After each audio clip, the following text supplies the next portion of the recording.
Hello, RC Racing fans. We are back. We are in Halifax. We've got several people watching already. Um, so, yes, we're very happy that you're with us. We're about 26 minutes from the start of the first finals. So, very exciting day. Obviously, we are. This is the finals day for the EFRA 1/8 Track IC European Championships. We've got quite a lot happening today. So if you'd like to drop us a line, obviously you're listening or watching to us on listening to or watching us on Facebook or YouTube or on the RC Racing TV website, rcracingtv.net. Be happy to answer any questions that you've got over the next 20 minutes or so before we actually get going. I'm just going to put the link on the Facebook page.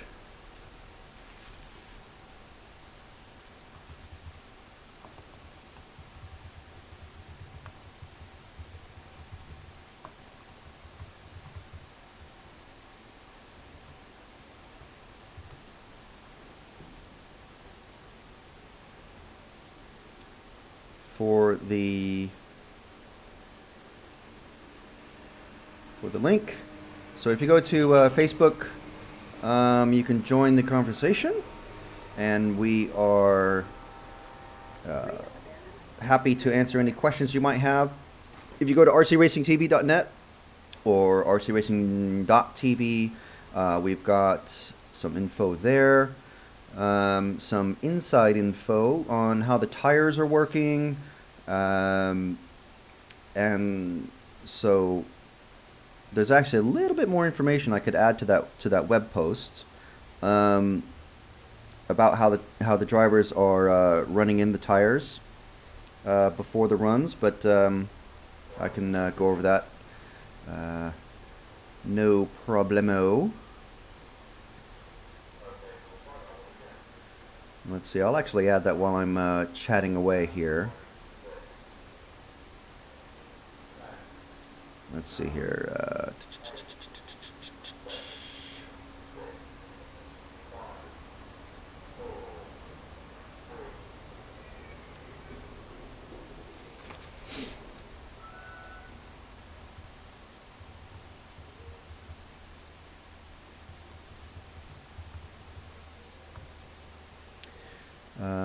Let's see. Just if you go to rcracingtv.net, you'll see an exclusive bit of information about the tires and what has been happening with the tires.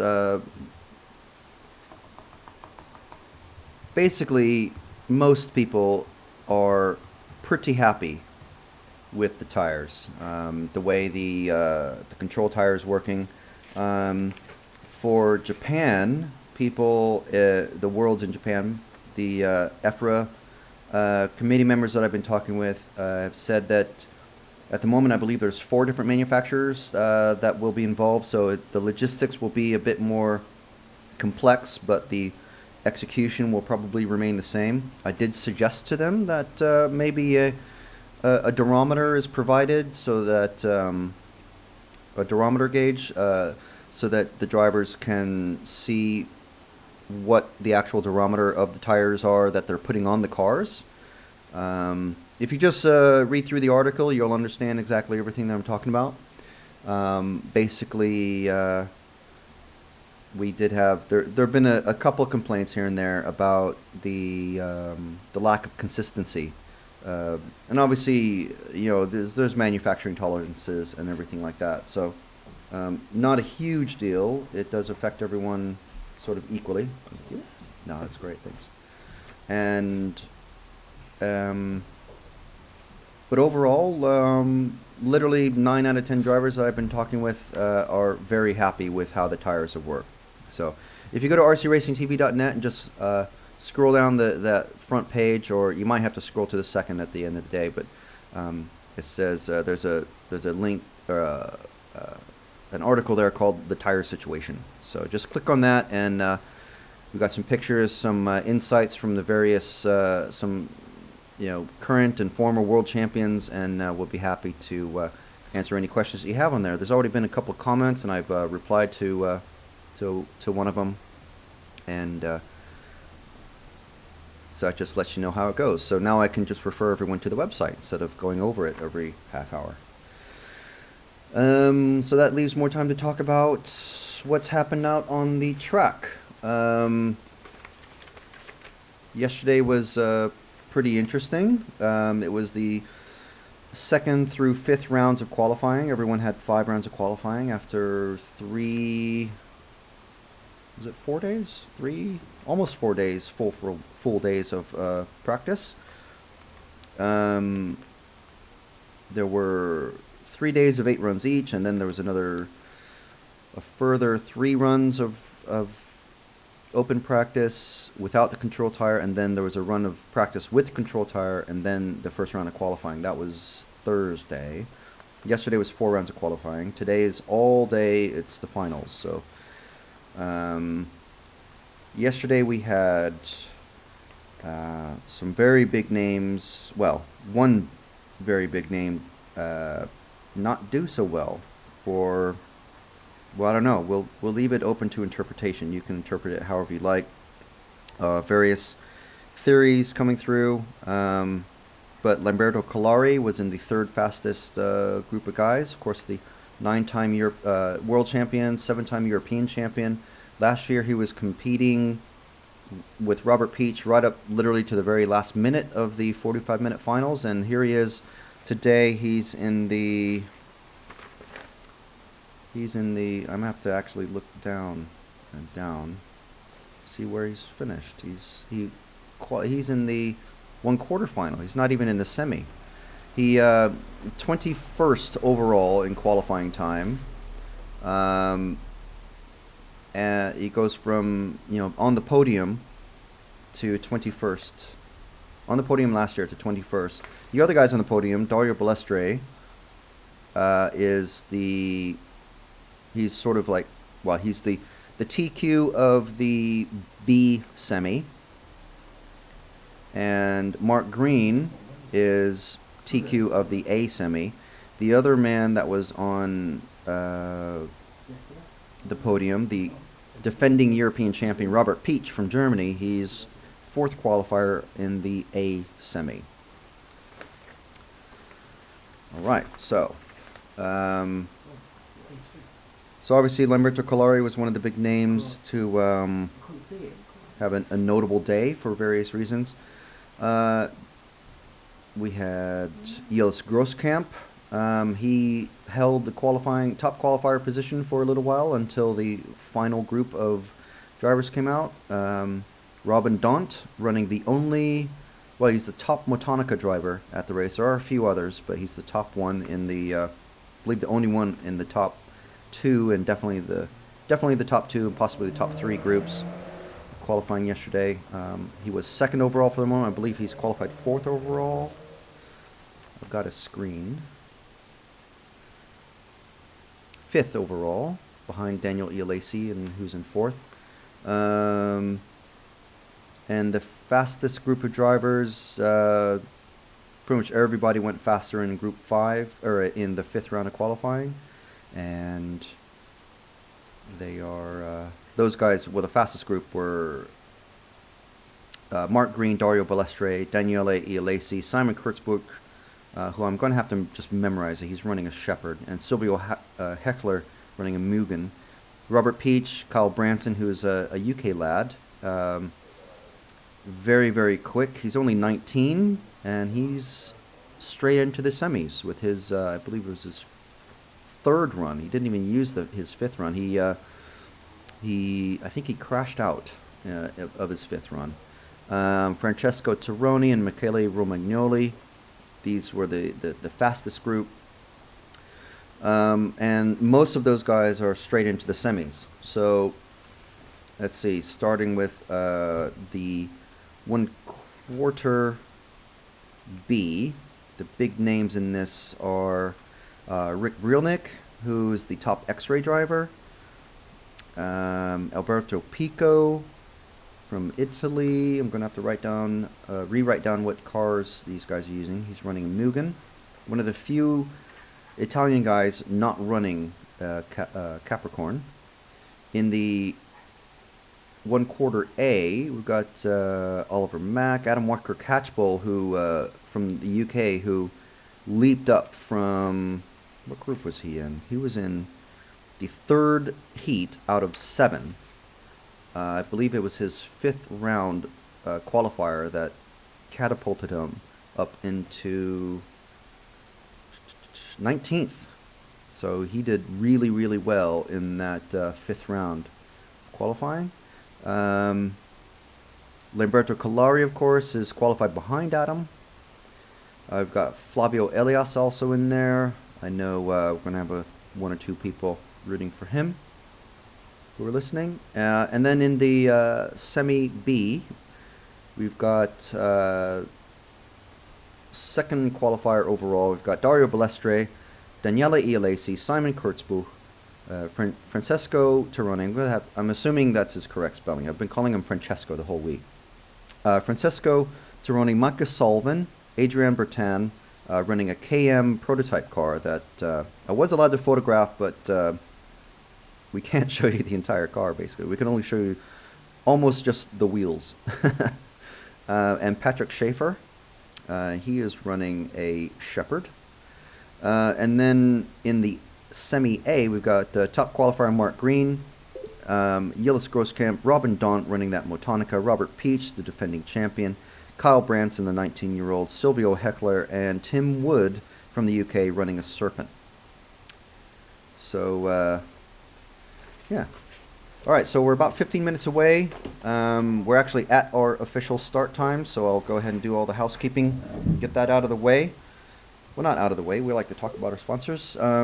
We are, obviously, we're RC Racing TV. You're watching us on, you're watching us on EFRA, on YouTube, on the website. I'll have to make sure that we actually have something on the website. Actually, I have to make sure we have something on EFRA as well. EFRA.ws, we're the official media partner of EFRA. We're covering all the, as many of the championships as we can this year, as we do every year. My name is Frank. I'm accompanied by Nathan Blair and Paul Bateman. What did you call me yesterday? Bradshaw. You can remember what you called me. Well, you're in my phone as Paul Cousin, because that's just how I know you from the old podcast.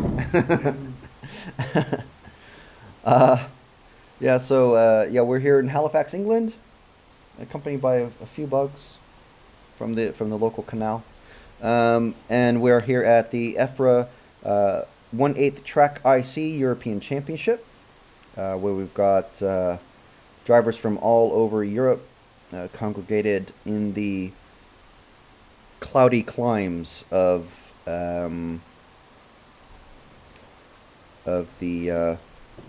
Yorkshire Dales. Well, not quite in the Dales, but we're getting there.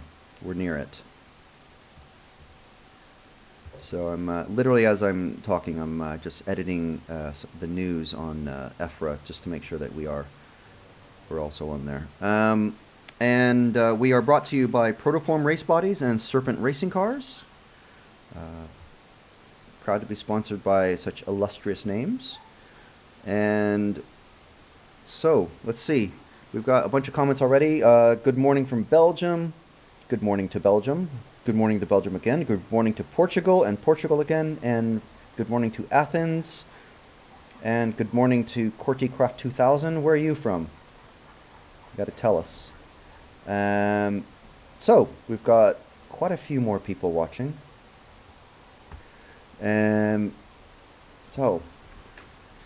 Does anybody have any questions? If you have any questions on the tires, actually, you can go to rcracingtv.net, and there's a whole article that I've I made it live yesterday, and then I've just updated a little bit. I'll be adding little updates here and there, so just keep a lookout for that. But From the Netherlands is where Cordy Craft is from. So good morning, Dutchlanders. Dutchies? No, that's probably offensive, isn't it? So good morning, Netherlands. Good morning, Holland. Quite. I'm never quite sure where to say if I know someone's Dutch. There's like three ways to say it. There's good morning, Holland. Good morning, Netherlands. I'm not going to call them that. And good morning, Dutch. So good morning to the Dutch. All right. So people from all over Europe. Are there anybody from the UK listening? So please drop a line on the YouTube comments. If you're watching us embedded on anything, just find the YouTube page, the YouTube link, and we'll certainly give you a friendly hello. So I'm just continuing to edit or create this news for the EFRA site, and then I will copy and paste that into the RC Racing TV site. We've got 10 minutes to the start of the first race, which is going to be the 1/16th B, which will have Maximilian Vogel from Germany, Michael Walton from the UK, Lars Haugen from Norway, Alain Levy from Austria, Emil Kostadinov from Bulgaria, Alexei Yarmoshayan from Belgium, and Chris O'Donoghue and Roger Doran from the UK. So we had a lot of UK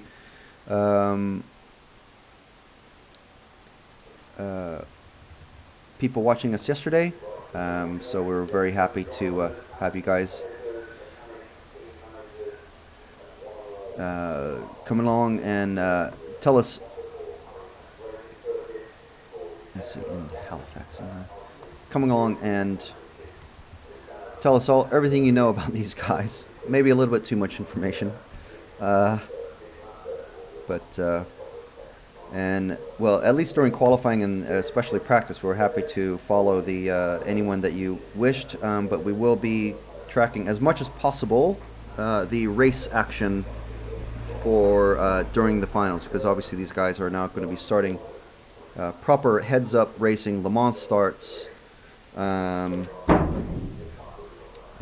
they'll be getting out there very shortly. So I think they've shut off the music. I haven't heard any in a few minutes. So very good. We don't have to worry about music this time. We had a problem last time. So let's see. So the 1/16th races are going to start at 10. The B is going to be starting in 9 minutes or so. The A is going to start at 10:30. These are UK local times. Add 1 hour, please, if you're in Europe. The 1/8 B will start at 11, and then 30 minutes later, the A. 1/4 B will start at 12 noon. Again, that's 13 o'clock, whatever it's called. I'm used to 1300 because I grew up as a military brat, but however it's called in Europe. 11 Uhr if you're in Germany. 12:30 for the 1/4 A, and then we have a lunch break from 1 o'clock to 2, and then we'll have the semi B and the semi A starting from 2, and then the final will start at 3:45 or 4:45 if you're in Central Europe. So I know that I'm hearing pings and stuff come from.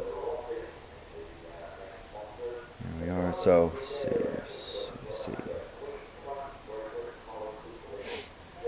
It's kind of one of my final things. Let's see. Holland versus the Netherlands. I will watch that, John, when I get a chance, for sure. Mark, yes, I will post something. I'll put something on the Facebook group and on the EFRA news page, which will also go on the RC Racing TV page. I will put that on there. I'm just working on that right now. Hopefully I'll have it done in the next couple minutes. So if you will just give me a moment. I know it's not great, but in Portugal the weather's like the UK. Blurry, yes. Please use your extensive knowledge from Halifax microweather to predict it today. Well, I'm told 2 o'clock we're going to have rain, which is right when the semi starts. So, eek. That'll be interesting. I'm told Mark Green is going to be praying for rain. I talked to him yesterday. He actually wants a straight race. So that'll be interesting. So anyway, just give me a minute or two, hopefully, to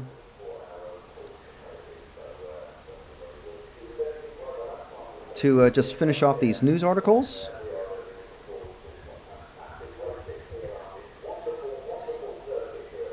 And I can hear the track announcer starting to go mental.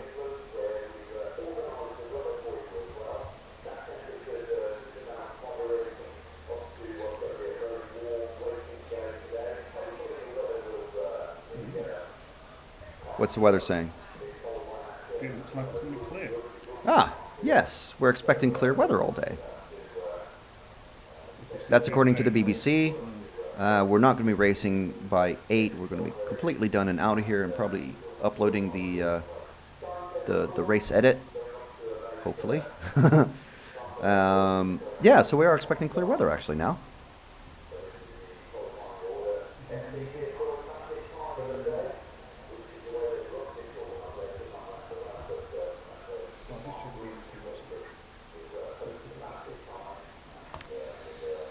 So tune in all day to catch the live finals racing from the Halifax track in Yorkshire.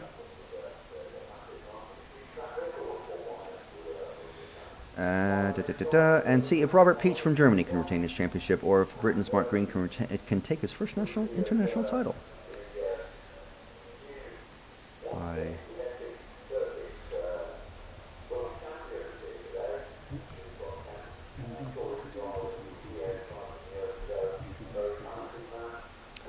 All right, so nearly done.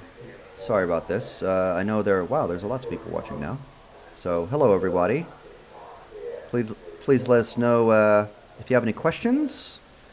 I know we had questions about the weather, which is apparently going to be clear all day, I'm told, by the BBC, who, you can always trust, right?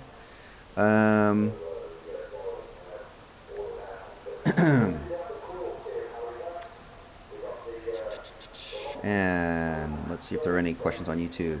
Everybody, good luck. Yes. Another Greek racer watching. Let's see. Yes, I will post the timetable as well. Forgot about that. So, I'll just read this through as I type it out. So, today's timetable. 10 a.m. 1/16th B. 10:30 1/16th A. 11 1/8th B. 11:30 1/8th A. Okay. 12 o'clock 1/4 B. 12:30 1/4 A. Let's see, 2 o'clock. 1 or semi B. 2:30 semi A. 15:45 final. Okay, sounds like we're getting everyone all time. Engines are warming up, so we're ready to go. We've got a few minutes to go. There we go. That's the warm-up. They're coming out for the warm-up. All the tires have been trued down. These guys are. This is a very important 2 minutes of warm-up time.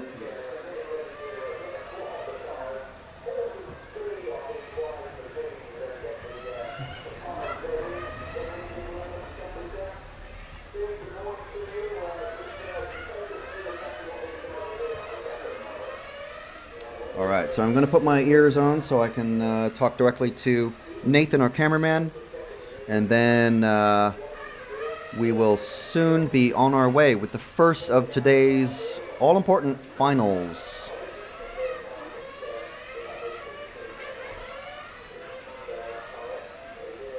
Okay, so just making sure that I'm going to post the schedule for today in the YouTube comments as well.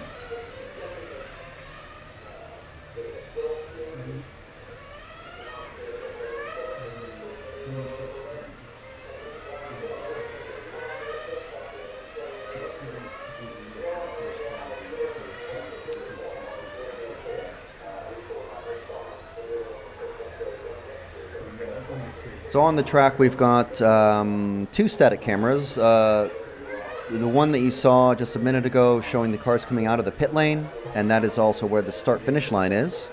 And then we've got the one at the end of the straight, which will show the start and hopefully what won't be a first turn pileup. And then we've got also the moving camera, which you can see now. It's not moving at the moment. Our camera folks are having a bit of a chat and just coordinating things. But yeah, we will have live instant replays for you to show significant well, hopefully not too many crashes for these guys. I know what it's like to crash in a big race.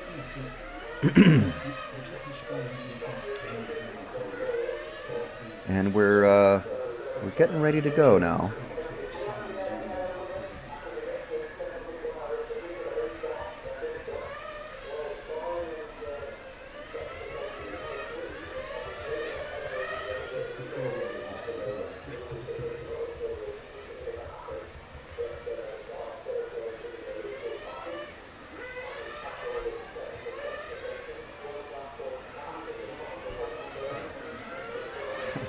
Don't say that. They're trying their best.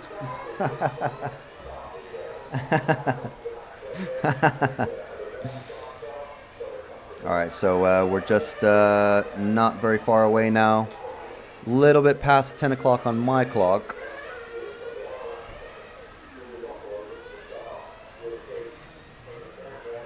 But we are go. It looks like everybody's coming back into the pits, and you can. They're going to walk across the track, so just follow them with the camera as they come across the track. All the guys to the cars. So you can see the mechanics in the pit lane, the drivers on the rostrum, and here come the mechanics with the cars walking across the track very deliberately.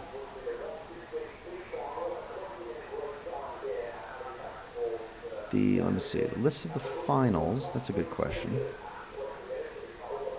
From YouTube.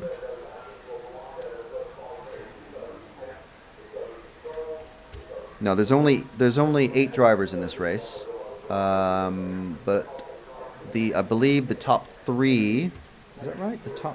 Yes, the top 3 are going to be bumping up because there's only 7 drivers listed in the 1/8 and 1/4 finals. So the top 3 guys from top 3 racers will be moving up.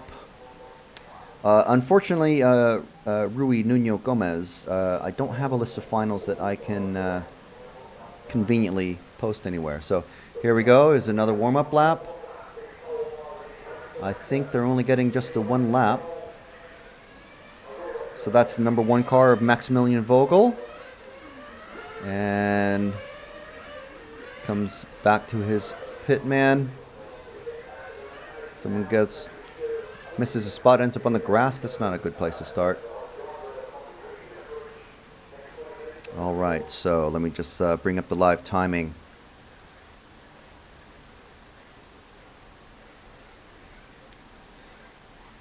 And speaking of live timing, we don't have an actual link for live timing. We have, I'll post that. I'll post the live results link. Okay, here we go. We're 10 seconds away.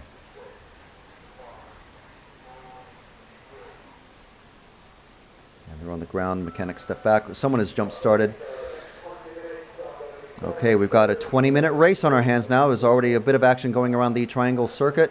And those 2 yellow cars, we'll be finding out what numbers they are as soon as we can. There's Maximilian Vogel's already rocketing away into the lead. Let's, okay, and around the bank corner, let's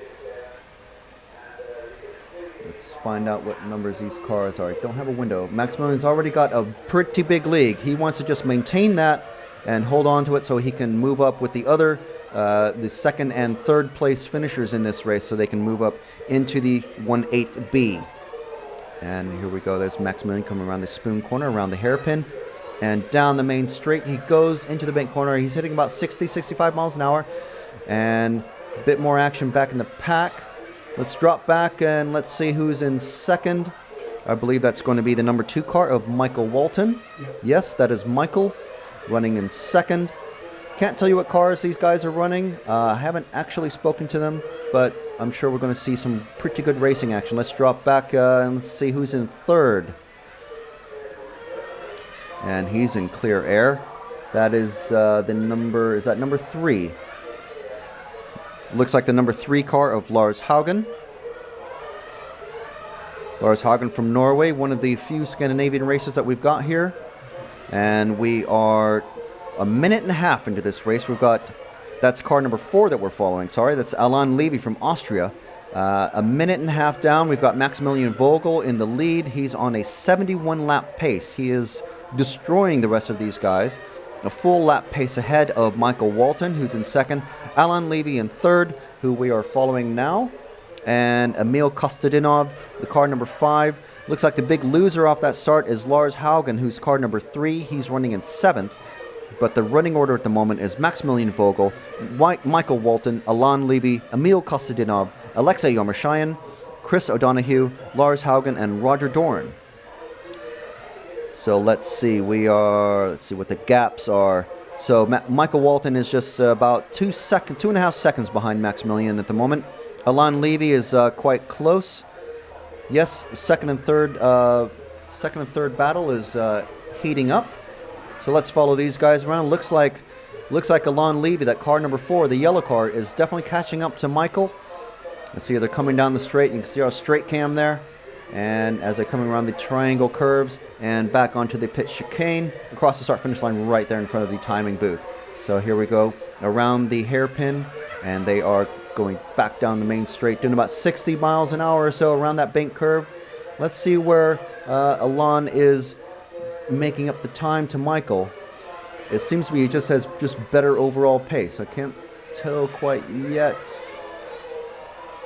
Doesn't seem to have any more acceleration. It's just a little bit better in the corners, it seems. And very close now. And there's a pass. That's a pass for second. So let's see if Michael is able to come back. And it looks like he is already developing a gap.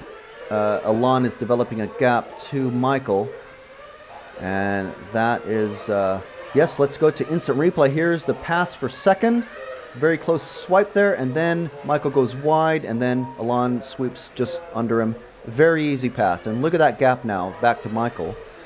It's, let's drop back one car, and let's see how that, the battle, let's drop back a card and see the battle for third. There we go, and they are coming around the hairpin and back down the straight. Let's see if Michael is able to hold off. That is Emil Kostadinov from Bulgaria, the lone Bulgarian racer. That's Michael in the white and red and blue car. It's got those red and blue flashes on the side. And that is Emil in the other yellow car, catching up to Michael. Lars is the car number 3. He started third. He was down to 7th. He must have had a mistake that we didn't catch. And he's moved himself back up into 6th place ahead of Chris O'Donoghue. Current running order is Maximilian Vogel, Alain Levy, and Michael Walton. That's first, second, third. But Michael is going to be having a bit of problem from Alexei Yarmoshayan. We are 4.5 minutes into this race. There's 15 minutes and 20 seconds left in this 20-minute race. So this is, I believe that's Lars Haugen. He's moving back up through the field. And he's just passed Emil Kostadinov and Alexei. So that must be, the green car is Emil, the car number 5. And we've had a change in second. Looks like Michael has, yes, we've got some pit action going on. That's why we've got some lead changes now. So Michael's now in second. We've got Maximilian Vogel in, Michael is in first, car number 2. We watched him get past a few laps ago, and let's let these guys get back out there on the track. At the moment, we've got Alain Levy. Of course, we're just over 5 minutes in, and the action in the pits has already started. So these guys getting just about 5.5 minutes on a tank. And we're following the action down the straight. And around, let's see, I believe that is Emil in the green car. Not sure which yellow car that is.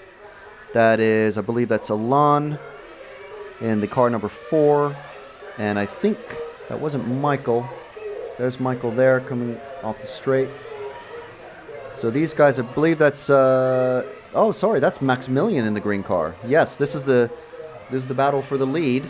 So we're going to stick with these guys for a little while, coming down the main straight, and then the battle for second is developing behind. But we're going to stick with the leaders. Obviously, these are the important guys. Assuming neither of these guys take each other out or make any mistakes, both of these guys are going to be moving up into the 1/8 final. So it looks like Alain is pulling away from Maximilian. Maximilian from Germany and Alain from Austria. So a little bit of love lost there maybe from the olden days, but I don't think that's really at the forefront of their minds. These guys just want to get and stay into the top 3 positions.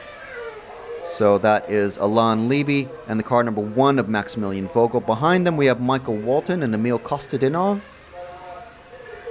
And those guys are, let's see, Maximilian looks like he's trying to come back and take that win. There are 12.5 minutes remaining in this 20-minute final. This is the 1/16 B final. So there are a few more finals yet to go today. It's a 20-minute race. And we're approaching 8 minutes down. So this is Maximilian coming back on Alain. Let's see how they're going to move through traffic. They're definitely catching up traffic just ahead of Alain there. So I'm sure the referees, we've got 2 referees on staff today from the UK. And is that already Michael? Oop. And yep, good traffic management there. And let's see, that has definitely allowed Maximilian to catch up to Alain now. So yeah, let's stay with the orange. Yeah, sorry, these 2 cars. Yeah. All right, and I'm pretty sure that is Michael Walton who's in second. So Maximilian right on the tail, just waiting for a mistake. Get out of the way, lap car. You're in the way now. Finally moves over, and now Maximilian is even closer to Alain.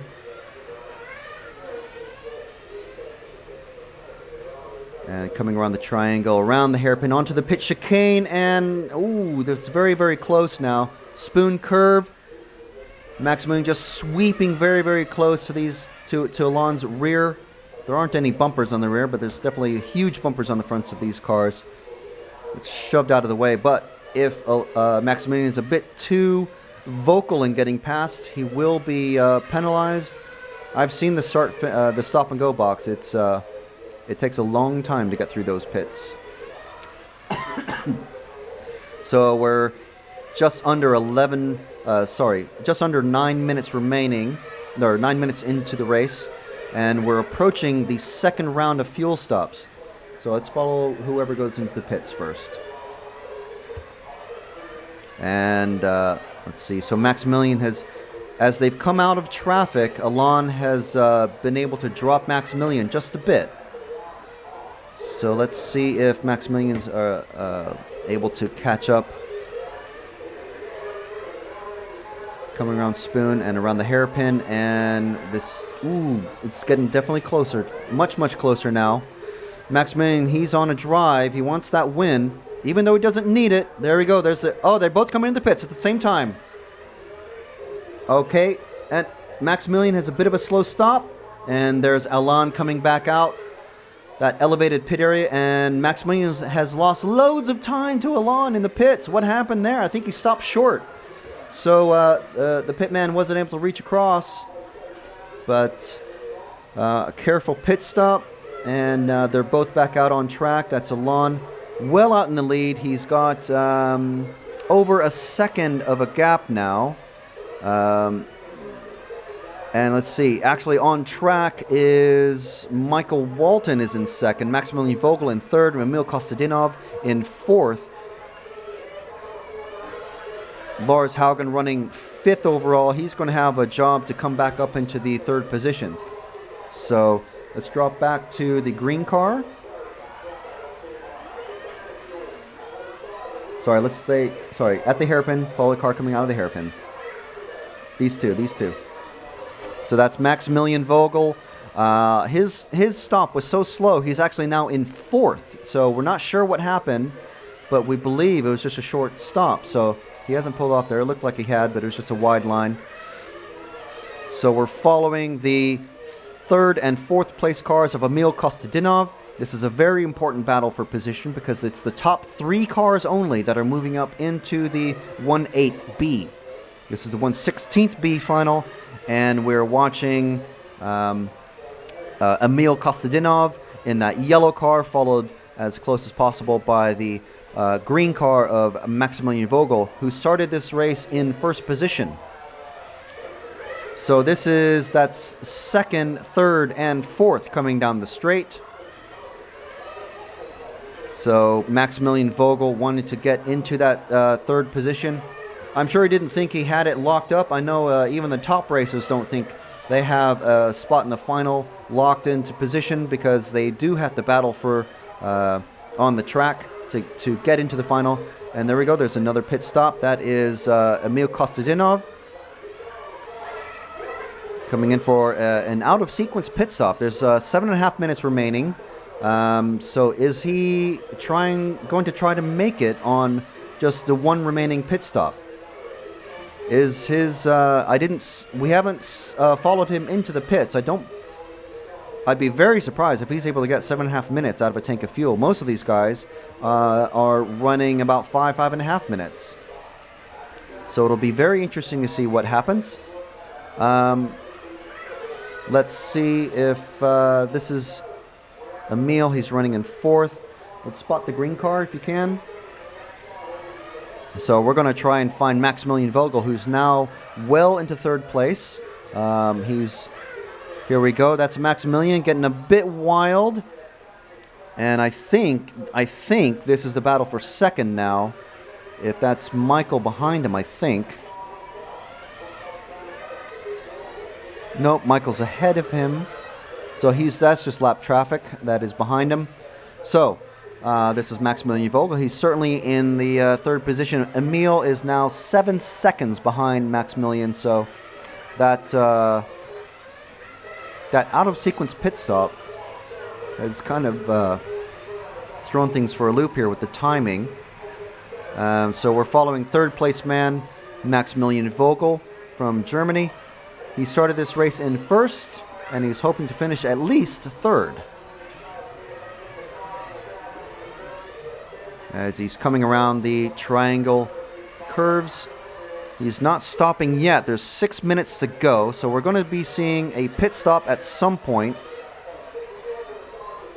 And we'll see if he's able to. He's got Lars Haugen is now. Lars Haugen and let's see. Maximilian is 7.5 seconds ahead of Emil, who stopped for fuel 2 minutes ago. So we're sticking with Maximilian to see when he comes into the pits. Bit of a unfortunate turn there for Maximilian from our instant replay guru. But let's stick with him and hope he goes into the pits. Still not going into the pits. 5 minutes remaining. Just over 5 minutes. 5 minutes and 6 seconds remaining as he's coming across another lap car. We're waiting for Maximilian to come into the pits because he's 7.3 seconds ahead of Emil. There he goes. He's into the pits. Let's stay with him and hope we get that that yellow car of Emil.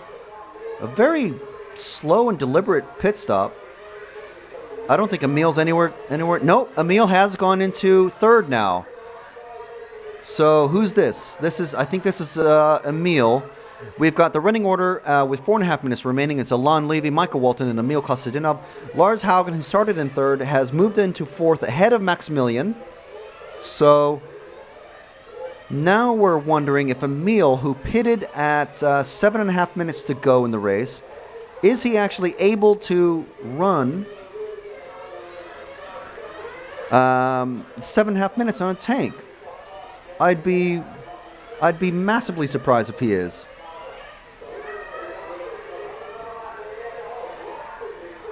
So this is, I believe this is this a battle for position? Yeah, this must be a battle for position. Is that Emil? That might be, okay, he's into the pits now. I think that is the car number.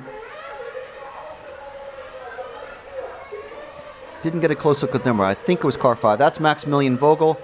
He's now into third. So, yes. That was, I believe that was Emil coming in for another out-of-sequence pit stop. So, Emil, the car number 5, he pitted 4 minutes ago. So, he's got pretty bad fuel consumption compared to the rest of these guys. Alon Levy he's just out there in the lead. He's 2.7 seconds ahead of Michael Walton, who the car number 2. Alon started from from 4th position on the grid. Maximilian started this green car here. Maximilian started on pole. He dropped back a little bit. He's running in third, but that's okay. He's just running to a pace, and we had a bit of a mistake there on the straight, but it's cleared now. Car number 4. Car number 4. I believe it's yellow, I think.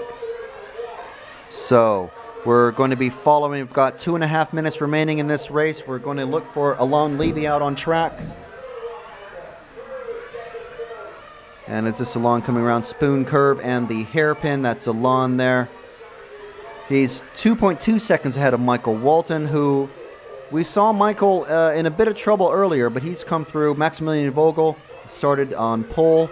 He dropped back a bit, but he's stabilized in third. He's well ahead of Emil Kostadinov, who I think he's had an extra pit stop on top of everybody else. Lars Haugen started third. He dropped back to 7th and worked his way up all the way to 4th through pit stops, but he's running in 5th at the moment. The rest of the running order is Alexei Yarmoshayan in 6th, Roger Doran in 7th, and Chris O'Donoghue in 8th. Chris O'Donoghue running 8 laps behind Roger Doran, who is 4 laps behind Alexei Yarmoshayan. Only the top 5 guys are on the same lap. Lars is in danger of getting lapped here, but we are with the car number 4 of Alon Levy as we're 1 minute and 20 seconds left in this 20-minute 1/16 B final. And he's just clicking off those laps. No other battles on track. So we're going to stick with Alon for the rest of the race, it seems. We've got just about a minute remaining. But Alon Levy, car number 4 in first place. Michael Walton from the UK in second in the car number 2. And the green car of Maximilian Vogel in third, who started on pole. Maximilian just a half second behind Michael Walton, but I think he's just going to hold station there. Yes, he's dropping back. He's just minding his pace. He's now 0.6 of a second behind.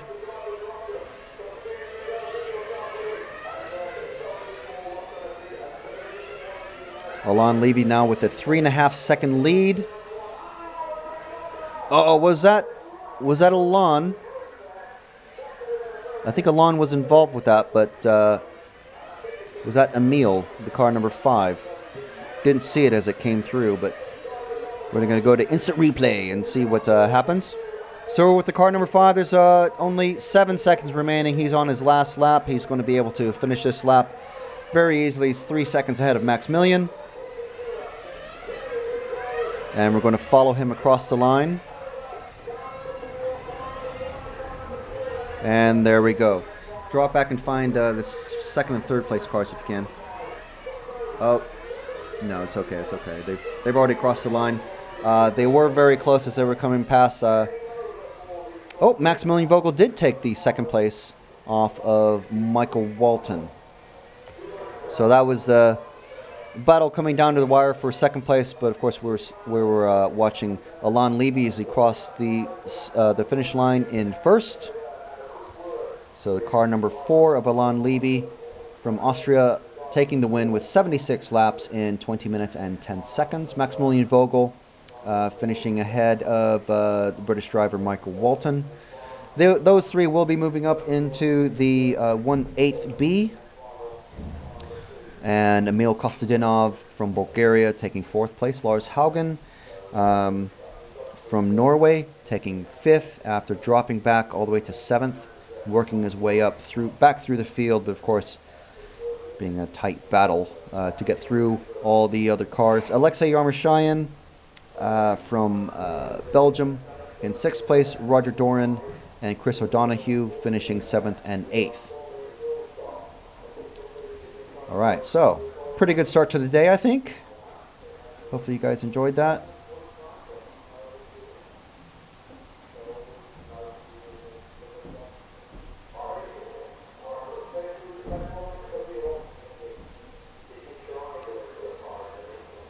Okay, so we've got a few minutes to go. The next race is going to be on the track in 5 minutes. So we're just going to have a little bit of a drink break.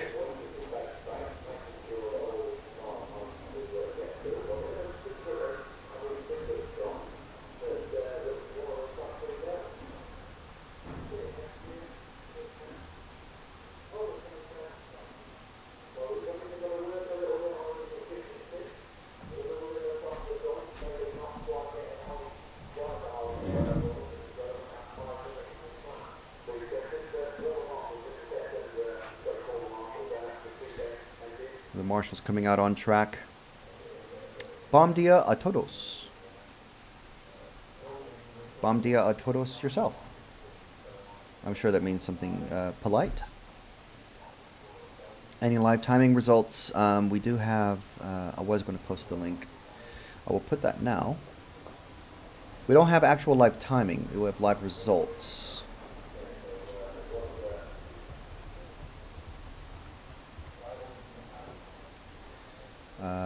I'm putting it into the YouTube group now, and I'll post it on to the Facebook group, bevins.co.uk/RC_live is where you go to get your live timing.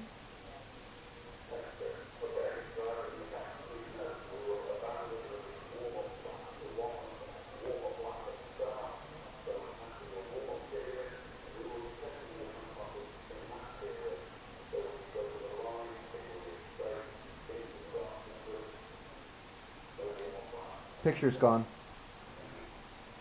It just went all wonky. I think someone may have stepped on the connector or something like that from the pit lane. But it's sort of cleared up now. It's a bit spotty. I think, yeah, it's flickering. Can you go check it, Nathan? So we're just checking that. We spotted that. It's still flickering. How do I switch? It's gone now. Is it complete? Hold on. Okay. No, yeah, go check out. Just press enter.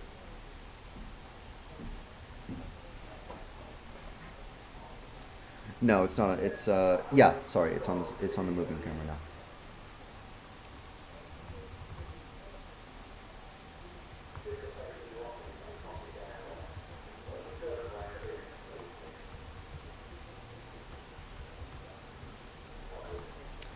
So just gonna have a wee drink.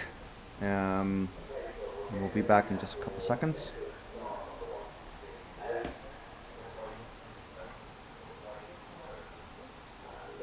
(1/16A) is about to come on track. The marshals and mechanics. Marshals are on track. the mechanics are getting the ready in the pits. Can you zoom in on the tire area to the left of the pit area? Yeah, just directly to the left of the pits. Sorted now. Should be Just back bad now. connection or something. Is it back? No, no, it's not.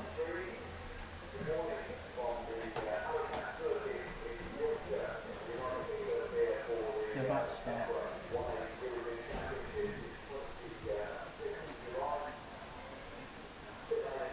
Yeah, that's it.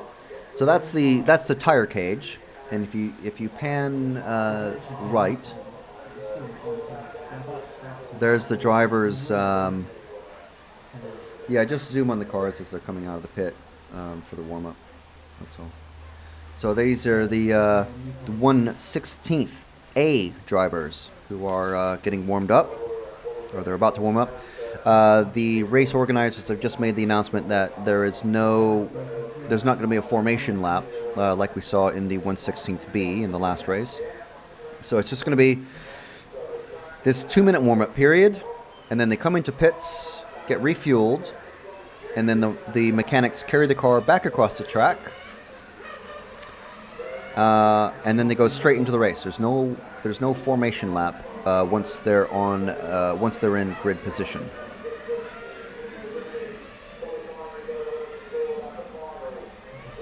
Fireblade 900, if you look under your 3 posts, I put the link for the live results. It says live results here, and then the link or the URL that you just copy and paste into your web browser.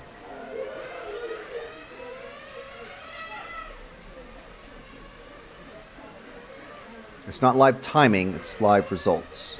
The only live timing that we have is what I can actually tell you.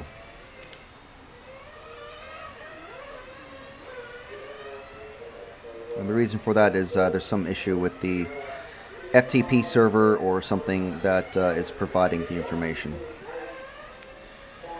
So this is a 1/16th A.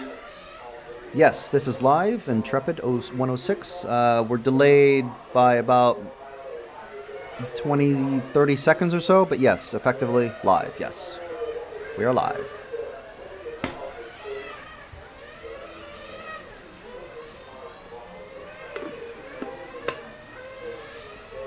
So you ask a question and you get an answer less than a minute later. That's as live as we can get. All right, so the 1/16th A.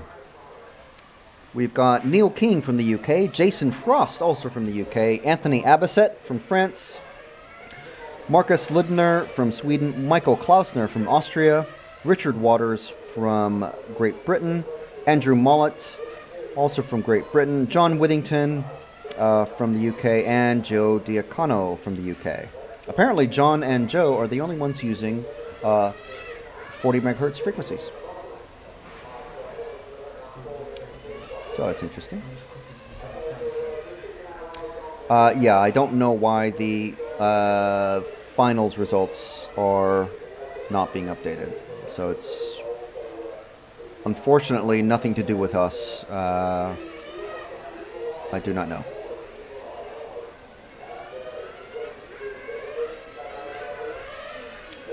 So these guys have 1 minute more of warm-up time remaining.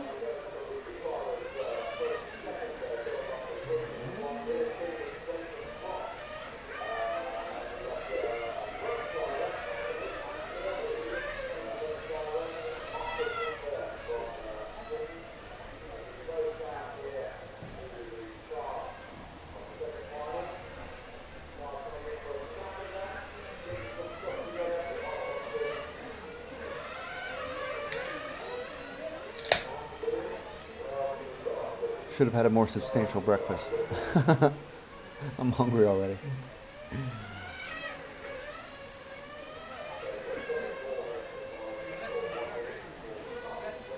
Yes, Fireblade, I do announce the current standings during the race. So 20-minute race, so every couple of minutes I will be doing that.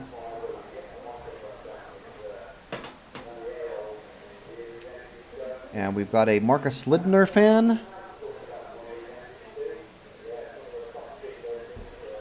So be cheering Marcus on. Yeah, we've lost our pit lane cam for some reason. We don't know why. And let's watch the mechanics come out across the track as they're getting their cars into position. Neil King, Jason Frost, and Anthony Abisset starting in the top 3 positions. Marcus Lidner starting 4th, Michael Klausner 5th, Richard Waters, Andrew Mollett, John Withington, and Joe Diacono starting 7th through 9th. 6 British drivers in this group, or I should say final. It's no longer a group. And the cars are being put on the ground. And then we'll have a 10-second countdown, and then the time will go quiet after the number 4 is said, and then then tone will sound and the cars will be off. Here we go. 7, 6, 5, 4.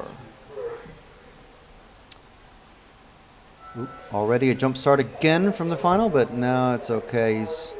Okay, and we're off and racing and coming down the pit chicane. That is the number 1 car of Neil King, followed with a bit of a gap to Jason Frost. Let's follow this second place battle. Of course, it's the top 3 cars who are going to be moving up into the 1/8A. This is a 20-minute race, so we will see about anywhere from 4 or 5 pit stops for these guys. Yeah, let's stick with these 3 cars. And these are the 3rd, 4th, and 5th place cars of Anthony Abisset, Marcus Lindner, and Michael Klausner.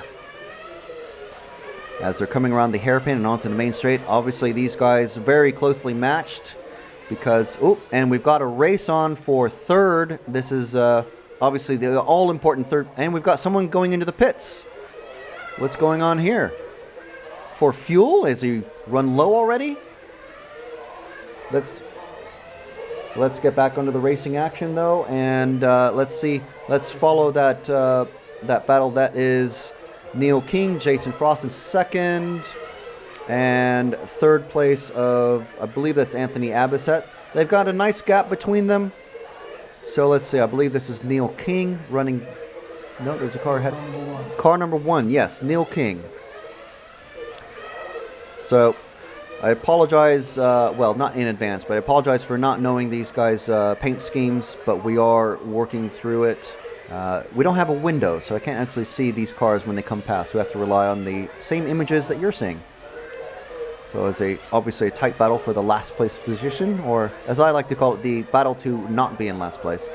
So here's Neil coming around the start-finish loop and around Spoon Curve and the hairpin onto the straight. And let's hope he doesn't get collected by that traffic that's in front of him. He's rapidly catching them. Remember these guys, not very long ago. In fact, about 2.5 minutes ago. Oop, someone's gone off. Okay, that was that battle in front of him. So hopefully this car that he's about to lap is going to move over for him. And he does very well, thank you. Ah, yes. Well, that's what you get when you're not moving over for the leaders. The leader will move you aside if he has to.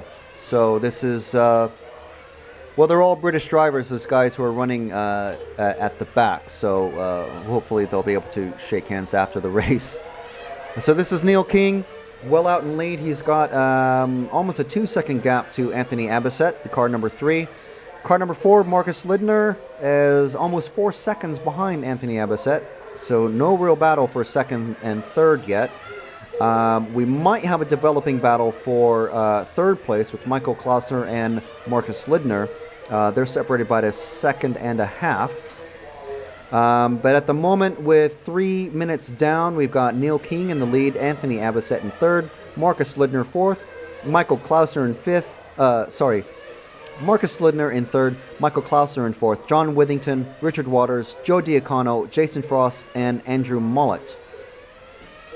And here we go. Here's the leader just saying, I need to come through now because there's guys who are behind me and you haven't moved over. So there we go. There's an example of our excellent instant replay facility at work. And this is Neil King that we're following. He's 3 seconds ahead of Anthony Abasset from France. Neil, British driver, who I'm sure is pretty familiar with Halifax, as most of the British drivers are. Michael Klausner in third. A further, let's see, waiting for the timing to update. 6 seconds behind Anthony, so there's a 9-second gap between first and third on the track. However, let's see if we can find car number 5 and 4. That's a battle for third. There's only a half a second between them. And I think, is this second and third? Is that car number 5 and 4 of Klausner and Lindner? So here you go, Mackeson. We're watching the battle for third. Of course, it's the top 3 guys only who are going to be bumping up. This is a very important position as they come down the straight doing about 65 miles an hour into the bank turn. And just make sure that's car number 5 in front. It is. Okay, yes. This is definitely the battle for third. I just want to make sure that so that's, let's see, that must be the car number 6 of Richard Waters then behind them. Jason Frost he's moved up.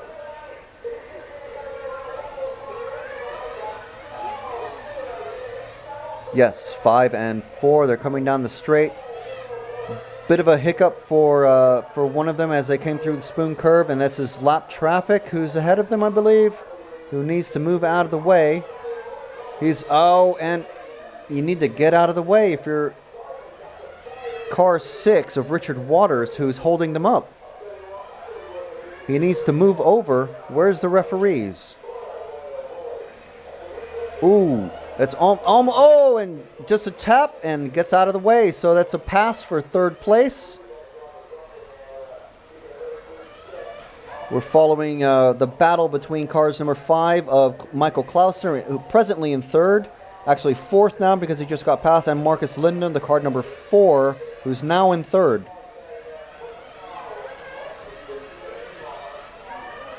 Sorry, Paul, repeat that? Yes. Okay, yes. We've just spotted Neil King on camera spinning off the track.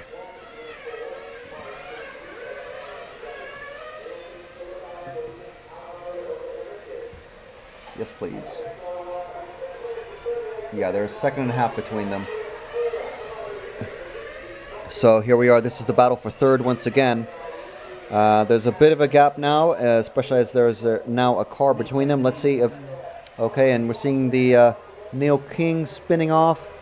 Well, he's already spun off before we got to him on camera, but recovering. But he's still 2.5 seconds ahead of Anthony Abasset. He's got a pretty good lead. And on a track that you can do a lap on in 15 seconds, 2.5 seconds is quite a ways. So we are now 12 minutes, just under 13 minutes remaining in this race. We've just done 7 minutes of racing. So we've already seen the first round of pit stops come and go. We've got Neil King, car number 1 in the lead. Anthony Abasset in second. Marcus Lidner and Michael Klausner battling for third. But we'll have to see. We saw Marcus Lidner, the car number 4, come past Michael Klausner and take that lead as they were collected up behind the number 6 car of Richard Waters, who was a lapped car. For some reason, not getting out of the way, and Marcus was able to get past after just a minor bump, not a shunt, but a little bit of a bump to the rear. Jason Frost running in 5th, Richard Waters 6th. John Withington, Joe Diacono, and Andrew Mollett rounding out the rest of the group. Neil King and Anthony Abasset are the only 2 cars on a 30-lap pace. Marcus Lindner and Michael Klausner are both on a 29-lap pace, with Jason Frost also on 29-lap pace, but he's 13 seconds behind Michael. So unless something drastic happens to Marcus and Michael, Jason isn't going to be catching them. So we're on car 4 now, the 3rd place car of Marcus Lidner. He's 4 seconds ahead of Michael Klausner now, so this battle has dissipated. So we'll see what happens. We've got the second round of pit stops coming up in the next couple of minutes. We've got 11 minutes and 15 seconds remaining. So in about a minute and a half, or well, anywhere from a minute to 2 minutes from now, we're going to start seeing cars come into the pits. And no one has... Anthony Abbassett. Neil King must have come in for a pit stop because Anthony Abbassett is now in the lead. Let's see if we can find car number 3 of Anthony Abbassett out on track, because he's surely going to be coming in for a pit stop soon. We're approaching the 10.5 minutes to remaining mark. Car number 3. That's car number 3 there of Anthony Abbassett from France, coming around the bank turn through the triangle and around and onto the pit straight, the pit chicane, around spoon curve and the hairpin. I don't have a lap chart in front of me. I only have the live timing, so I can't tell you if a bit of a coming together on the straight. And we're back to Anthony Abbassett, the driver from France, one of only, I think, 3 drivers from France. And he's coming into the pits, so let's watch him. Let's follow him out of the pits. A very slow pit exit and pit entry. Let's see if Neil King has been able... He has. He's taken over the lead. And now it's only a 1.1 second gap between Neil and Anthony. Let's see if Anthony is able to make up any time at all on Neil. Neil coming onto the pit straight now. As 2 cars. Okay, so that's lap traffic moving aside to go into the pits. So I believe that the next car ahead of Anthony is Neil, about a second ahead. That's Neil going through frame, and there's Anthony. And they're both coming onto the pits. So let's see, Neil has gone into the pits already. So Neil's come down to 4th. We missed Neil. So Anthony is in the lead by quite a margin. Neil has got a problem, I think. He hasn't come across.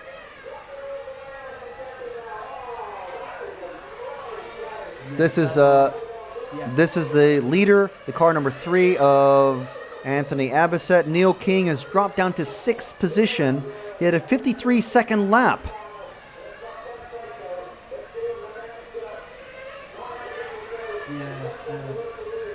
Yes, that crash that we tried to catch on the straight, that must have been Neil having a problem and possibly coming to the pits with for a repair. He had a 53-second lap. He's now in 6th place. What a tragedy. The British driver, Neil King, running in first for well over half of the race. And he had many, many seconds on this car, the number 3 car of Anthony Abbassett from France. Had a mistake. He must have come together with lap traffic. That's all I can guess, because Anthony was already in 2nd at that point. So he wasn't battling anybody for the lead. He must have collided with lap traffic.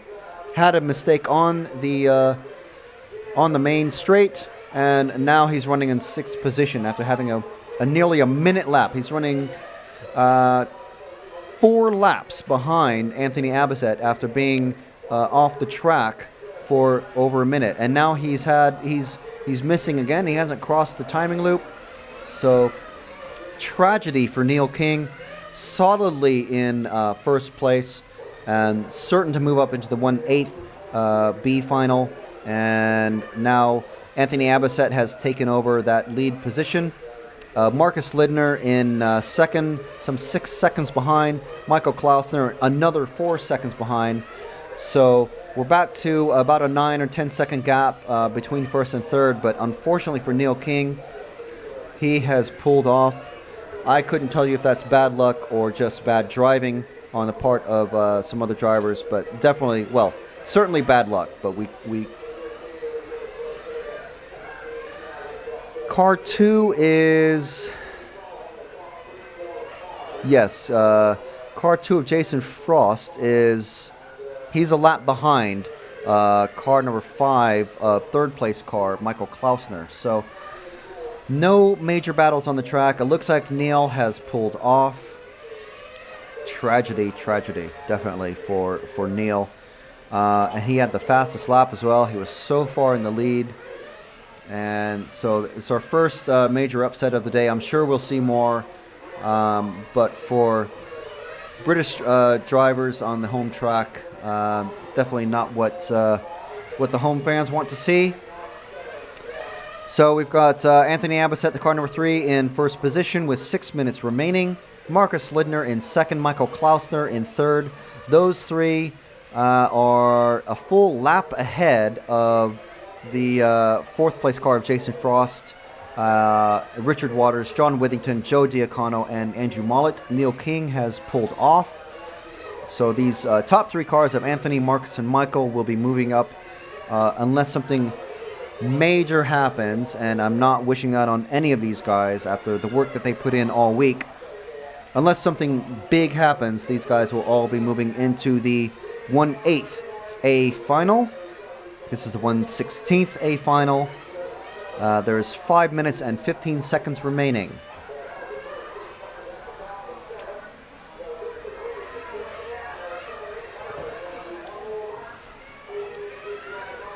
Let's see if we can find the.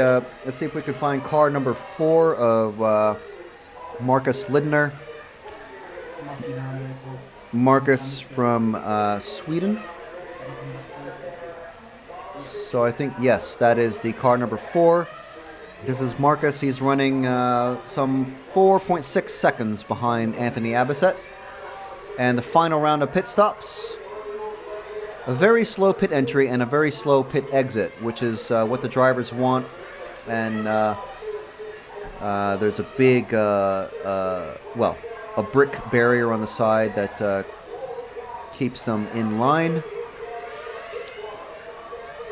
So this is Marcus Lidner. So let's drop back to the next car, the car number 5 of Michael Klausner. Michael Klausner from Austria.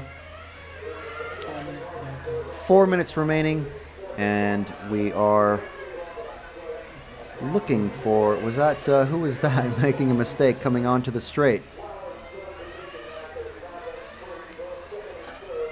Yes, car 5.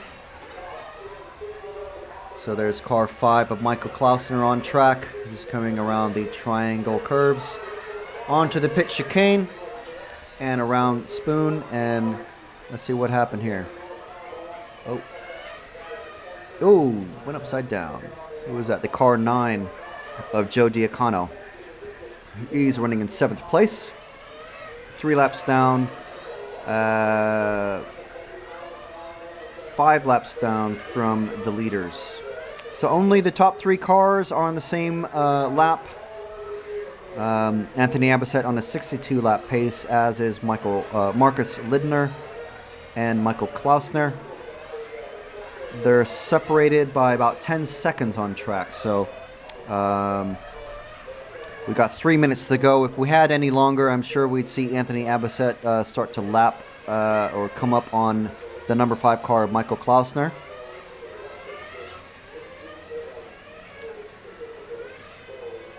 Two minutes 45 seconds remaining in this 1/16 A final at the EFRA 1/8 track IC European Championships.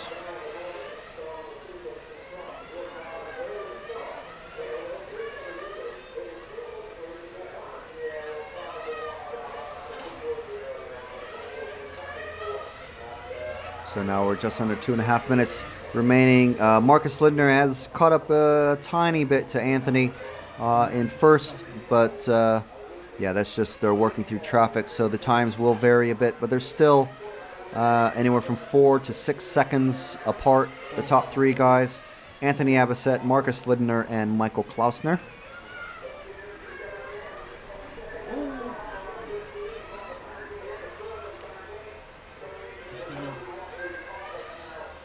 So there's no battles on track. The gaps between these guys, they're literally laps apart, the rest of the drivers. Jason Frost, Richard Waters, John Withington, John Diacono. The only battle on track is for 7th position between Joe Diacono and Andrew Mollett. But they are running, that is the battle for 7th. And they are running some 6 or 7 laps, or more actually, I think, behind the leaders. And we're back with Anthony Abisset with 1 minute and 15 to go. He's almost a Sunday drive. There's quite a big gap. There's literally about, there's almost 3 seconds. That's a fifth of a lap. It was the lead between these guys. Ooh. That's one way to let the leader pass, is to crash out of the way, or to go into the pits is a little bit more graceful way to do it. Big group of cars coming down the main straight. None of these guys are actually battling with each other, just to make it clear. But of course they are racers, and they are they don't want to let anyone finish ahead of them. But Anthony Abisset, yes. Oh, that's, again, a good way to let the leader pass, but he'd already gone past when he went on the grass. Who are we watching here? What's this? So Anthony Abisset from France. Well, he's got a Marcus Lidner, I think, just because of traffic. Marcus is a second behind Anthony, but I don't think he's going to be threatening. That is it. Time is finished. Anthony was just slowing down to save his car. That's it. The finishing order is Anthony Abisset in first, Marcus Lindner in second, and we're just waiting for Michael Klausner to come across the line. There he goes in third. 75 laps, all three of those guys did. 73 laps for Jason Frost, 72 for Richard Waters, 69 for John Withington, 64 for Andrew Mollett, 62 for Joe Diacono. And unfortunately for Neil King, the pole man in this race and leader for half of the race, taken out. We're not sure exactly why, but taken out just about the 11-minute mark, and unfortunately unable to continue. He only completed 41 laps in 11 minutes. So that's it. That's the 1/16 finals completed. In about 4 minutes, we will be starting the 1/8 B final. I suppose I should be marking down who finished and where they finished. So first, Anthony Abisset, second, Marcus Lidner, and third, Michael Klausner.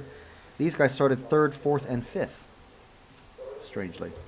So, and in the first race we had, I believe it was Maximilian Vogel, Michael Walton second, Maximilian finished third, I think. Alain Levy finished first. So, in the next race we're going to have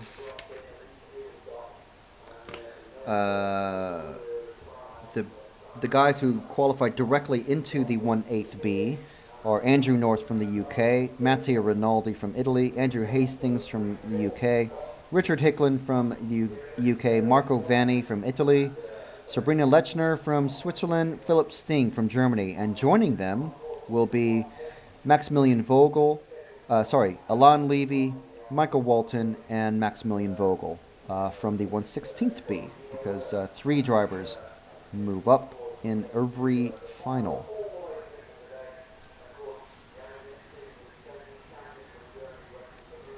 So I'm just going to write their names in so that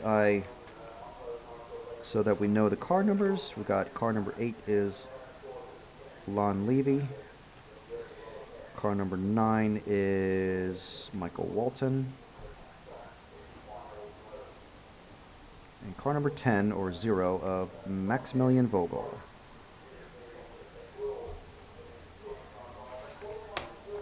Paul! Unfortunately, unable to get someone to get me some food. It's alright. If someone wants to have some pizza delivered, I won't say no. Alright, so let's see if there's any questions coming through.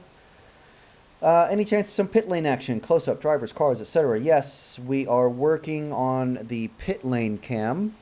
We do have a camera just at the exit of the pit lane, just across the start-finish line, or actually the finish line.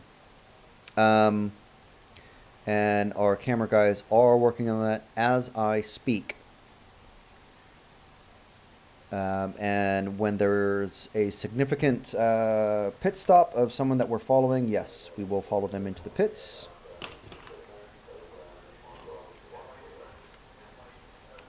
The pit lane is open, so now we're going to start hearing the cars come up. No picture still.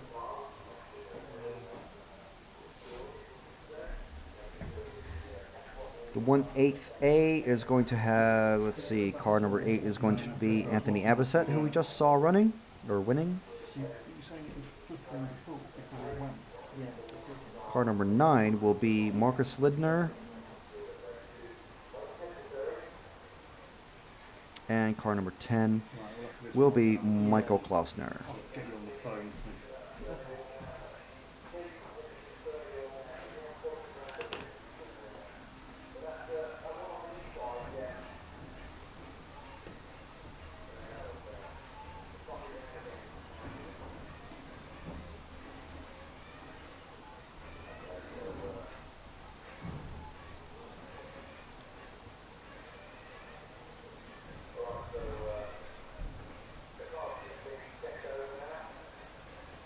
And we've got a thank you from Herman Denkel and Kev In for the instant replays.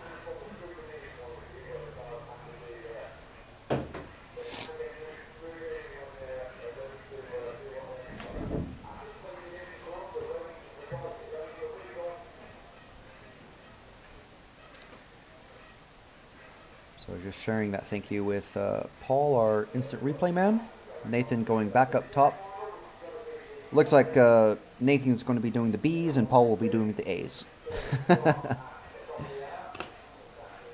Taking turns up there on the on top of the media center or media centre.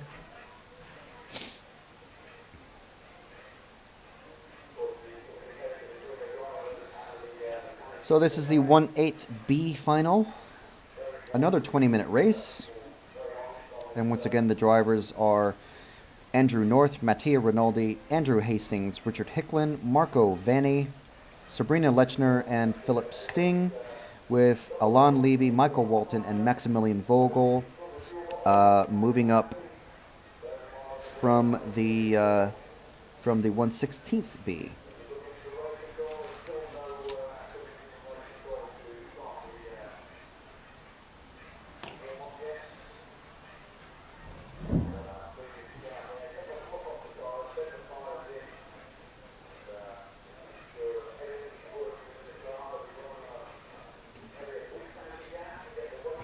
Paul took it.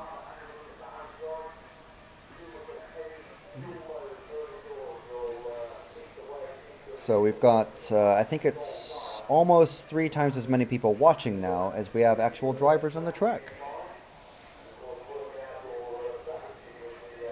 It's pretty good. We hope you're enjoying the racing action. I'm sure the drivers are enjoying the weather, which should be clear all day until the evening time. We're just waiting for these cars to come out, the 1/16th B. 3 British drivers, 1 Frenchman, 4 British drivers, 2 Italians. Vogel is a German. 1 Swiss driver, so 2 Germans and a Swiss.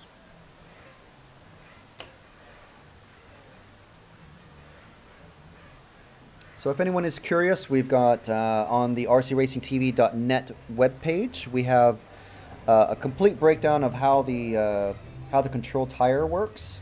It is a new thing for EFRA, and it seems to be working really, really well.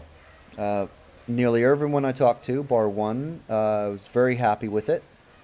So if you go to rcracingtv.net, you'll see there's a post titled 1/8 Track IC European Championships, the tire situation. And you can read all about the tires, and that will save me from explaining it in the, well, much shorter time that we have between the races today than we did yesterday.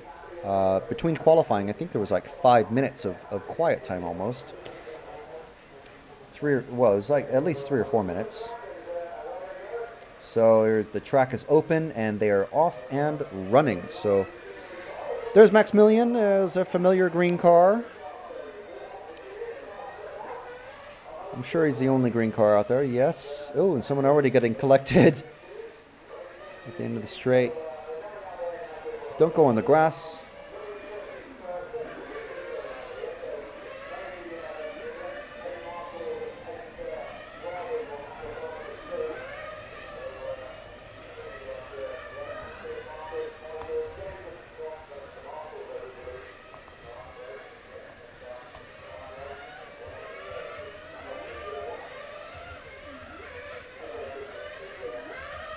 So if you have anybody that you're particularly cheering for, yes, Roman, we have been following the battles for third place in the past couple of races that we've already been broadcasting. So we are definitely aware of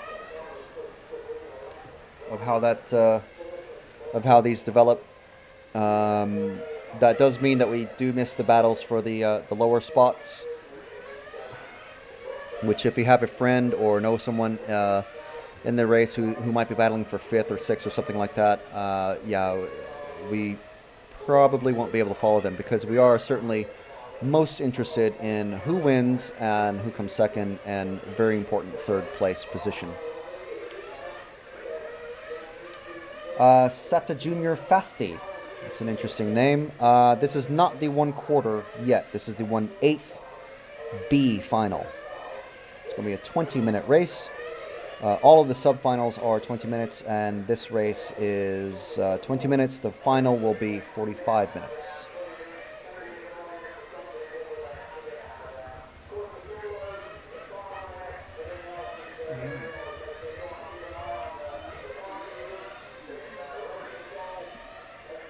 Yeah, you don't want to crash too much, or at all in the warm-up period. There's about a minute left to go, I think, in this warm-up period.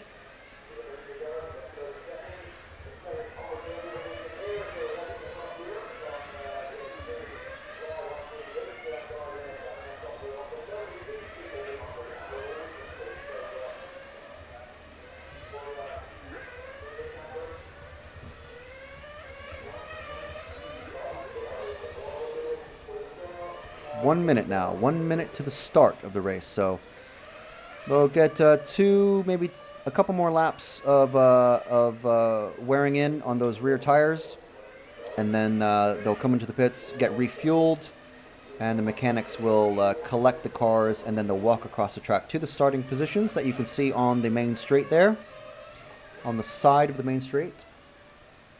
And here we go. They've all come in now. Just a couple of cars just waiting to go into the pits. As we zoom into the pits, and we're going to see these cars get refueled, and here's the mechanics already coming out. There's no formation lap like we had in the very first race. It's just cars are they're brought out and set on the ground at the 10-second mark, and then counted down to the start.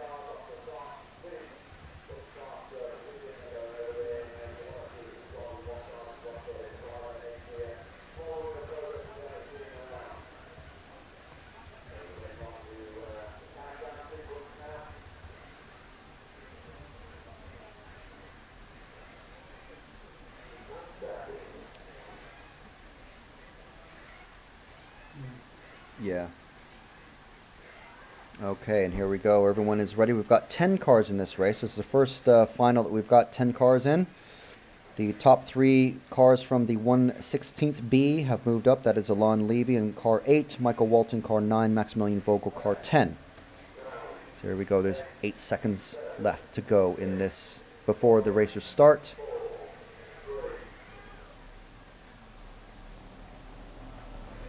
And they are off and racing, and second place man is already well behind, with Andrew North getting a really good jump. But let's see who is in second. We've got Mattia Rinaldi.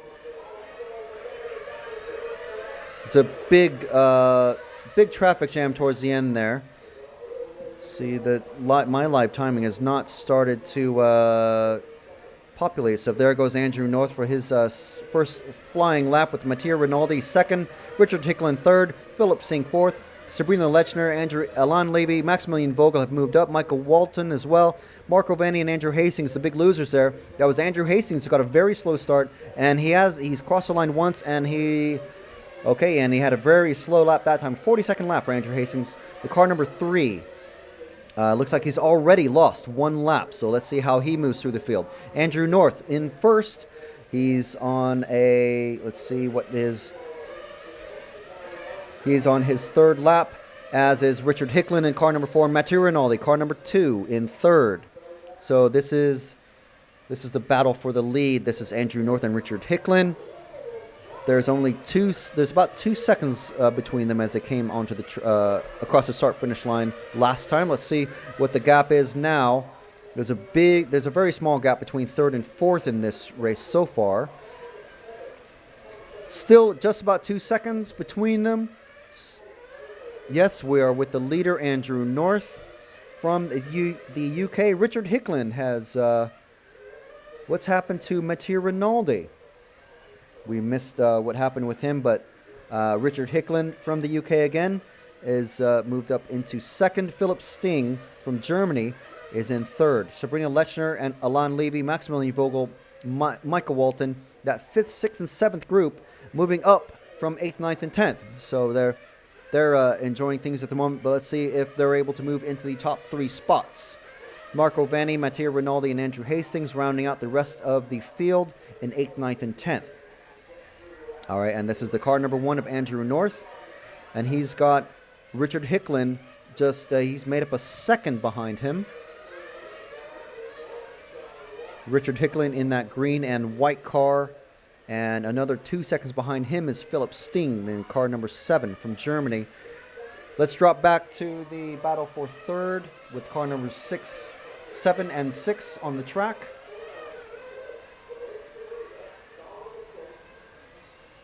Okay, and this is the 3rd place car of Philip Sting and Sabrina Lechner. Sabrina only 0.4 seconds behind Philip. Oh, and there goes Philip. That's 3rd place taken. That's the pass for 3rd. Philip Sting making a mistake coming onto the main straight. And that's Sabrina in the orange car. And here goes Philip taking too tight on the curbing and just going completely wide. And now he's in danger of losing 4th place to Maximilian Vogel, who's gotten past Alan Levy and Michael Walton, who's in 5th. So Philip Sting is going to have to be very careful there. Sabrina now in 3rd. This is Philip Sting and Maximilian Vogel. All right, excellent. And we are watching them come down the pit chicane and around the spoon curve. Of course, this is for 4th position, but if they are moving significantly faster than than Sabrina, they will be able to catch up and take over that 3rd position. Of course, we are 3 and 3/4 minutes into this race. We've got 16 minutes and 10 seconds left. So we're going to be coming up on fuel stops in just about a couple of minutes. Not long now, and we'll start to see the positions start to really move around and then consolidate once again at the end of the race. So this is the green car of Maximilian Vogel in car 9, and chasing down the number 7 car of Philip Sting from Germany. Ahead of them in the pink car is Sabrina Lechner. And if I am correct, she is the pit person for Dario Balestre. That's Sabrina going past. Let's drop back to the battle behind Sabrina. These 2 cars here on the main straight, and that is Philip Sting followed by Maximilian Vogel. Sabrina's come into the pits, so Sabrina's going to lose her position, but she comes in exactly on the 5-minute mark. So let's see if these guys come into the pits. Let's follow these guys into the pits, whoever goes in first. And there we go. They both come into the pits together. So this is the battle for 4th. This is Maximilian Vogel in the green. There goes Philip, and there goes Maximilian. They come in and out in the same order. Maximilian's lost a little bit of time. I think his pit manager is a bit slower, maybe a bit more deliberate, maybe a bit more careful. than probably anyone else that we've actually followed in the pits. So, okay, that's lap traffic getting out of the way, going into the pits. And that's Philip Sting and Maximilian Vogel coming around. That is Sabrina behind them. Coming onto the main straight there in the pink car. So Sabrina followed by Michael Walton and Alain Levy. That's a very close battle, but we're not concerned with them at the moment because they're not battling for third, which is what Philip Sting and Maximilian Vogel are battling for. This is a very close battle for third. Oh, what happened there? He lost drive. Yeah, it looked like he just completely stopped, Philip. And we're going to go to an instant replay for that, I believe. So that's Maximilian in the green car from Germany. And they are he's followed. Uh-oh. It happened again. He's losing about a half a second there every time to Maximilian. He just, look at that, and Maximilian almost hit him. They must have brushed bodies as they went past. Let's go back to the live view and see if Sabrina, let's drop back one car to the yellow and white car of Philip. That's, that's Philip Sting, followed very closely by Sabrina. She was in third, and then she went into the pits. Can't tell you if it was a long pit stop or not, but these guys have both gone into the pits as well. Philip in the car that we are following right now, and the green car just ahead of him. They stopped for fuel after Sabrina and came out ahead of her. So, let's see here. We are following Philip Sting in fourth. Sabrina Lechner is definitely catching him. That could have been just a momentary, can't tell. He doesn't have the same problem again. It happened on 2 consecutive laps, coming out of that bank turn, coming into the triangle complex of turns there. The leader is car number 1 of Andrew North. Richard Hicklin, car number 4 in second. Philip Sting from Germany in third. Sabrina Lechner and Alain Levy in fourth and fifth. We're watching the battle for third of Philip Sting. As they come there, they just went down the straight. So we're going to concentrate on the leader of Andrew North, car number 1, way out in front. He's got a 2.5 second lead on Richard Hicklin with 12 minutes remaining. We are 8 minutes down. Yeah, let's get back to the battle for third. Sabrina has just passed Philip to take over third. There we go. That's the battle for third. Coming down the straight. Something is going on with Philip's car. We don't know what. It coming out of the bank turns and coming into the triangle complex of turns. It just stopped. It literally just stopped. We don't know if it was just temporary radio glitches, but it happened in the same spot on 2 consecutive laps. So we are watching Sabrina Lechner from Switzerland, followed very closely by Philip Sting from Germany.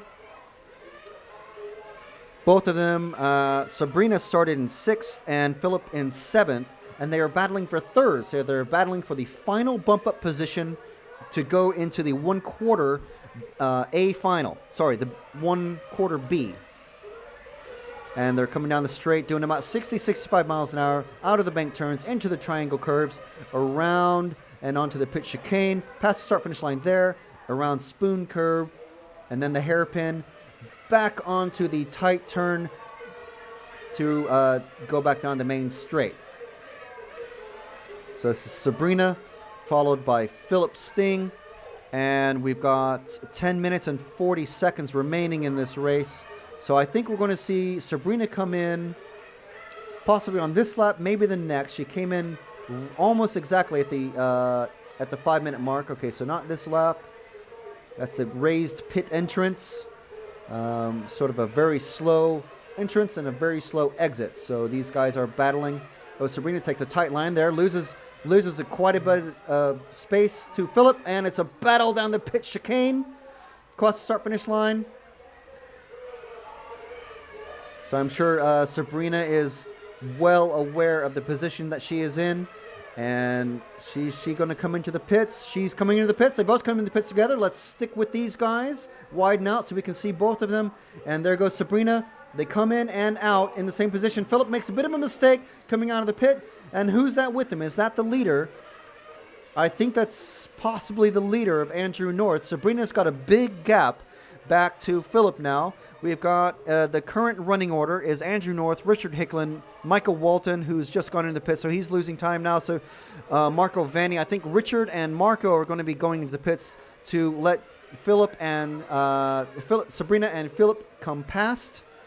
So this is Sabrina that we are following. She's got quite a lead now, 2 seconds back to Philip. Richard Hicklin is still in second place, but we're going to see him come in and out of the pits very soon. So still with Sabrina. She's now got a 3.3 second lead to Philip. Sabrina solidly in third. Yes, I'm sorry. Richard has been in second this whole time. So yes, this is the battle for third, not second. So Sabrina and Philip, I think Philip is now 4 seconds behind. Yes, he's losing time quite quickly to Sabrina. Andrew North is in the lead. That's car number 1. Andrew from the UK. He's on done 43. Sabrina's stopped. Sabrina's stopped. She's come to a complete stop. She's flamed out. That is going to let Philip swing past. She's going to lose loads of time now. What a massive disappointment. She stopped just after the spoon curve coming onto the straight, just in that section there where that group of cars is. Let's see if we can find the car number 7. Car number 7 of Philip Sting, who is the beneficiary of Sabrina, who is now she's in 9th place now. Another tragedy as we watch Andrew North, who's got a 2.8 second lead over Richard Hicklin. Philip Sting, wow, he was getting dropped by Sabrina, and Sabrina is back out on track now. She's in 10th place. That was a 50-second lap for her, so she lost, and she stopped again. Well, that's it. That's her. But well, as soon as she stopped, that was her race done. Very unlucky. We don't know what it was, but obviously a flame out. Don't know what caused it, but yeah, that's Sabrina gone and out of the race. So we've got Andrew North in the lead with 7 minutes remaining in this 1/8B final. He's got almost a 3-second lead to Richard Hicklin, the car number 4. Both these guys from the UK. Philip Sting from Germany in 3rd, the car number 7. Michael Walton moving up from 10th into 4th position. Alon Levy also another bump up along with Michael. Alon Levy, who won the 1/16B. He is in 5th. Marco Vanni in 6th. Maximilian Vogel, one of the other bump ups, in 7th. Mattia Rinaldi and Andrew Hastings, who started 2nd and 3rd respectively. They are still running. They're on. Andrew Hastings had a nightmare start to his race. He lost 2 laps right from the get-go, and no one else has dropped out except for Sabrina, who we just saw on camera. She's now 4 laps behind. Andrew Hastings is 3 laps behind. Everyone all the way down from 1st to 8th position are on the lead lap. Philip Sting is 8 seconds behind. Let's find cars number 7 and 0 on the track. They're less than a second apart, with just under 6 minutes remaining. So these guys very close. They're less than a second apart. Okay, and we've got car number 7. Great job. And that is Philip Sting, who we saw battling with Sabrina just several laps before. Immediately behind him, 0.6 seconds behind him, is Michael Walton, the car 0. Okay, this is Michael Walton from the UK, who is behind himself, has Alon Levy. This is the battle for 4th, and they are less than a second behind 3rd position, Philip Sting. So there you can see the gap between these guys and Philip in 3rd. And Michael Walton, he's dropped back a bit. It looks like he's running defensive lines and trying to keep Alon Levy behind him. Very wide line going into the main turn.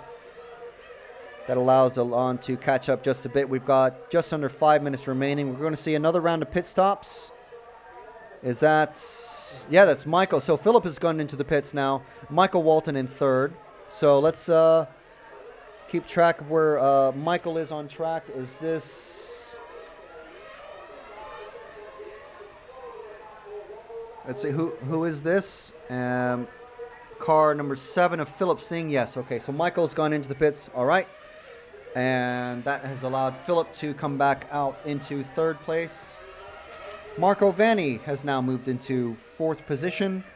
He's a second behind Philip. And Michael Walton, okay, I think Marco is going to be pitting.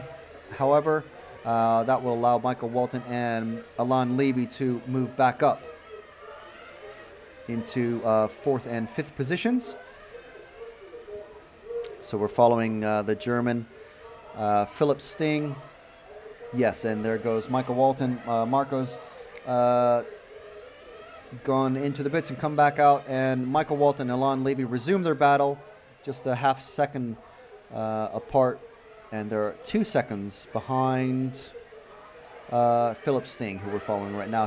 Philip is 5.8 seconds behind Richard Hickland in second, and Richard is 2 seconds behind Andrew North. So we're at 3.5 minutes remaining in this race. All right, let's drop back and just see the battle for fourth, because there's nothing really else out there happening on track. These guys, they're bumping and grinding, as some racers like to say, rubbin's racing, but I think that's only in America and Europe. They don't really like that, because if you rub at these speeds that these guys are doing, you come off the track or you break something for sure. So this is Alain Levy in lead. This is the battle for fourth. Again, the battle for fourth. These guys are not in, they're not troubling the top three guys, who are certainly going to be bumping up. But that is Alain Levy and Michael Walton battling very hard for fourth. Now, this is purely for pride now. However, if a problem happens, as we saw happen to Sabrina Lechner on the 44th lap of this race, these guys will certainly benefit. And if a problem happens to one of them, to one of the top three guys, one of these two who are battling for fourth position will move up into the 1/4 B final. So Alain has a bit of a gap there now, and Michael Walton falling back a bit. So Michael is, now it's a full half second. It's going to be a bit more now when they cross the line.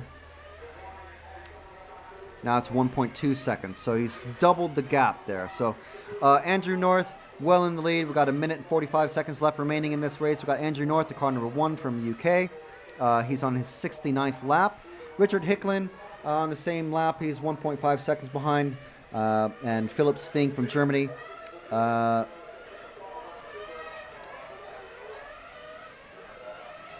that's fine.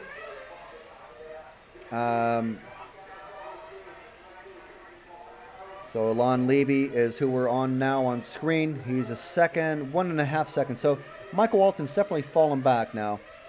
Okay, so let's pick up car number 1 of Andrew North, the leader of this race by 1.25 seconds over Richard Hickland. They're going to finish with about 75 laps, 74, 75 laps. Andrew North in the lead, Richard Hickland second. Philip Sting in third. Alain Levy and Michael Walton battling it out, but Alain he's now got a 2.25 second lead on Michael. So something has happened to Michael's car. So we're now following Andrew North, the British driver, car number 1. This is the first time we've actually seen the top qualifier in a race actually finish in the lead at the end of the race. He's got 24 seconds left before he can claim that win, though. And with these guys doing 15-second lap times, 15.5-second lap times, you can't make a single mistake. You cannot afford a mistake at all. So we've got Andrew North. He's going to take the win as long as he finishes this lap. There's 1 second left, 0, and that is it. Finish the lap you're on. Andrew North is finished. Richard Hickland in second, both with 76 laps. The same for Philip Sting. Alon Levy is going to finish in 4th with Michael Walton in 5th. Mattia Rinaldi in 6th. Maximilian Vogel in 7th. Andrew Hastings in 8th. Marco Vanni in 9th. And Sabrina Lechner. Extremely bad luck to flame out twice from 3rd place. How's that? Picking up the lead and stuff like that. How's that working? Oh, you're going to do the pit. Sorry. Okay, so we're going to go and try to sort out the pit lane camera so you guys can see what's happening on the pit chicane, and as cars are coming across. We do have a static camera there, just like we do at the end of the straight, but something's happened to it. So cameraman Paul is off to go investigate that, and I will make a note of who finished where. We've got Andrew North finishing 1st, Richard Hicklin finishing 2nd, and Philip Sting finishing 3rd. Bad luck for Sabrina. But, you know, that's racing. You come all this way from Switzerland, and you never know when bad luck can strike. So that was the 1/8 B. The 1/4 B will feature in 8th position on the grid, Andrew North. And in 9th place on the grid, Richard Hicklin. And in 10th, Philip Sting.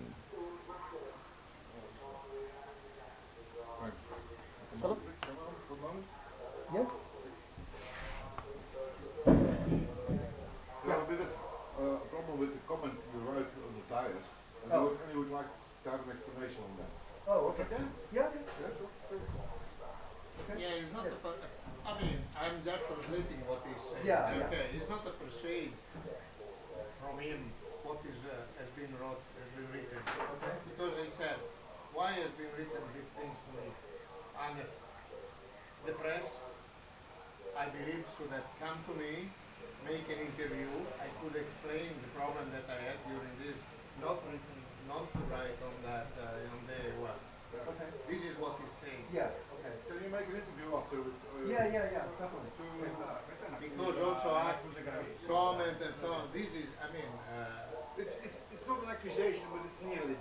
yeah. It was- to him it looks like an accusation. Okay. Yeah. And very- I'm sorry. But I'm just. We had several comments on the YouTube thing about. But you know this world how it is. Yeah. So you get to choose Yeah. the comments, because otherwise, you know, things Goes goes on up, and goes up and blow and blow. And But so if he can make a comment, Yeah. an interview and a comment, and you, it's better you to read his me. words. It's better you come to him and make an interview. He can explain and put it on the. Oh no, io gli ho detto. Sì, che ti fate un'intervista che ti mette sul sito l'intervista che ti ha fatto, che tu spieghi i problemi che hai avuto, che hai o che hai avuto. Gliel'ho detto che deve stare attento a queste cose, che qui il mondo, qui tutti parlano, deve scegliere le cose, non cosa. Yeah, I mean, it's just there's not a lot of. I was only able to literally talk to 4 drivers in pits, and if I would have had more time, I definitely would have come to But the we Italian we drivers. wait for you, huh? Okay, Yeah. because we want to The clear situation. clear the Yeah. situation, Yeah. ok?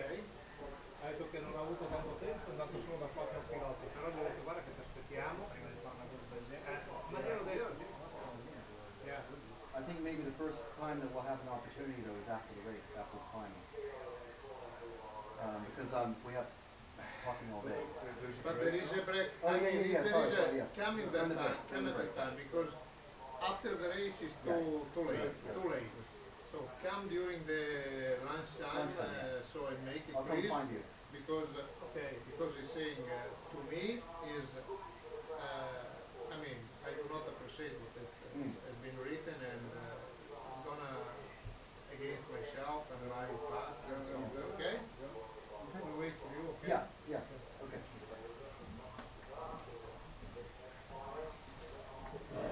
Sorry about that. Just a little discussion of the tire article that was put on the RC Racing TV website. If you want to curious about it, you can check out RC Racing TV and just join the discussion. So yes, interesting times.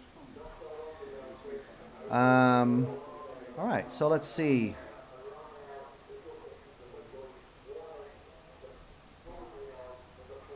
Engine 2 lean for Sabrina. Well, I wasn't able to hear the car as it was going past very well, but I certainly can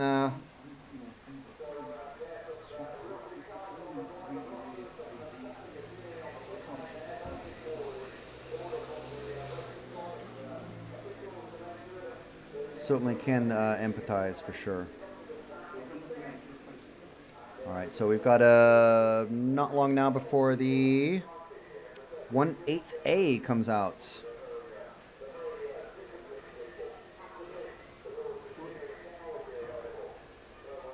If I do the one after this one, if you come down as soon as this one's finished and sit with the monitor, then I'll go up there and have another go for a minute, and at least you'll be here with the phone, etc., and you can see what's going on. When I get back, I'll be able to.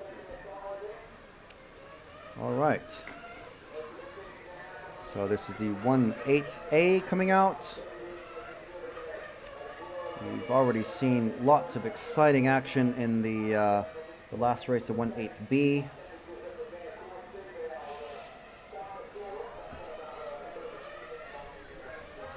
And even, what was it, the 1/16A. Lots of drama already, and we're only, what, 3 races in?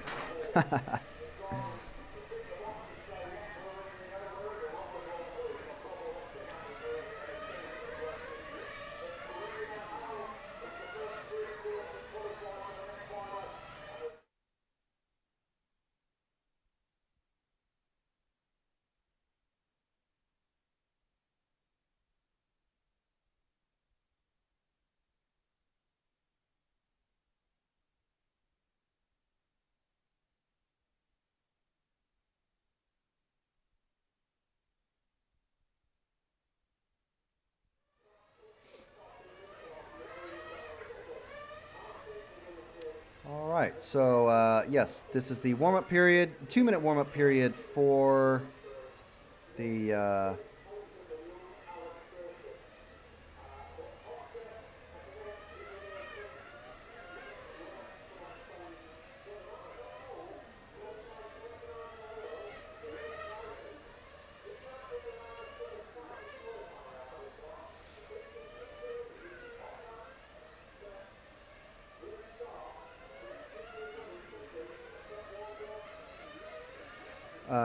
yes, 2-minute warm-up period. Sorry, just replying to a text from RC Racing TV's Matt, who's in Spain with Nick and James, the other half of the RC Racing TV crew this weekend.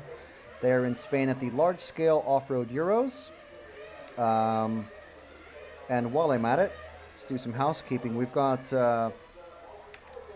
we are RC Racing TV, the official media partner of EFRA. You can find us on EFRA.ws and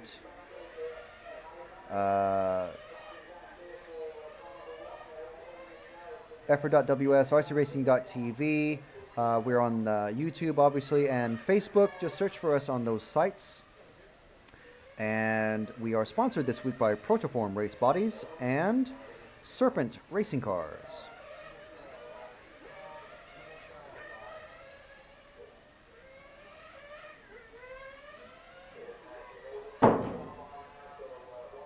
I've just asked Matt if it should be video or written, but I don't have a handheld recording from this.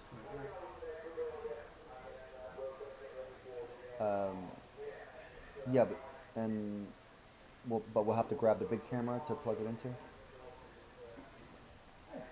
So during the break, I suppose we'll run around and get a few. Yeah, we'll have to get some interviews anyway, won't we? From the top guys. So here we go. These are the mechanics for the drivers in the 1/8A final. All of these guys will be rooting for their drivers to finish in the top 3 so that they can move up into the 1/4 A final.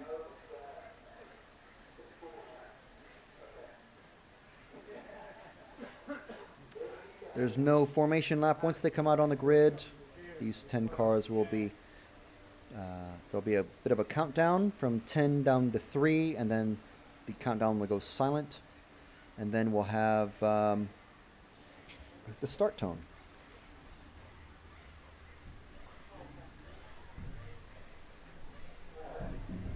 And here we go. This countdown. Looks like we're missing a driver. Who are we missing?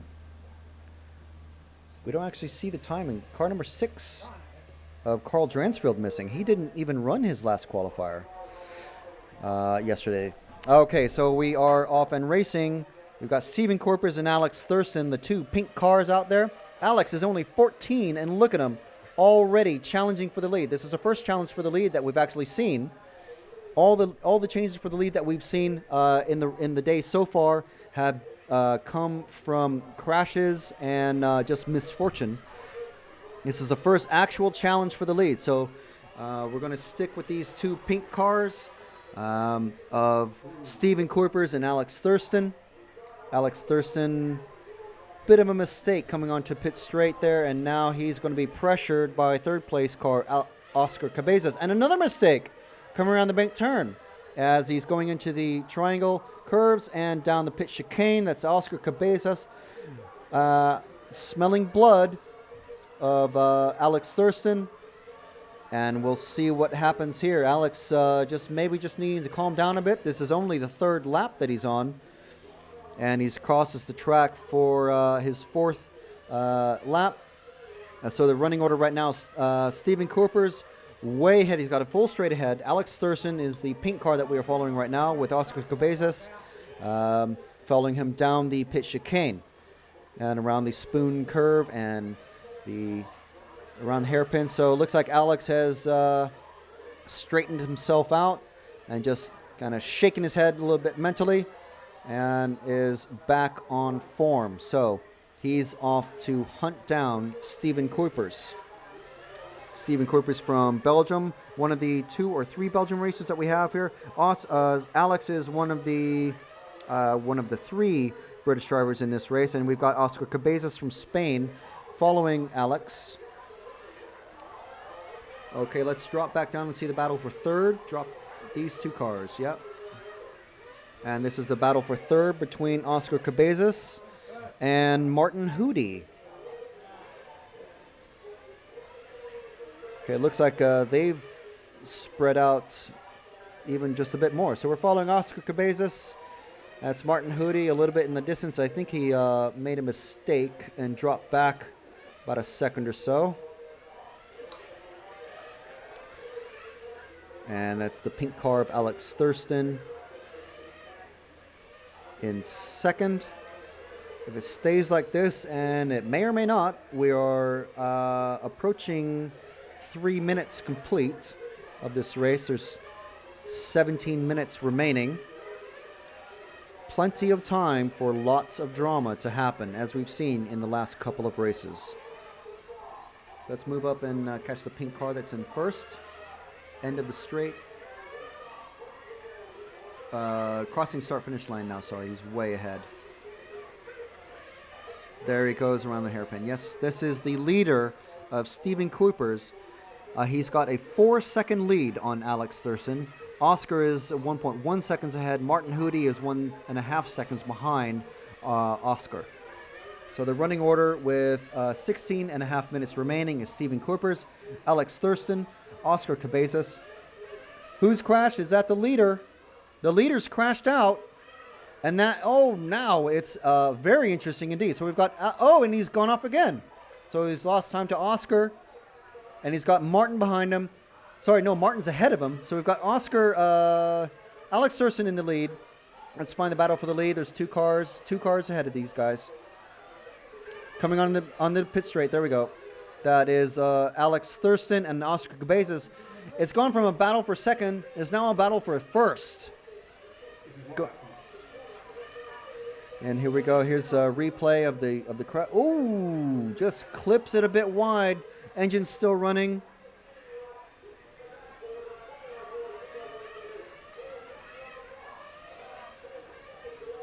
Okay, and this is the battle for first.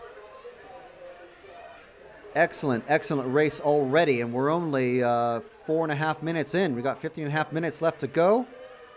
Is Alex Thurston, the 14-year-old from the UK. He's battling with Oscar Cabezas. Not properly battling yet. He's just holding. I think he went a bit wide there. He went a bit on the grass and lost some time. Oscar is 0.5 of a second behind Alex. So if Alex can just maintain his cool, running that serpent. I'm not sure what Oscar is running. And here we are in the pits. Let's catch them both doing their pit work. That's Alex's dad. Oh no, Oscar getting hit from behind. Oh, wow. So that's Oscar taking the lead with help from a car that was coming into the pits. Oscar takes the lead. This is a proper battle for the lead here. Of course, the top 3 cars are the only cars that move up into the 1/4 B. The 1/4 A. Oh, wow. I'm sure you see that all the time in club racing, but this is the European Championship, so here we go. We've got, this is Alex Thurston. Let's follow move up one car. This is Oscar Cabezas, and he's already starting to come up on lap traffic. That's an unsafe release. Yeah, I suppose that would be an unsafe release, but I don't think there are any rules for it. At least, we're not that organized yet. It's just toy cars, isn't it? So there's Oscar Cabezas moving through lap traffic. Alex Thurston is 1.3 seconds behind. Stephen Kuipers he had a big mistake at the end of the race, at the end of the main straight, and required the marshal to come grab his car. He was stuck on the grass and unable to move, and he lost 3 positions. Martin Hootie something has happened to him. He's fallen all the way he went from battling for 3rd, and he's now in 10th position. So the running order with 13.5 minutes remaining is Oscar Cabezas, Alex Thurston, Stephen Kuipers, Daniel Bancroft, Marcus Lidner, who bumped up, Anthony Abizet, who also bumped up from the last race, Arnaud Mathieu, Michael Klausner, Carl Dransfield, and Martin Hootie.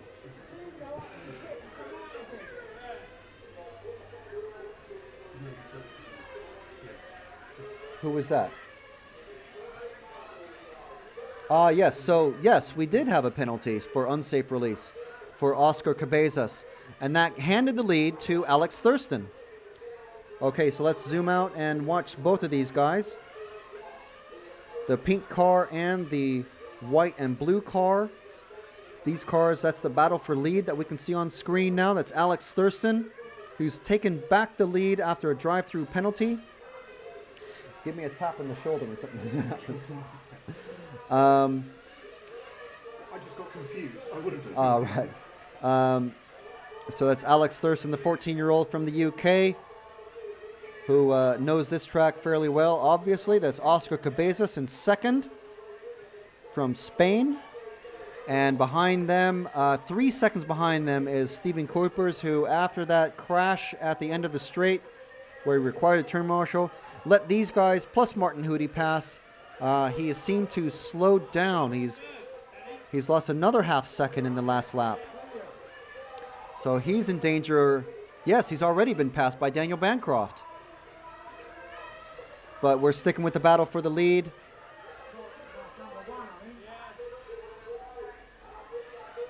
And this is Alex Thurston, followed very closely by Oscar Cabezas. I think that was Stephen Kuipers, who has just been, we saw someone running with his pink car. Oh, and Alex makes a mistake coming onto the straight. So that lets Oscar pass. Let's see if Alex can resume immediately and just start putting the pressure on Oscar and force Oscar into a mistake.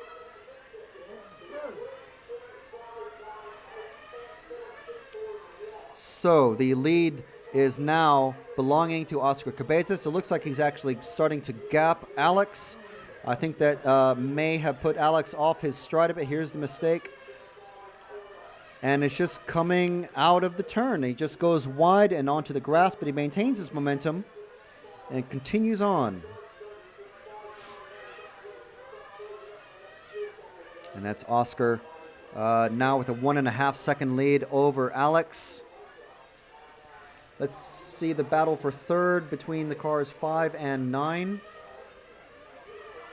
Car 5 of Daniel Bancroft is 3 seconds behind the battle for first, but Marcus Lidner is only a half a second behind him. And we saw Marcus move up from his last run. He started as in the 9th place, which is one of the bump-up positions. And he's making up time very slowly on Daniel Bancroft. Daniel benefiting from Stephen Corpers, who had to pull off the track. We don't know what happened to Stephen, but he was in the lead, and then he made a big mistake at the end of the straight. And that is Marcus Lindner into the pits. Alex is in 4th now. He's gone in and pitted. And that is, I believe that's Klausner who's in the pits.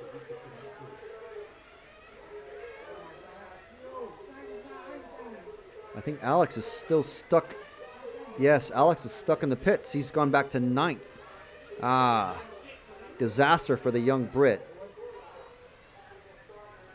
So let's see what the running order is now. Oscar Cabezas, let's find car number 3, the leader of Oscar Cabezas from Spain. He's on his 41st lap.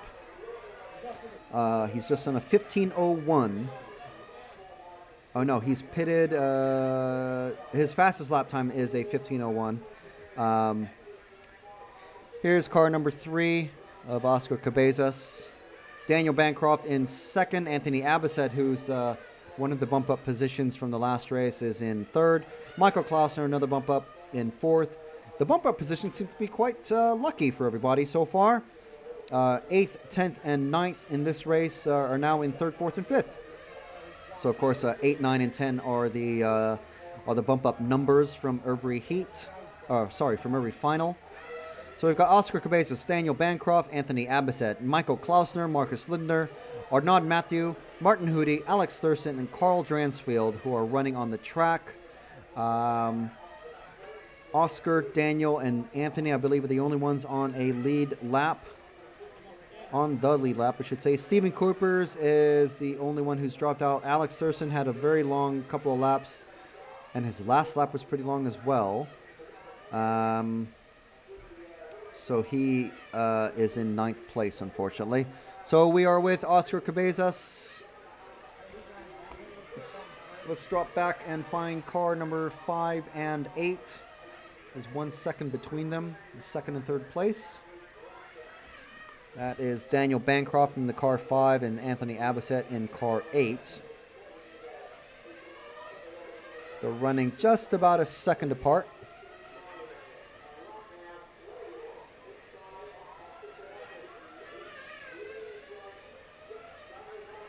All right, and there's car number 5 coming down the straight, and he's followed by car number 8 of Anthony Abisset. That's what a second gap looks like. Actually, 1.2 seconds. Let's see what it is when they cross the line now. It's 1 second again, 1:03. So that's 1 second on the track. So 1.5 seconds is the length of the straight, roughly. Probably the straight and the bit. So I think Anthony's just gone into the pits. There's 6 minutes 45 seconds left in this race. Someone's just come off on the main straight, but he's back on. I definitely saw color. It wasn't upside down. As Daniel Bancroft is, yes, I think that was Anthony went into the pits. So this is Daniel Bancroft, I believe. What car number is this? This car number...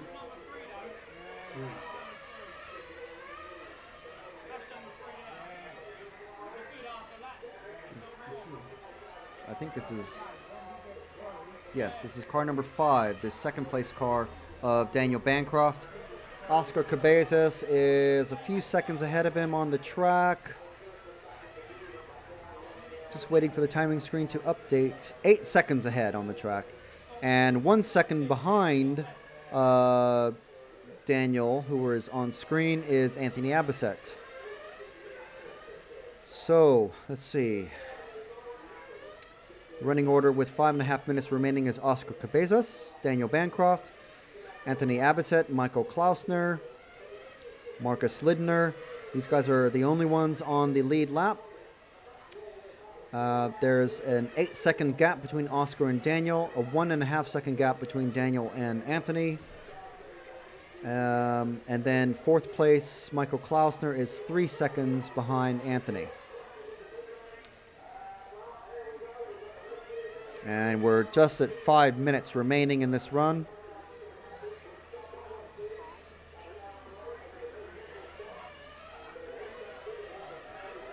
Running order not changing. The gaps remaining roughly the same. 8 seconds between second and first.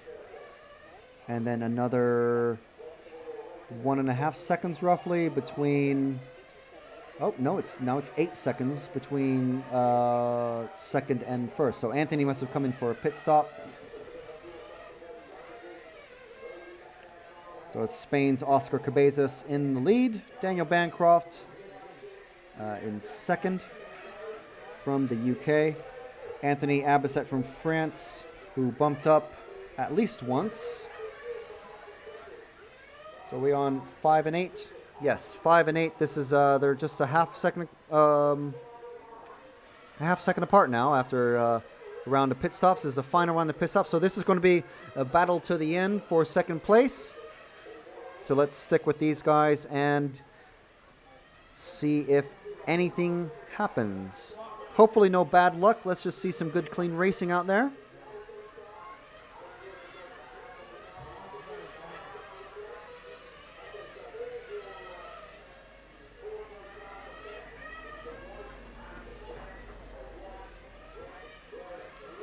So now they're about a second apart. So Daniel's definitely able to make up some space when he really needs to.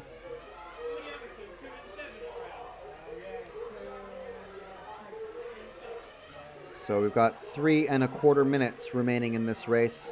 Oscar Cabezas, Daniel Bancroft, Anthony Abisset are the top three, and they are due to bump up into the 1/4 A. I'm wondering if Anthony is just saving his car for the 1/4 because he's dropped back. He's maintaining a 1 second gap. Michael Klausner in fourth is now 2.3 seconds behind him, so there's plenty of space behind and ahead, so that Anthony doesn't have to worry too much about running in anyone's dirty air or running too close to anyone.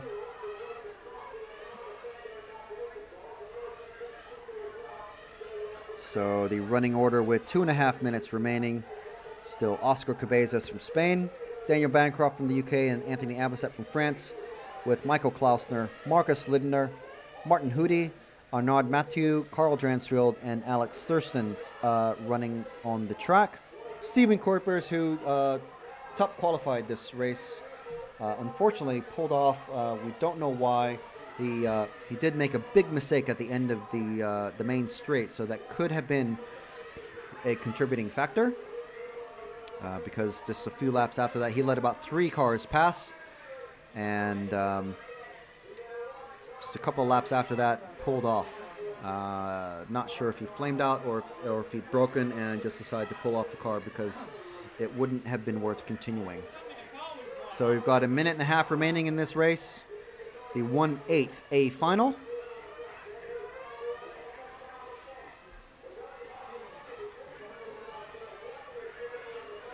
We're following Oscar Cabezas. Let's find car number 3.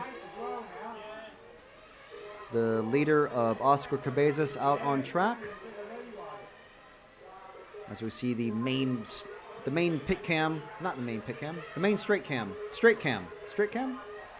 All right, and we are on car 3 as he's coming down through the triangle and out onto the pit straight. We've got less than a minute to go.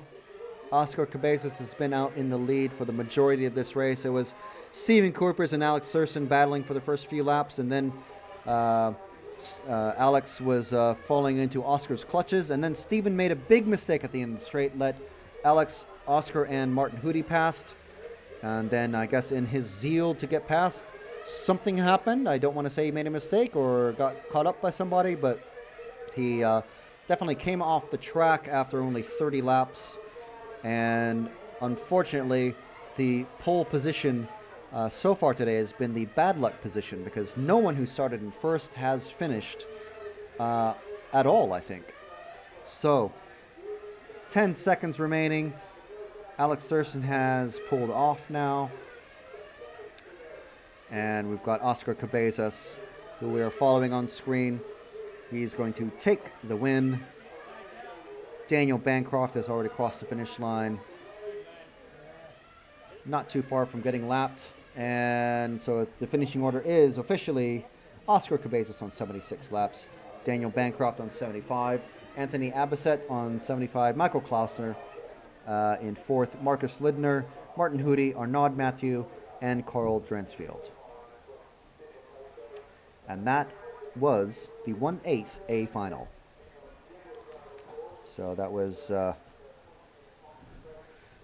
Oscar, Daniel, and Anthony are moving up into the 1/4 A.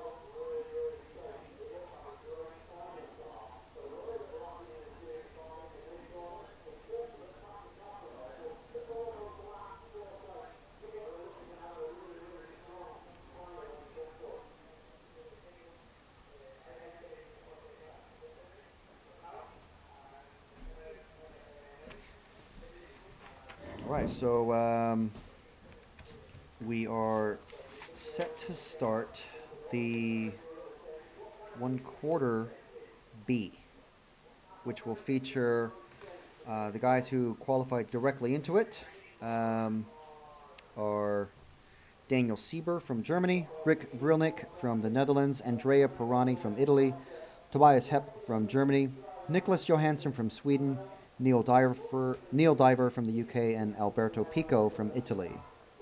The bump-up positions from the 1/8 B are Andrew North from the UK, Richard Hicklin from the UK, and Philip Sting from Germany. Can you hear me? Yeah, nothing yet.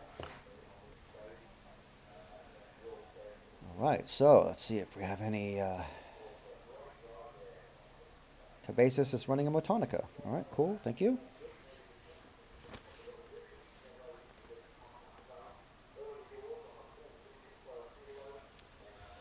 Still nothing. Is there an option to... What software are we using to broadcast? Just whatever's available from YouTube. I'm not sure. Change it to composite or... All right, so those are all the questions and comments from YouTube.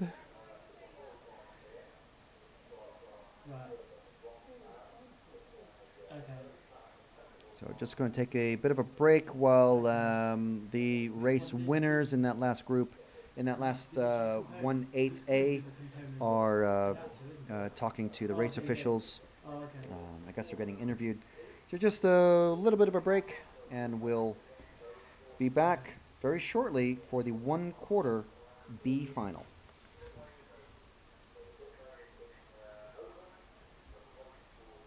Not getting any.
All right.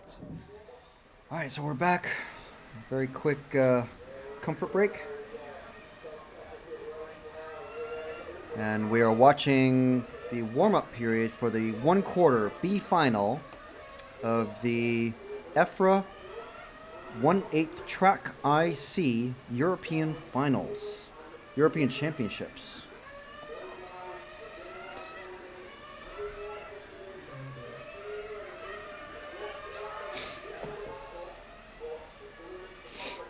We're running, well, a few minutes behind schedule, but it's okay.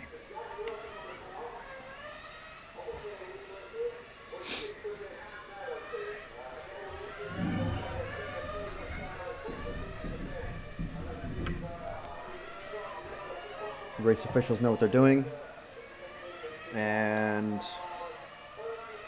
in this race, heads up Le Mans start race, we've got Daniel Sieber in Germany, from Germany, Rick Vrelnick from the Netherlands, Andrea Pirani from Italy, Tobias Hepp from Germany, Nicholas Johansson from Sweden, Neil Diver from the UK, Alberto Pico from Italy, Andrew North and Richard Hicklin, as well as Philip Sting. These last three drivers have bumped up from the 1/8 B final, which ran, I believe, an hour ago. So they've had about half an hour after doing their marshalling duties. They've had about a half hour to get prepared and ready for this race.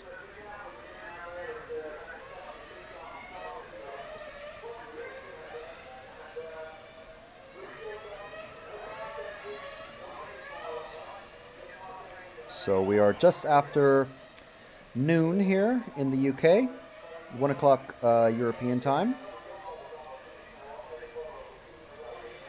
And you're watching RC Racing TV. We are the official media partner of EFRA. You can find us embedded on EFRA.ws, on the RC Racing TV Facebook group. Just search for RC Racing TV. Of course, this is a YouTube live stream, so we're on YouTube as well.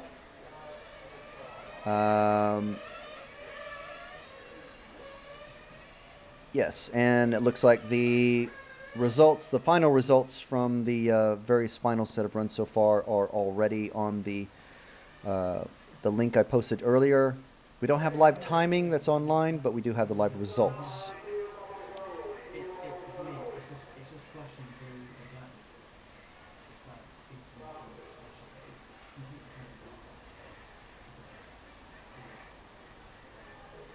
it's back. Hold on. It's back. It's back. Oh, it is.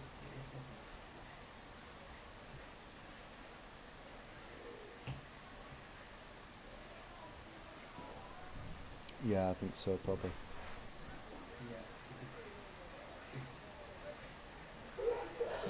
Excuse me? Didn't sign up for this.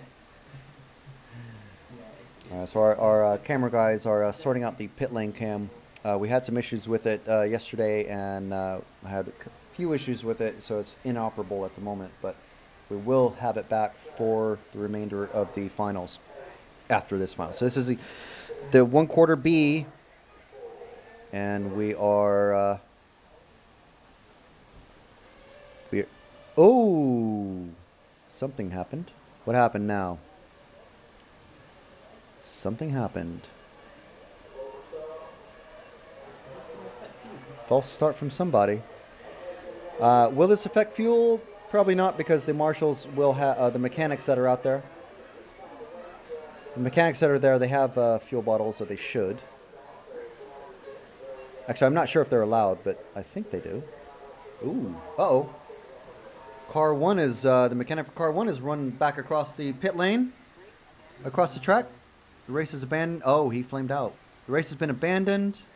I think they're going to let him start. Ah, yes. Yeah, see, they're not allowed to bring the start boxes or fuel. So, there we've only lost maybe a lap or two of fuel while that happened.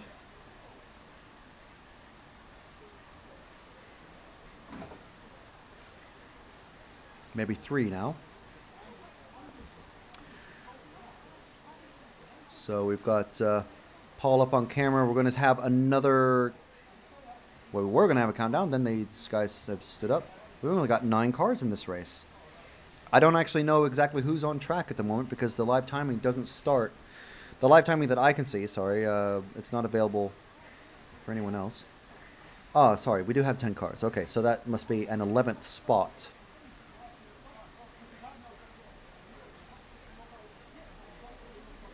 Okay, yeah, so they are refueling. It has been a while since they abandoned the race, so they haven't started a countdown yet.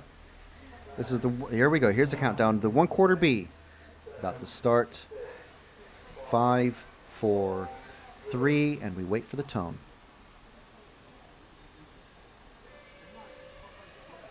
I didn't hear a tone. There was a tone. Okay, all right. So there wasn't another abandoned start. So here we go. That is the car number 1 of Daniel Sieber, followed by Rick Vrielnik and Andrea Pirani in second and third. Tobias Hepp crosses the line. Everyone crosses the line in the order that they started. We've got a battle developing for 8th place, but we're 7th place, but we're not going to stick with that. We're going to watch this 3rd place battle that's developing now. Oh, and he's off. Okay, let's follow the battle for first. This is first, second, third of Daniel Sieber, Rick Vrielnik, and Andrea Pirani. I know that Rick is running an X-Ray. I couldn't tell you, and that's the 2nd place car. I couldn't tell you what the other guys are running, but the running order right now, 3rd place has dropped back. That's Andrea Pirani. He's in 7th place now. So we've got Daniel Sieber, Rick Vrielnik, and Tobias Hepp, top 3 cars in this 20-minute final. We are 1 minute down. Lots of action already. These are 15-second laps, so there's about 4 laps in every minute. This race goes past very, very quickly, all these races. These are, whoop, someone gets sideways there. And we've got Daniel Sieber, Rick Vrielnik, and Tobias Hepp, is in 3rd place. Andrea has fallen right back. Nicholas Johansson, Neil Diver, Alberto Pico, Andrea Pirani, Andrew North, Philip Sting, and Richard Hicklin complete the running order. And this is the battle for first between Daniel Sieber and Rick Vrielnik. Rick is the top seeded and the top finishing X-Ray. I believe Martin Hootie was the next fastest, and he did not bump up into the quarters. And this is a quarterfinal, and we've got a battle for second developing now as we go down the straight. That is Rick Vrielnik and Tobias Hepp. Very, very close together as they come around. Okay, so it looks like Tobias had a bit of a mistake coming around the pit straight. This is the battle for third. My apologies. As Tobias Hepp and Nicholas Johansson that we're watching, cars 4 and 5. Oh, and a mistake. Oh, and a mistake. Ah, man, that is... Who was that lost out? That was Nicholas Johansson that lost 2 places there, trying to get past Tobias. Got a bit sideways, and we're going to see that on instant replay in just a moment. But at the moment, right now, we are watching on screen. Here we go. Here's the... It's a mistake from Tobias, and then Nicholas tries to take advantage. It gets hit, and then loses 2 places as he's trying to take advantage of that mistake from Tobias. All right, so this is Daniel Sieber out in front. Rick Vrielnik solidly in second, and the battle for third between Tobias Hepp, Alberto Pico, and Neil Diver. These guys are all very close together, with Nicholas Johansson certainly trying to catch up. Who's this? What's happened here? Okay, but he's... Oh, that's lap traffic. As I think that's Rick V trying to pass him. Okay, so let's catch up with the car number 1 of Daniel... Sorry, that's... Yes, car number 4 is in the lead. Tobias. Daniel Sieber has come off the track. We're not sure what happened to him, because we were following the battle for second and third and fourth and fifth, all these guys. Once again, the curse of the top position has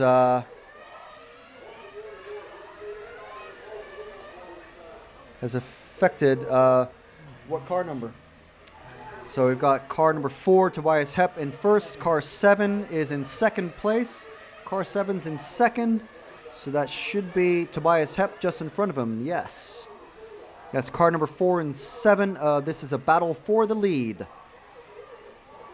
And of course, we've got a bit of a gap behind them to Rick V.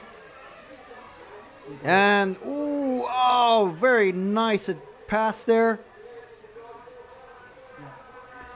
And he's already gapping Tobias. It's Alberto Pico from 7th place on the grid, taking the lead at the end of the straight. A nice, smooth, I believe, no contact pass for the lead. And here's the pass. And around, taking that inside turn. And Tobias having to swap lanes to go to the outside. And here's another, they're continuing the battle as they go through the triangle complex. Oh, no, sorry, that was a different battle there. That's, who's that? That's Tobias. That's Tobias has stopped out on the track. Oh, terrible look. He was battling for second there. And a lot of action in the pits now. There's 5 cars in the pits. 5 cars. 6 now. 5, 3, 2. Okay, so that's the first lap, the first battle for the pits, as we are just under 14 laps. We got 14 and a half minutes left in this race. We've got Rick V out in front in the car 2. Alberto Pico in car 7 is in second. Neil Diver in third. And that's the car number 6. So we've got the battle for the lead is the cars 2 and 7 of Rick V and Alberto Pico. I believe Pico is running the Mugen car, Rick V in the X-Ray. So this is the battle for the lead between these two guys, and there's 2.5 second gap to Neil Diver, who is a second ahead of Andrea Pirani in 4th. So this is the main battle on the track.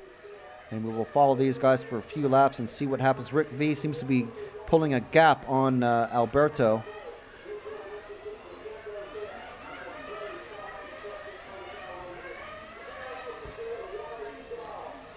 And coming down the pit straight, crossing the finish line. Yes, definitely getting a gap on now. So it's got a full second gap to Alberto. That's Rick out in front. And that is Alberto Pico that we are following. The car number 7. So he is the biggest winner so far. Moving up from 7th to 2nd overall. Let's see. Daniel Sieber is making a comeback, but he's from 10th place where he was. He started first, went down to 10th, and now he's in 7th at the moment. Tobias Hepp is recovered. He's battling with Philip, who bumped up, and Daniel in the battle for 5th place on the track.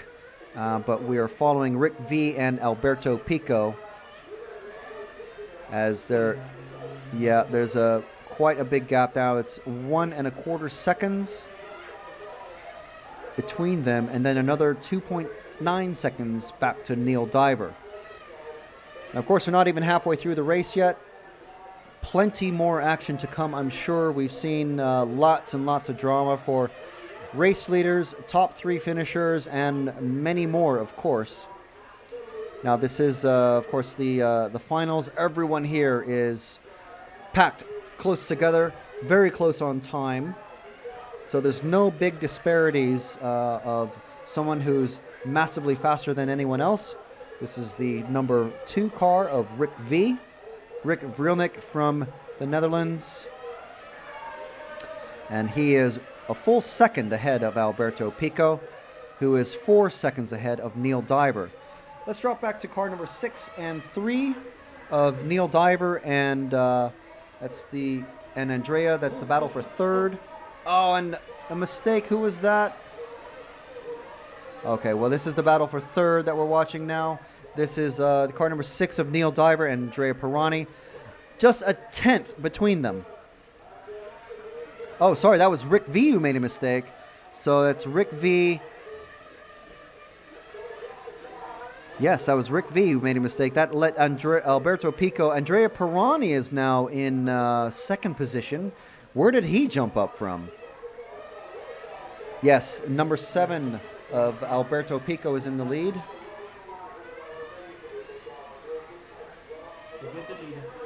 Okay, and this is Alberto here. Uh, Yeah, I did try earlier, but I couldn't see it. So it's Alberto Pico as we're watching him.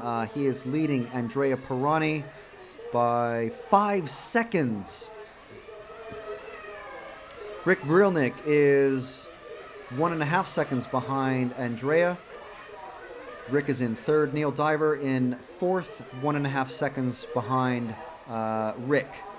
Now, Neil is still followed very, very closely by Daniel Sieber. It wasn't just a tenth of a second, but then Daniel made a mistake and has lost 0.8 to Neil. He's 0.9 of a second behind, almost a full second.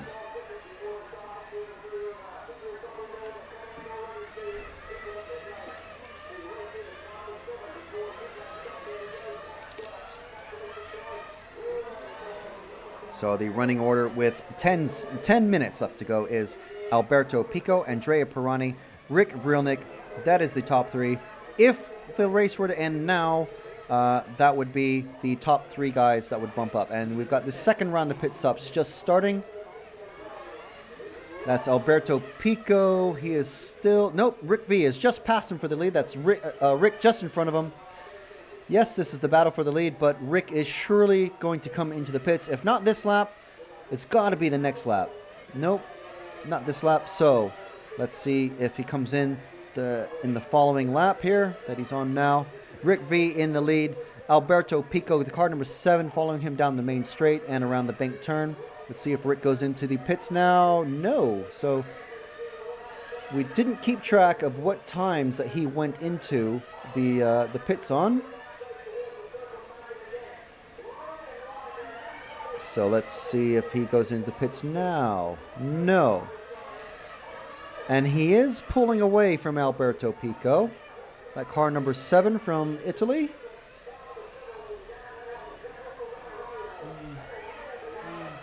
So let's see if Rick goes into the pits now. No, still not going into the pits. So he must have pitted out of sequence and we missed it while he was running in third and fourth. Alberto Pico following him as close as possible, but he's down a full second almost. Rick still not going into the pits. Andrea Pirani running third. Daniel Sieber recovering from the pole position curse. He was in 10th. He's now in 4th. But he is several seconds behind, 3 seconds, sorry, behind Andrea Pirani. So that will be interesting. He's obviously one of the faster cars in this group. And because he did qualify on pole, so we'll see if, first of all, if Rick goes into the pits, still not going into the pits. Daniel Sieber now 3 seconds flat behind Andrea Pirani.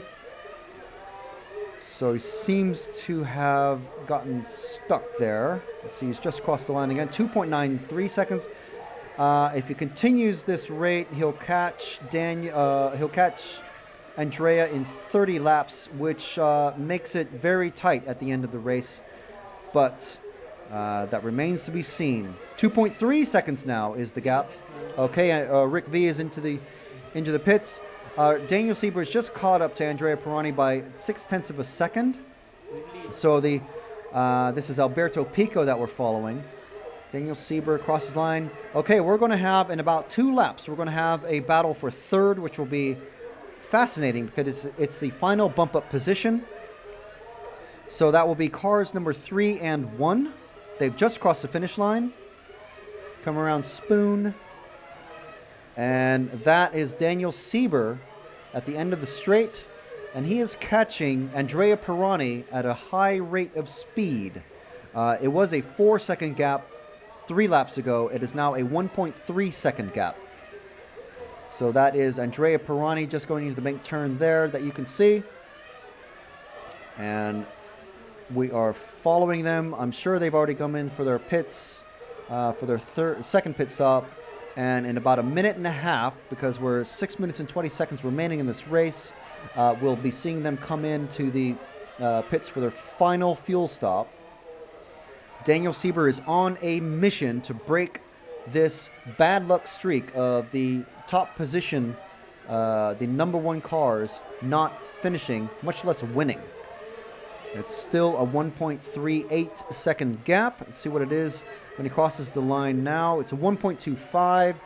The rate of advancement for Daniel to catch Andrea has definitely slowed. But it could be very interesting as that is, I think that was Rick V going into the pits. Yeah.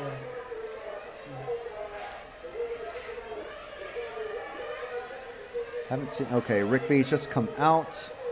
He hasn't lost the position, so they must have been almost a full lap ahead. So Daniel Sieber is now less than a second behind Andrea Pirani. We're with Daniel Sieber now. So we're following fourth place car. Soon to be a battle for third. As they come down the straight, that's what 0.8 of a second looks like between these guys. And let's see if Andrea Pirani. Oh, okay. So Daniel Sieber going into the pits right on time. There's exactly 5 minutes left in the race when he went in. There's now 4 minutes, 50 seconds. And let's see if Andrea Pirani goes in. That lap time for Daniel was a 21-second lap. So if you're quick, you can do this in about, it's a 6 or 7 second pit stop. Yes, so we've got Andrea Pirani presently in 5th. Daniel Sieber, the car number 1, in 6th. That's cars number 3 and 1. And as the other cars ahead of them pit the lap traffic, they have gone back into 3rd and 4th position. Rick Vrelnick is in, well, he's back into the lead. We've been following this battle for 3rd, which we know that Rick and Alberto will be finishing 1st and 2nd unless something absolutely drastic happens to them. But Daniel Sieber is only 0.8 of a second behind Andrea Pirani. So this could be over the next 4 minutes that are left in this race. These two cars, one of these two cars, will be moving up into the semifinals. So that white car is Andrea Pirani from Italy. The white and orange car now, ooh, so close. Less than a quarter of a second has got to be. They're so close. That white and orange car, that is Daniel Sieber, who started on pole for this race, had some bad luck, had to run back to the pits, had to restart the race from 10th, and now he's battling for 3rd so that he can attempt to bump up into the semifinals. And surely at any moment now, we're going to see Daniel make a desperate lunge to get past. There's only 3 minutes left. There's a bit of a gap now. He's fallen back, coming down the straight. It's a drag race down the main straight, doing about 60, 70 miles an hour now. And, almost a pass, but Andrea holding him off, desperate to keep that 3rd place position. And Daniel Sieber in 4th, doing everything he can to throw Andrea off his game. Neither of these guys wanting to give an inch. Oh, and they come together, and lap traffic gets past. Is that Rick V? I think that's Rick V coming around to lap them. So we've got a car in between. Oh, and he slides off. Oh, no, that was Daniel Sieber making a mistake. I'm sure getting... Oh, that's just bad luck. And now another car coming up to pass. And he gets slid off again. He's going to need another turn marshal. That's it. That's Daniel Sieber's challenge for 3rd. Done. So we got a replay. This is the attempt to pass. And this is...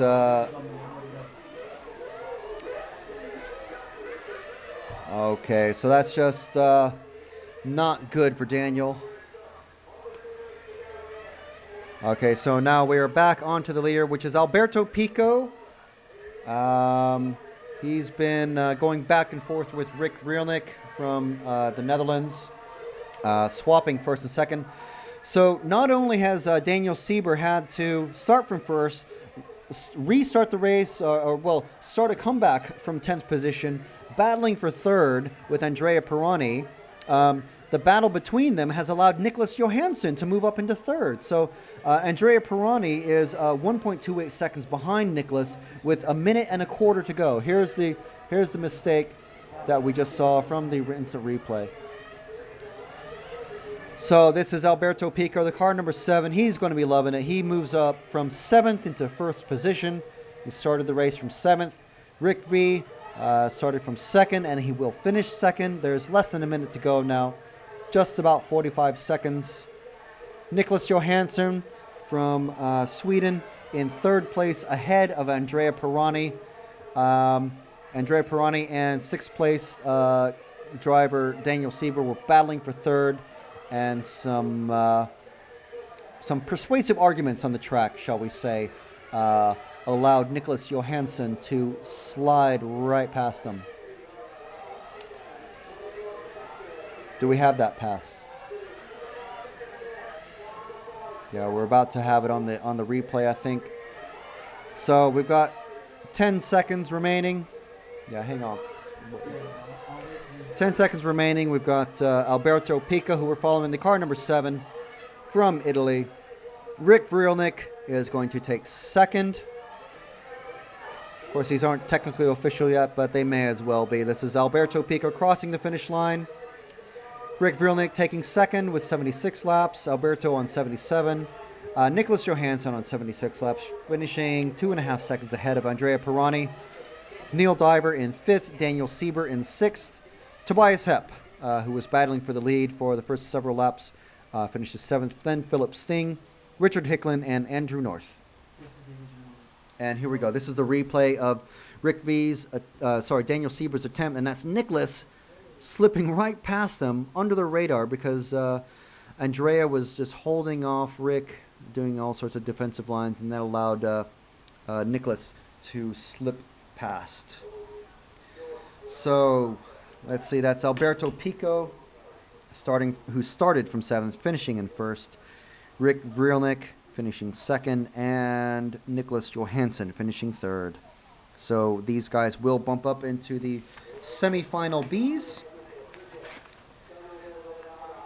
That would be, they'll be starting Alberto, Rick, and Nicholas will be starting behind Dario Balestre, Daniele Ialesi, Simon Kurtzbuch, Francesco Taroni, Michael Sullivan, Adrian Bertin, and Patrick Schaefer.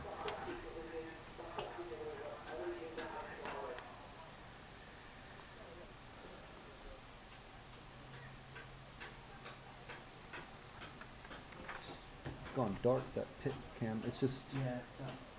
Oh, you're gonna sort out the thing. Yeah, we're gonna. Definitely a cable issue.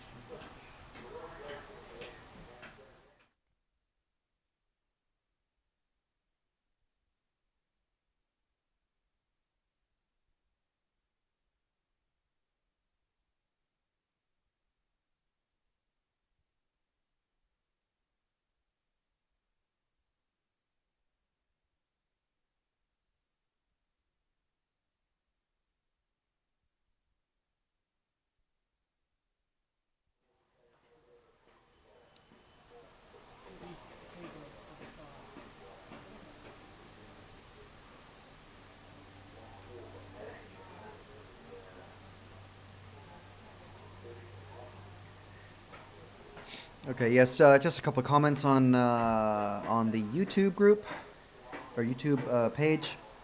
Yes, Nicholas is through. He did really well there to take advantage of the drivers in front of them having a moment on the track. And yes, we will be having an exclusive interview with Lamberto Collari.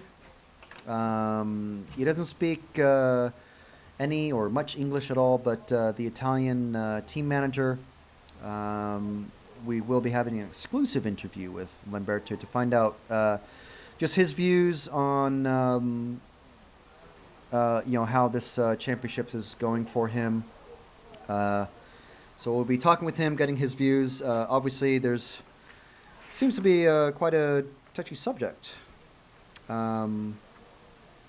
which is fair enough. The RC Racing TV article that I put live yesterday at rcracingtv.net. Pierre is asking, any risk for rain? No, not at the moment. Not at all for the entire rest of the day. So we should have just straight racing, which I talked to Mark Green yesterday. That's what he prefers. So good. Yes. So a bit of a maybe controversial article. There you can see the clouds. I mean, it's a bit gray, but it's a lot lighter gray than it was yesterday. The camera just making it look a little bit darker than it actually is. But yeah, it's going to be okay, I think, for the rest of the day. Yeah, so we had a bit of a touchy article that the Italians would like to clarify a few things. Yeah, well, I'm sure the article was read to him. But I mean, I personally have nothing against Lamberto. I've never raced against him, but there are lots of people who do.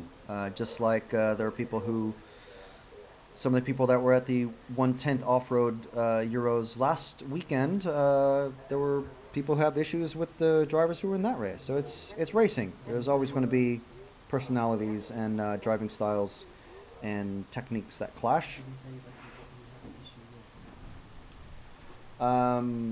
He had an issue with just with the last paragraph of the article, which was about him. So, which is understandable. I mean, obviously, if you see your name in print anywhere, you're gonna have something. You're gonna either think it's okay or the worst or whatever. But we will be having an exclusive interview with him later on during the lunch break, which is about half an hour from now. So we'll try and find him. We'll try and get that on camera, so that we have something to put into the. Not on the live stream, probably, but we will try to. I'd like to have it recorded, just so that nothing is taken out of context. We don't have the recording microphone here today. Well, I suppose I have my phone. That's the best I can do. Actually, just make sure it's plugged in and charging before I attempt to use it as any sort of journalistic device. But these guys, they're Italian. They're used to this sort of controversy, I'm sure. Not to make light of the situation, obviously. Like I said, if you see your name in print somewhere, you're going to want to know what people are saying about you. Let's see. So we've just had...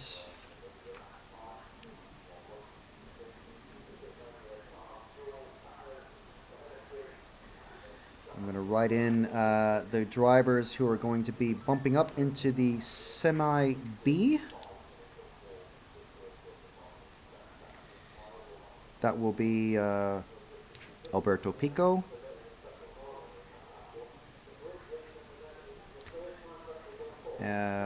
Rick Vrielnik, and Nicholas Johansson.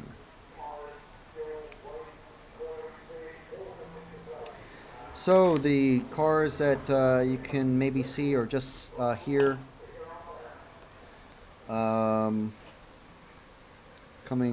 getting started up. That is the 1/8. The 1/4, the quarterfinal A.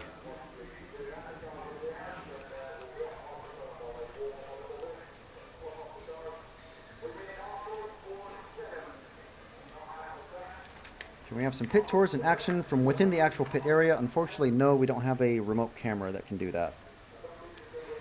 You should interview the guy coming from Ireland spectating. I'm sure he'll come and find us. Please be more careful commenting. You make a lot of mistakes by calling the drivers. Well, sorry.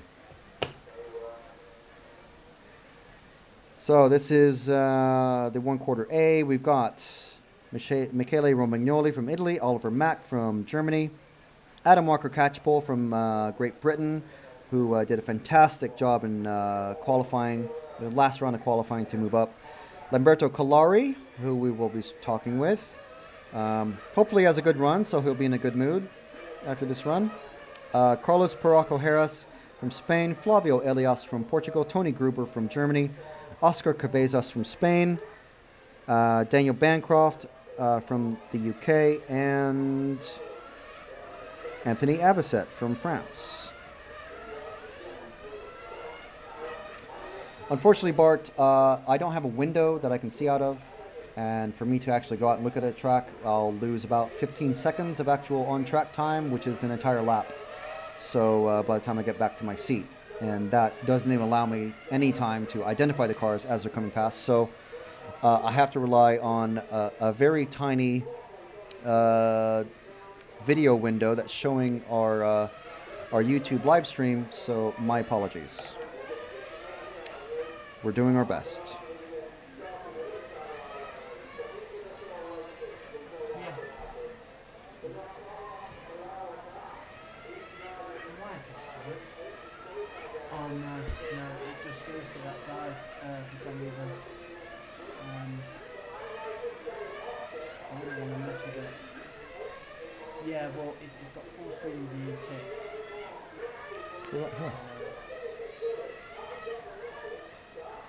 That will just make it. Yeah.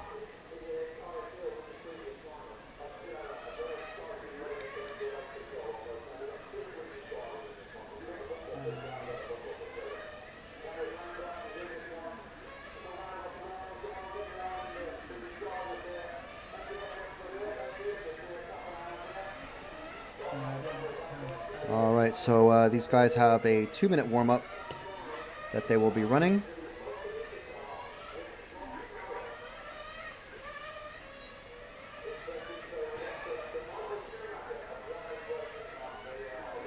And they've got about a minute left.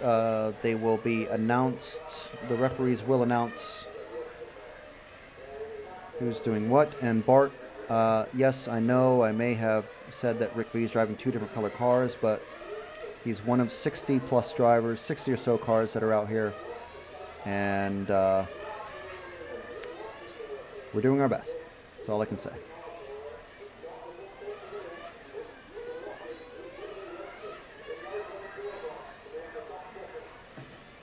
So they're starting to come in now, and 1 minute to start. There's no, once the mechanics take the cars up and picks them up, they'll walk across the track, take the cars to the starting positions. In this race we had, in the previous race, in the 1/8 A final, we had Oscar Cabezas from Spain bump up Daniel Bancroft and Anthony Abisset. Those will be cars 8, 9, and 10.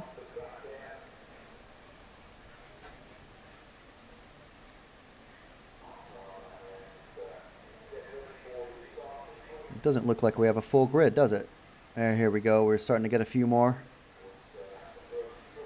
So there's the number 1 car, the orange of Michele Romagnoli.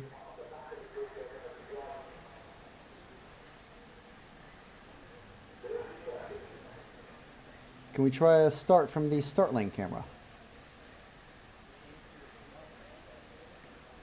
We don't actually see the. Well, it's okay. It's just 1 car out of view. Uh-oh, someone's flamed out. I don't. Are they going to be allowed? That's car 9 of Daniel Bancroft. He will have to start from pit lane, it looks like. Probably wait for all of these guys to come past. There's someone also not out on the grid, and he loses loads of spots. Oh, man. Okay, so we are off and racing. We've got Michele Romagnoli, Oliver Mack, Adam Walker Catchpole. Oliver Mack crosses the line first, it looks like, and it's a mad scramble down the main straight as these cars are freight lining it down that 60-mile-an-hour straight. So let's start getting these guys across the line. Yes, it is Oliver Mack in the lead in that white car. The orange car of Michele Romagnoli is followed very closely by the yellow car of Adam Walker Catchpole. So, oh, that's a nice pass by Michele Romagnoli on Oliver Mack to take the lead. So obviously he's a fast guy already coming into this race.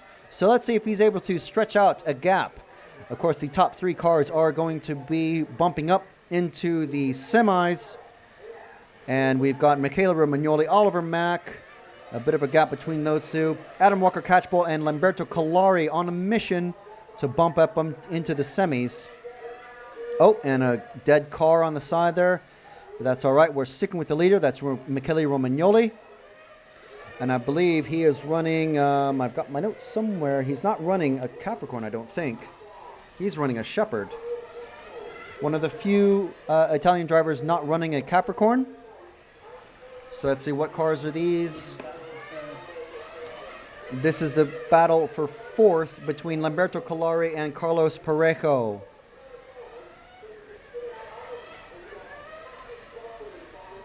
Very, very close between them. Of course, they don't want to make any mistakes and let the other guy pass, but they want to be able to capitalize on any mistakes or misfortunes of the cars that are ahead so that they might be able to bump up. So, Lamberto Collari in fourth and Carlos Parejo in fifth. We've got Michele Romagnoli, Oliver Mack, and Adam Walker Catchpole first, second, and third in the bump-up positions, but we'll come back to that in about 18 minutes because that's how much time there is left in this race. It doesn't matter what position you're in now because as we've seen, was that Michele crashing out? No, it wasn't. It was another pink car. I can't... So, yeah. Car number 6, that was car number 8 of Oscar Cabezas, just past Tony Gruber. That was the bump-up man from the last, the 1/8 final. So we're back on Michele Romagnoli, the leader of this 1/4 A final. Oliver Mack in the, is that the yellow car behind him? Yes.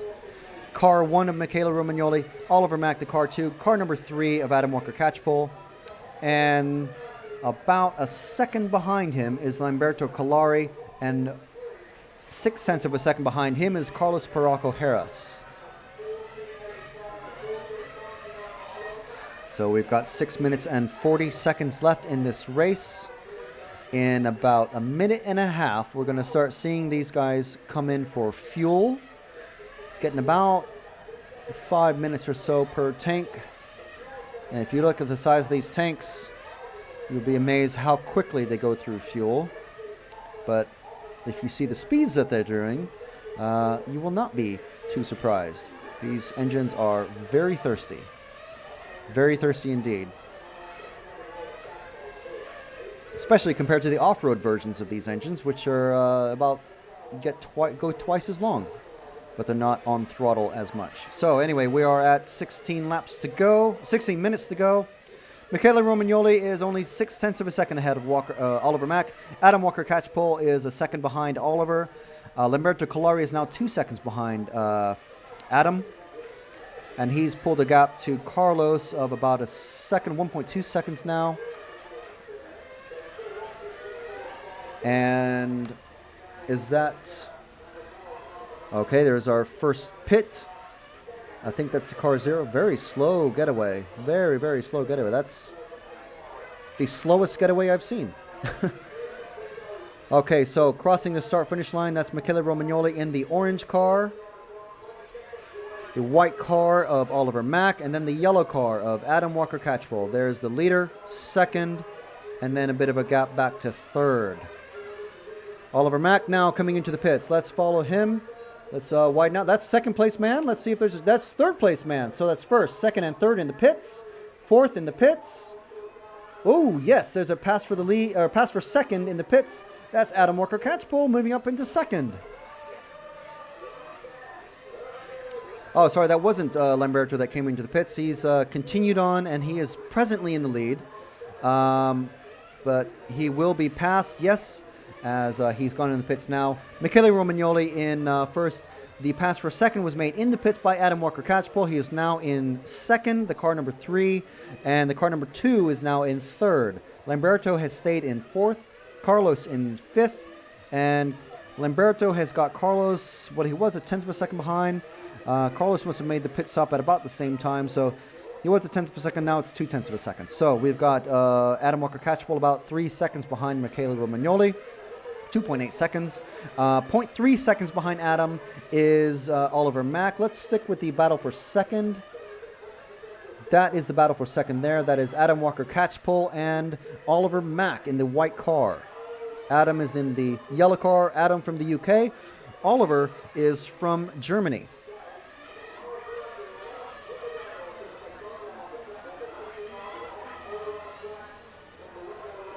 So as they're working their way through lap traffic already, I couldn't tell you what car number that yellow car is between them.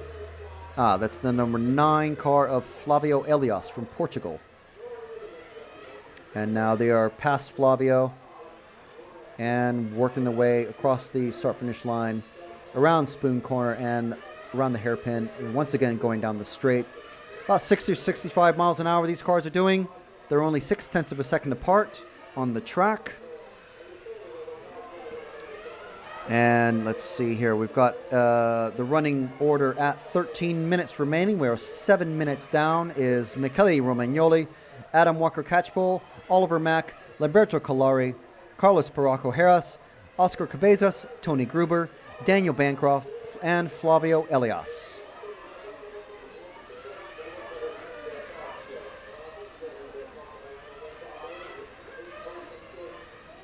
So this is Oliver Mack chasing down, or attempting to chase down, Adam Walker Catchpole. He has Adams pulled away just a bit from Oliver. 0.7 of a second behind now, and it looks like it's maintained that gap as they come across again. Oh no, now it's now it's much closer. Adam must have taken a couple of corners wide there. Sorry, while I was looking at the timing screen. So Oliver is right on Adams' backside. Even closer now. 0.16 of a second behind. Oh, an attempt to a pass and just bumped out of the way just a tiny bit there. So Adam certainly defending that position.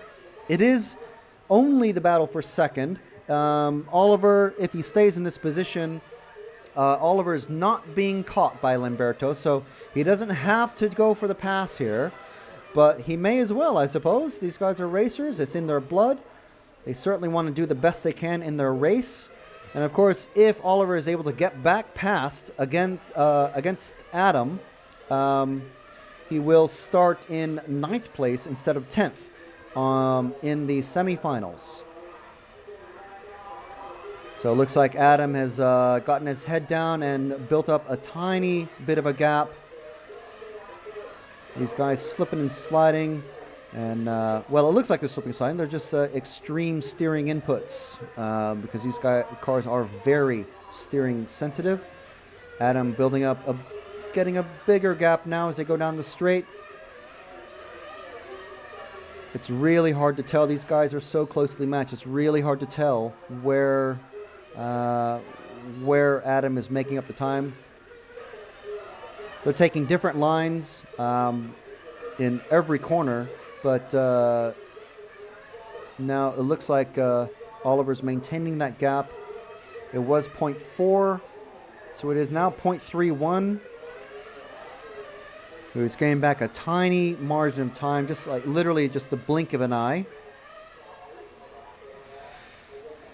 Michele Romagnoli is way out in front. Looks like, I don't want to jinx him, but we're halfway through this race, and he's 5 seconds in front. So, ooh, that's almost a pass going into the bank corner and around the triangle. Oh, and Oliver goes into the pits. And his pit time was a bit slower than Adam's last time out. So this is the second pit. Let's try and find Adam, who's presently in the lead, the car 3. I think he's gone in there. Yes, he's the yellow car. And he's back out. He is still ahead of Oliver by now almost, well, 1.79 seconds. So, yes, again, a faster pit. So, faster in, faster out. Adam maybe taking advantage of his knowledge of the Halifax track. I don't know how often he's raced here, but I'm certain that he has. Being a British racer, he's probably racing in the BRCA series, which is a regular visitor to this track. And if you're able to hoon it up and down those ramps going up to the pit area, the elevated pit area, you will be able to make up some time on drivers who might be just a little bit less familiar with the track. Ooh, and let's catch him. Oh, he came off the track. Adam came off the track, coming around let's see where he is now. Let's see where Oliver is. I think that's Oliver in the white car behind him. That's Adam. Is that Oliver? There's a lot of white cars out there. These cars right there. The running order is car number 1, and car number 2 has gotten passed into second place. Car number 4 of Lamberto Collari is now in third, so he's in a bump-up position. That's exactly where he wants to be, but he wants to be a little bit further ahead. He's 1.3 seconds behind Oliver Mack. Oscar Cabezas is less than a second behind Lamberto, and Adam Walker-Catchpole has lost about 3 or 4 seconds at least. He's now in 5th. And here's the replay of what happened to Adam. Just a bit wide into the grass, and we missed him. Yes, and we carried on following. But yes, that's just unforced error. So we've got Michele Romagnoli, 8 seconds ahead of Oliver Mack. That is first and second. Let's find the car number 4 of Lamberto Collari. He's out there. He's going to be enjoying this if he can finish this. Yes, this is Lamberto there on screen in car number 4. He's presently in a bump-up position. We've got 7.5 minutes left to go. And so, big dramas for the British racer Adam Walker-Catchpole. He was solidly in third, making time in second, making time on Oliver Mack, and just ran a bit wide and lost 4 positions. 3 positions, sorry. So we're following Lamberto Collari, who's presently in third position. He is 1.6 seconds behind Oliver Mack and 1.4 seconds ahead of 4th place man Oscar Cabezas. So Lamberto is going to be pretty happy with this position if he can finish in this position. There's 6 minutes and 45 seconds remaining in this race. This is the 1/4 A final. We've got Michele Romagnoli from, I want to say Italy, but I don't want to get it wrong. From Italy, yes. Oliver Mack from Germany and Lamberto Collari from Italy running his Capricorn in third place at the moment. But only the top 3 drivers in this race will be bumping up into the semis. And you have to be in the semis to even have a chance of getting into that final. So we've got 6 minutes left. In about, anywhere from 30 seconds to a minute and a half from now, all of these drivers are going to start coming in again for their final pit stop. And we are following Lamberto Collari, the 9-time world champion, the 7-time European champion, who desperately wants to have a personal chat with me after this race because of an article I put on the RC Racing TV blog. So if you're interested in what that article says, check out rcracingtv.net after this race. It's all about tires and secret sauces, or the lack thereof. So we're following Lamberto Collari from Italy, driving his Capricorn. He's in third. He's solidly in third. It's a very secure third position. He is 2.25 seconds behind Oliver Mack in second, who is himself 6 seconds behind Michele Romagnoli, who looks to be in this 1/4 A after, a full sheet of races. How many races have there been? There have been, let's see here. We've had 5 races already. This is the first race where we've come this far for the number 1 car to actually be in the number 1 position. So I don't want to jinx Michele, but it's just the truth. Michele Romagnoli from Italy in first. He's now, Oliver Mack has pitted. Okay, so that means Lamberto, who we are now following, got 4.5 minutes remaining. He's going to be coming into the pits any second now, and here he comes. Let's follow Lamberto coming in, getting refueled and back out. And that will be roughly a 21-second lap. Yes, 21.84. These lap times taking about, or the fuel stops taking about 7 seconds from pit entry to pit exit. So they add an extra 7 seconds to the lap time. We are just under 4 minutes remaining, so that was not a desperate splash and dash. That was a refuel to get him to the finish line and beyond, should he need to. Let's see if we can catch the car number 2 of Oliver Mack out there, the second place car. Oliver Mack from Germany. He's 3.5 seconds behind Michele Romagnoli. Lamberto Collari is 3 seconds behind Oliver. And here is Oliver Mack in second, very secure second position. He's got 3.5 seconds ahead of him on track and 3.5 seconds behind him on track to the cars in first and third position. So assuming nothing happens to his car, and cross your fingers and knock on wood, he's going to finish in second position for sure. And then we've got Michele Romagnoli, who will follow in a few laps. And we'll follow him across the finish line, where we, at the moment, assume he will break the duck of the bad luck first positions that these drivers have. All of the number 1 cars have had just rotten luck, starting with, I think it was Neil King was the first one who crashed out or flamed out in his race. And ever since then, it's just been a run of bad luck for all the number 1 cars. Either breaking out or dropping positions. So the running order at the moment with 2 minutes remaining is Michele Romagnoli, Oliver Mack, Lamberto Collari, Oscar Cabezas, Carlos Barraco Heras, Adam Walker Catchpole, who has not recovered from that mistake he made, Daniel Bancroft, Tony Gruber, and Flavio Elias. Anthony Abasset from France started 10th and only got a couple of laps into the race before having to pull off, unfortunately. So we've got about 1:45 to go. Michele Romagnoli from Italy leading Oliver Mack. Is actually, not only is this the first time we've seen first in this position at this point of the race, it's also the first time we've seen second in this position at the end of the race, I think. So let's see if we can find car number 1 out there, the leader. That is Michele Romagnoli from Italy. He's leading Oliver Mack by 3 1/3 seconds, who is himself 2.5 seconds ahead of Lamberto.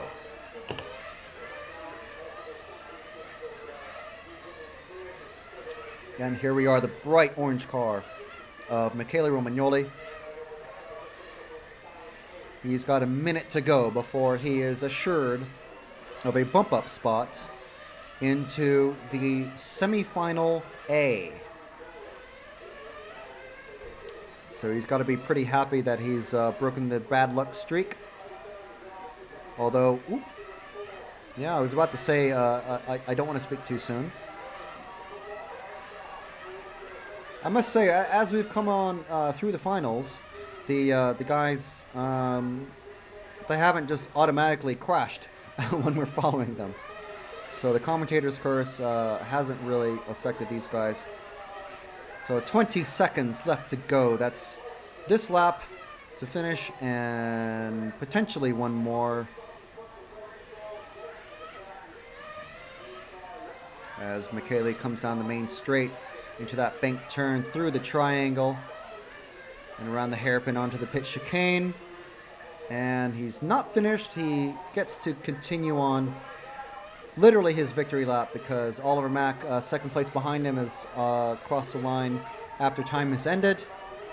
So here we go. Brief little victory lap for the 1/4 A final for Michele Romagnoli from Italy. Oliver Mack finishing second from Germany. Lamberto Collari moving up from fourth to take third to bump up into the semifinal A. Oscar Cabezas from Spain finishing fourth. Carlos Barraco Heras, also from Spain, finishing fifth. Adam Walker Catchpole finishing sixth. Daniel Bancroft in seventh. Tony Gruber in eighth. Flavio Elias in ninth. And Anthony Abasset did not complete the race. So we're going to take a bit of a break now. We've got a lunch break, and we're going to go have a personal chat with Lamberto Collari and see what he thinks of the article I put on rcracingtv.net. And we'll get some pictures of some of the drivers and potentially talk to, well, just anyone we can. Some of the top guys, and so we'll be back. Let's see.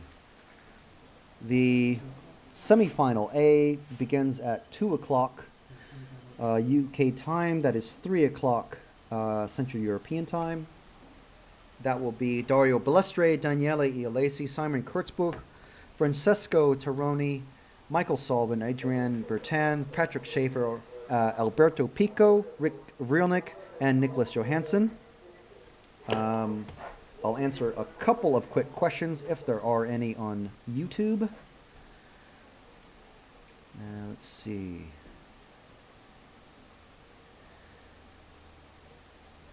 Thanks, Mr. Mugen MRX4. Try a microphone with a long cable or a wireless mic. Tongue face, I guess you'd call that. Well, yeah, if we had that equipment, certainly we would. Yes, it is a pity there aren't more drivers here. I think there's 59 total that are listed. RC Mart, having the same tires without additives is the most fair way to race and makes for much better racing. Yes, I think everybody agrees with that. Clearly you've read the article, because you're quoting it. Okay, so we're going to take a bit of a break. We'll be back about 10 minutes to the hour to run through whatever we can. The first thing I'm going to do is go talk to Lamberto Collari and get his views and put them on the RC Racing TV website on the tire situation article. So we'll be talking with him immediately. So we'll be back very soon. Thank you very much.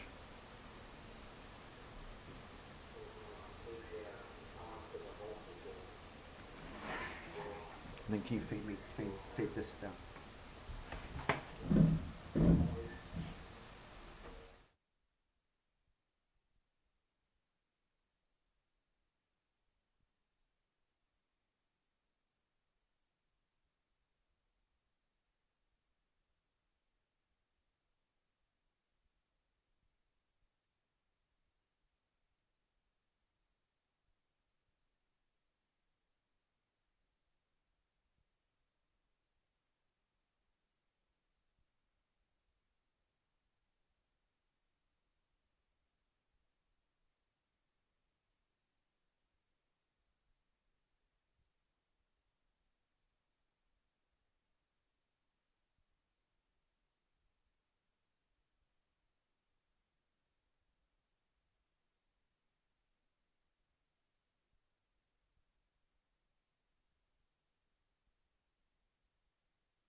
Hi, RC Racing drivers. Fortunately, we seem to have moved up the schedule by half an hour. So, not sure what happened. We are back. We are live. No, just wanted your web page to watch the final on the internet. Yeah. It's RCTV. RCRacingTV.net. Okay. Yeah. Right. Okay. Thank you. All right. Just interrupted live by someone who wants to see the stream. So later on, which is fine. All right. So this is a warm-up period for. I'm assuming this is the.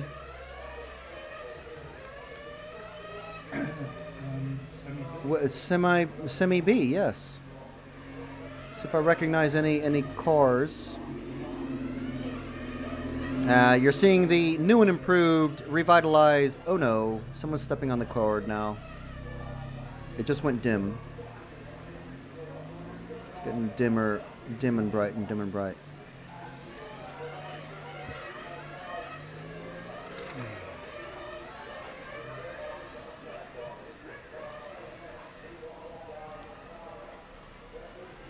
All right, sorry about that, folks. I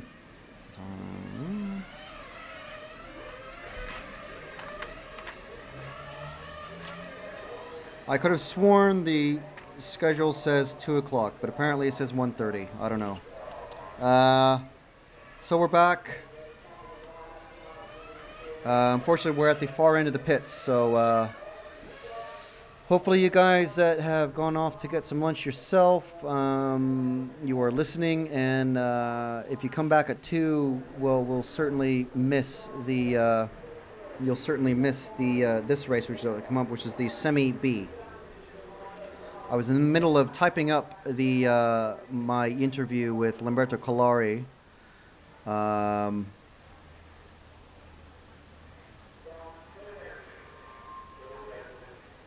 Right.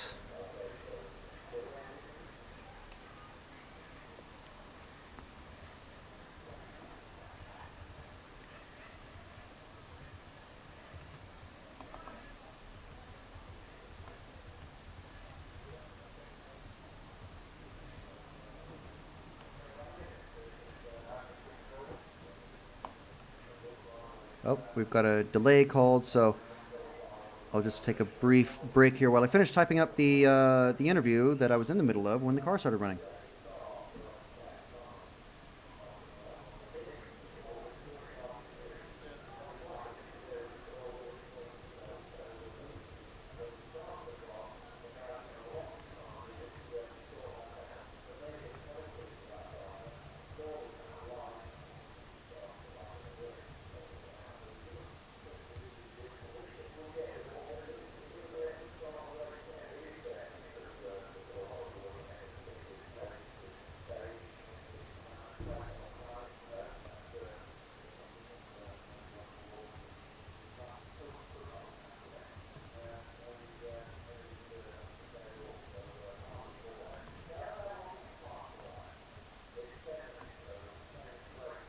Ten-minute break now because there is a request from a driver to find out.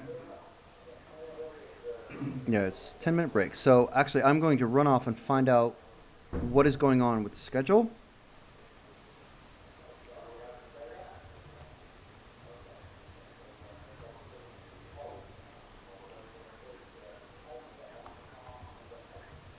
Because of car number 8, which is Alberto Pico.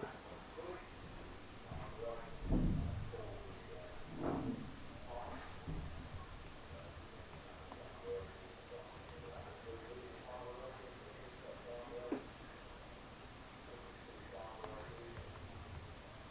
fade me down.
Yeah, they changed the schedule. So, okay. I've just sat down from coming from the timing booth. 1:30 local time, which is now. Obviously, we had a 10-minute delay. The semifinal B, 2 o'clock, semi A, and then is our lunch break until 3:30. So, where's my? So definitely, that does not match what is on my paper. So 13:30, and then 1400. The start of the final is unchanged, and however, that's not going to give me any time to read through the update on the tire situation post on rcracingtv.net. I'll just go ahead and post it. So I have went and talked to Lamberto Collari. Explained that what was put in the post is nothing to accuse anyone, but simply tell people or share what has been posted by our viewers on the website.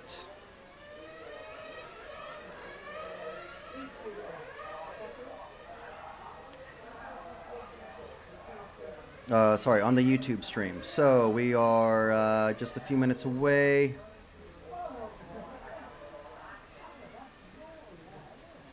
From starting, we are going to be watching Dario Balestre, Daniele Ialese, both from Italy, both running Capricorns, Simon Kurzbuch, Francesco Tironi, Michael Sullivan. Simon is from Switzerland, Francesco Tironi from Italy, Michael Sullivan running the Serpent, Adrien Bertin from France running the KM car, Patrick Schaefer from Germany. I'm going to have to update all my info here. Dario, of course, running Capricorn. Capricorn for Ialese. Kurzbuch is running the Shepherd.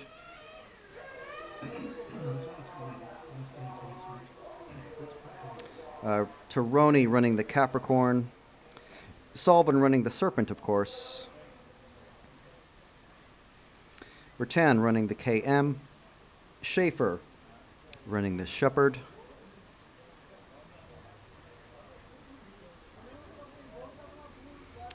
Pico running a Mugen. Rick V running the X-Ray. And Nicholas Johansson. Maybe Mackeson, you can tell me what Johansson is running. Nicholas Johansson from Sweden.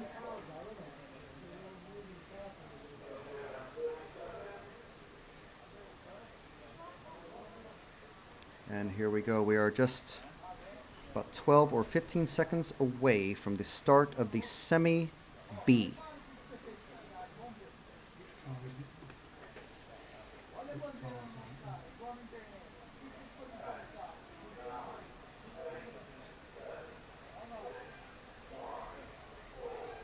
And here we are. We got the straight cam. Number 8 car of Alberto Pico still not there. He caused a 10-minute delay, and they are off and racing. And we are coming around the pit straight and across the start-finish line. That is Dario Balestre followed by Daniele Ialese. Two basically white cars, going to be difficult to catch on screen. The third place car of Simon Kurzbuch followed by Francesco Tironi, Michael Sullivan, Adrien Bertin, Patrick Schaefer. Alberto Pico has not started.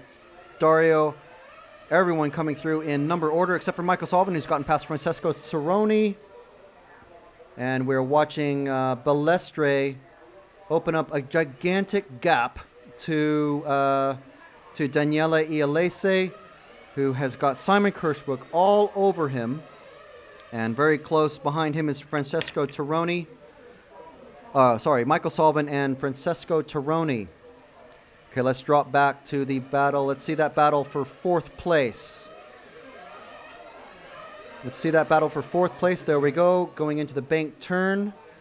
That is Michael Sullivan and Francesco Tironi. Francesco in that pink car. Sullivan in the white and orange car. The orange being the Serpent car. And directly behind them, we have Adrian Bertin. Ooh, who's gone off? Was that? I think that was Tironi has gone off. Yes, Tironi has gone off into the grass. Bertin has gone past him, as well as Sullivan. Sullivan up into fourth. So the running order with a minute and a half down is Dario Balestre, Ialesi, Kirschbuck, Sullivan, Bertin, Tironi, Schaefer, Vrilnik, and Johansson. Alberto Pico has not started this race, and there is the mistake from Tironi, allowing Sullivan and Bertin to get past. Bertin in that bright orange car. So that's Michael Sullivan coming and followed by Bertin going down the main straight around the bank turn. And the gaps between these guys not too huge, although the closest is between the fourth and fifth place cars of Sullivan and Bertin.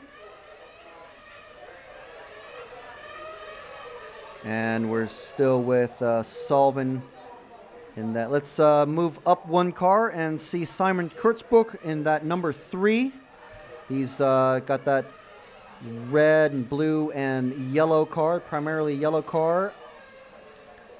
Simon Kirschbuck's running the Shepherd Velox V8. He's from Switzerland. He's following the 2 Capricorn racers of Italians, Dario Balestre and Daniele Ialesi.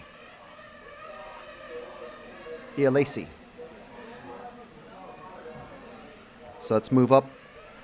Let's move up one car to follow Ialesi.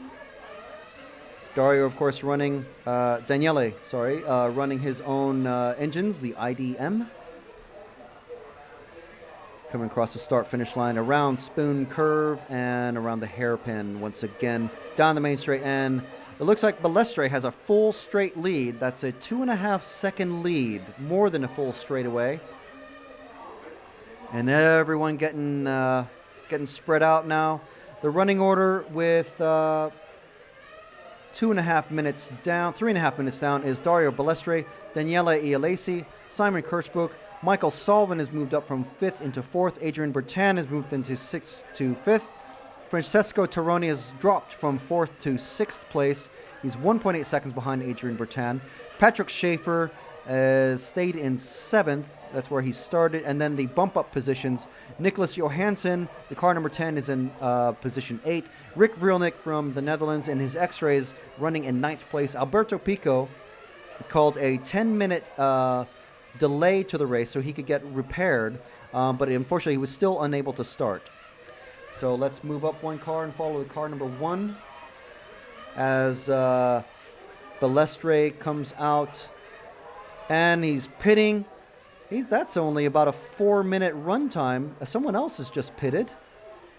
Obviously, these guys are not pitting in number order because Balestre's pit is in the middle. So Ialesi takes over the lead from 2nd. Kirschbuck, Sullivan, Bertin moved up. Balestre is in 5th place at the moment, just ahead of Francesco Tironi. And that is the orange KM car of Adrian Bertin as Bertin pulls into the pits. So that gives Balestre a bit of a gap to the next car, which will be Michael Sullivan. And a massive, look at that, traffic jam coming out of the pit lane. What was that? Was that a car flopping down pit lane? Oh, I think he crashed against the pit barrier. Wow. That is not a place you want to crash. The marshals have to jump over pit lane. And marshals are generally, these guys moving quick as they can, but they generally don't want to be jumping over moving cars, especially ones that are this fast. So the running order after 5.5 minutes is Dario Balestre, Daniele Ialesi, Simon Kurtzbrooks, Michael Sullivan, Francesco Torroni. These guys have not moved in their position after since Francesco Torroni dropped from 4th to 5th. Adrian Bertan is a big loser in that battle in the pits. He's dropped down to 7th place overall. Patrick Schaefer is in 6th. Rick Vrielnik in 8th, and Nicholas Johansson in 9th. So is car 1.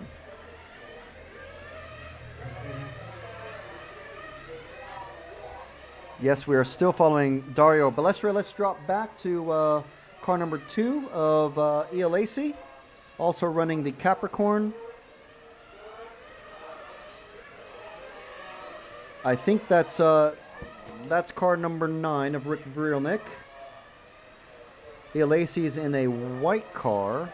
He's just crossed the finish line. Yep, there we go. ELAC is 8 seconds behind Dario Balestre. Wow. So I'm sure Mark Green, who is in the Semi-A, is watching this with interest. Watching Dario Balestre, 8 seconds, 8 points. What's he at now? ELAC is just across the finish line. It takes a minute or so. 8.9 seconds. Now 9 seconds ahead of ELAC.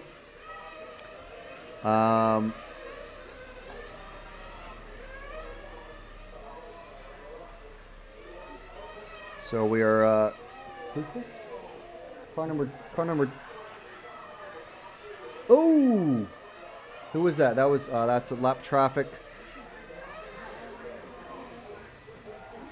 So this is Daniele Ialaci, the car number 2, the Capricorn from Italy, the driver from Italy, the engines from Italy. It's an all-Italian top 2 at the moment. Simon Kurtzberg from Switzerland running a Shepherd. Francesco Torroni in 4th in car number 4. Torroni running a Capricorn, also from Italy. What I tell you before. Patrick Schaefer, he's kind of the big winner of the lower guys. He's in a Shepherd from Germany, and he's running in 5th at the moment. He started 7th, so not a lot of movement. Michael Sullivan has dropped a position from 5th to 6th. He was 5th on the grid. Michael Sullivan, of course, in the Serpent from Germany.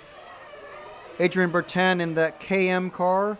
After, well, I suppose a bit of chaos in the pits when there were about 6 cars in the pits at once. Adrian Bertan in the number 6, he's running 7th overall right now. Nicholas Johansson, he's one of the winners, but I don't think he's going to be in danger of going into the final, but he'll be very happy, I'm sure, to be in this Semi-B. Rick V running in 9th, he's car number 9. We're still on 2.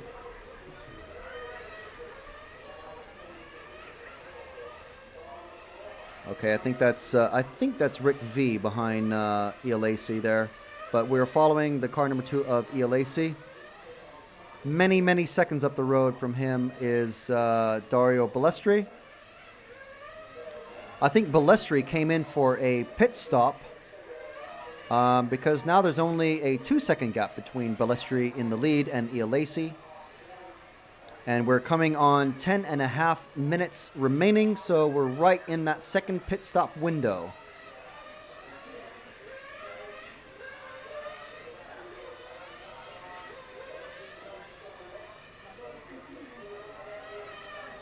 So this is Daniele Ialaci. And Kurtzbusch has come in for a pit stop. Okay, and there's Ialaci coming in for his pit stop as well. And a safe release. Oh, another traffic jam. That's you do not want to see. There's Adrian Bertan coming out of the pits.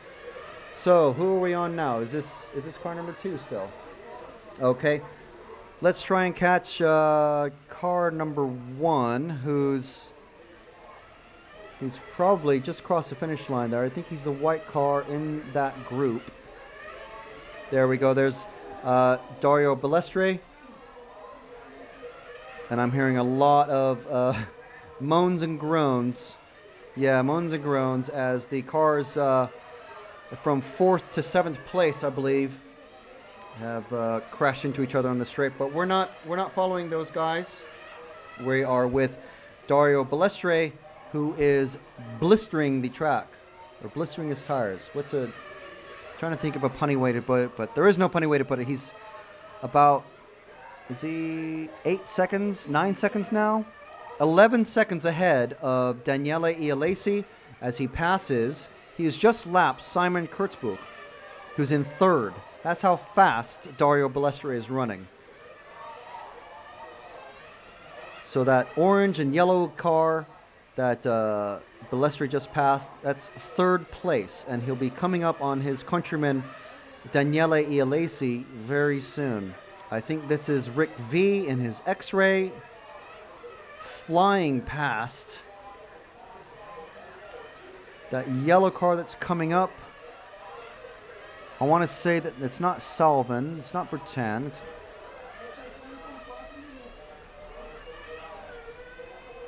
okay, and there's Balestre into the pits again. And there he goes. Car number 1 of Dario Balestre, the Capricorn.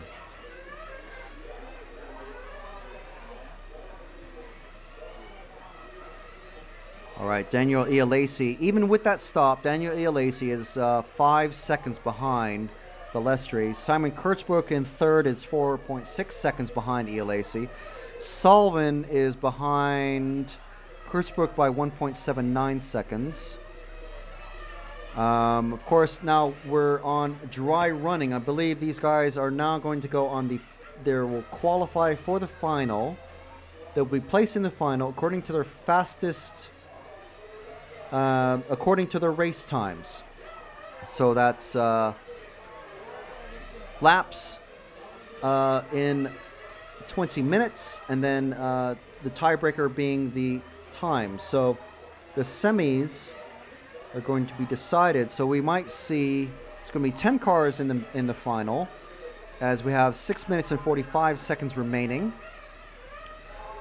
There's going to be 10 cars in the final, but it's not guaranteed that you will be placed in the final even if you're in the top 5. So let's find the 6 and 5 cars. They are battling on the track. That is Adrian Bertan and Michael Salvin. Just a 10th between them on the track. They're so close. Oh, I think this is Bertan coming around on the straight, and then Salvin battling with Schaefer. Yes, okay, let's stick with these guys. This is oh! Who was that? That was Salvin, I think. Yep. Stuck in the grass. Why was he going that way? I think he is broken. I think he's broken out. And he's pulling into the pits. Unfortunate for him as Adrian Bertan goes down past to put him a lap down. So that is Salvin out of the running. Let's catch the action on the track.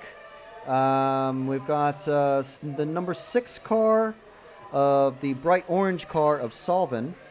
As we see the replay of Salvin just taking that curb just a bit too wide, and then luckily not getting clipped by anybody as Salvin goes past. Salvin had already put him, by the time Salvin went round into the pits, Bertan was already passing him to put him 2 laps down. So this is Adrian Bertan, the Team Orion engine guru and KM prototype racing car driver. We will have his car on the website very soon, later today or tomorrow. Bertan running the KM car. Let's drop back to see the battle behind Bertan. And let's see these 2 cars. Can you tell the numbers? I believe this is Patrick Schaefer and Francesco Tironi. No, they're too far apart on the track. That is lap. I think that was Ialesi.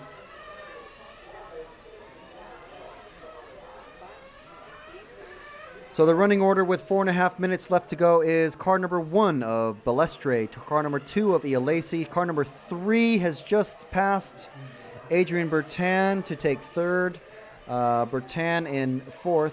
Patrick Schaefer in 5th. That's a car number 7. Let's find car number 3 of Simon Kurtzbuch. He is battling with Bertan. Car number 3 and 6. Look for the orange car. These two here, these two. The orange car and the car in front, they are battling for position. They're battling for 3rd place. These two cars, that is, sorry, that's not Kurtzbuch. That is Rick V. Adrian Bertan getting past him. So the orange car and the car ahead of him, Kurtzbuch, yes, in the orange, the white and orange car. Those two guys battling for position. Battling for 3rd overall.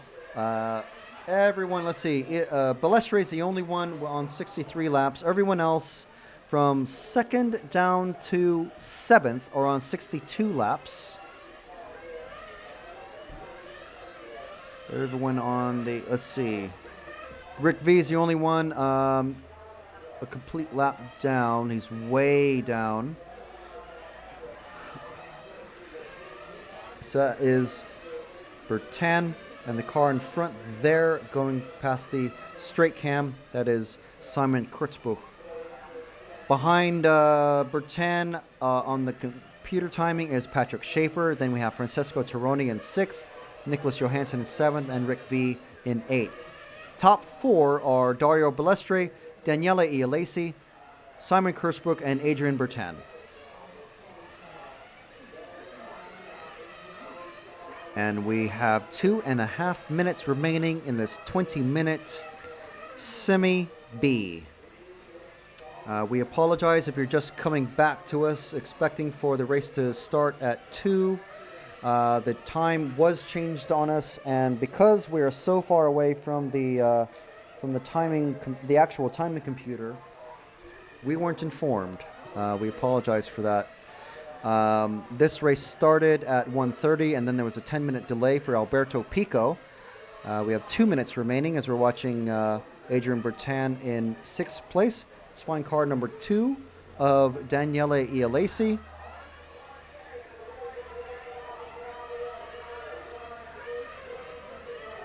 Okay, we're on Daniele Ialesi as we're 1 minute and 45 seconds away. Okay, drop back to car 3. The yellowy orange car just on the straight now. That is Simon Kurtzbuch. Adrian Bertan is caught up to Simon pretty quickly. He's only a second down now. So this car, the orange and yellow car, and that bright orange or red car behind him are battling for position. That's the battle for 3rd. Adrian Bertan is caught up to Simon. He's only 6/10 of a second behind now. You can see the gap on the track as Kurtzbuch is coming around lap traffic and Bertan threading his way through as well. Let's keep these two cars in the shot. That is Kurtzbuch and Bertan. No more pit stops. It's just a straight race to the line. These guys pushing each other through. It's not simply going to be a matter of the top 5 cars getting into the final. It's going to be the fastest 5 times between... the fastest 10 times, I should say, between the 2 finals. I'm pretty sure that's the way it works. I'm sure someone's yelling at me on... Yeah, no one is yelling at me on YouTube. So here we go. This is the battle to the line for 3rd place overall. Let's make sure and catch. We've got 30 seconds to go. In about 10 seconds, we need to swap to car number 1 to catch Balestre across the line. So it's these guys are about to come onto the straight, and they're actually just behind Ialesi. So the time is finished now. That is Balestre going across. Ialesi, Kurtzbuch, and Bertan have been caught. Balestre has been caught. So that is the result for the B semis. The 1/2 final is another way to put it. Not confusing at all. So it's Balestre finishes on 78 laps in 20 minutes, 8.8 seconds. Ialesi finishes with 77 laps. Simon Kirschbuch finishes 77 laps also for Bertan and Shaver and Tironi. Nicholas Johansson finished with 76 laps. Rick Vrielnik finished with 75.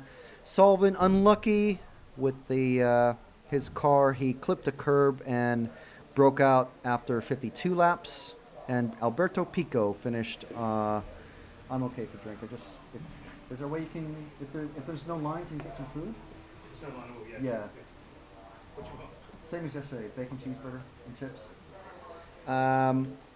Just putting in a food order. I spent most of my lunchtime talking to Lamberto Collari and the Italian team manager of Miller Pirani.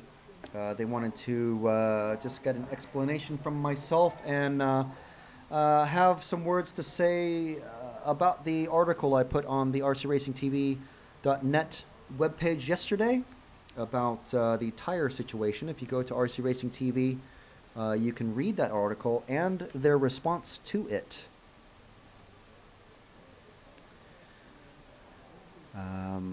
I've just updated that literally before this. I was not aware, unfortunately, that this race would be starting half an hour earlier than what I was told this morning, which is unfortunate. So hopefully, if you've just tuned in, hopefully you haven't missed that Semi B. Luckily for us, but unlucky for Alberto Pico, there was a 10-minute delay because Alberto called for it.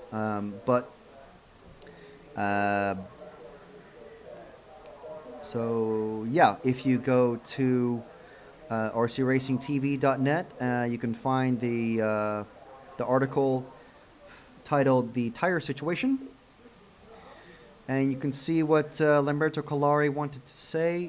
We were merely repeating what several of you guys had said yesterday about Lamberto and his success and his non-success this week. He's had a rough time of it, just getting used to the bumpiness of the track, he says.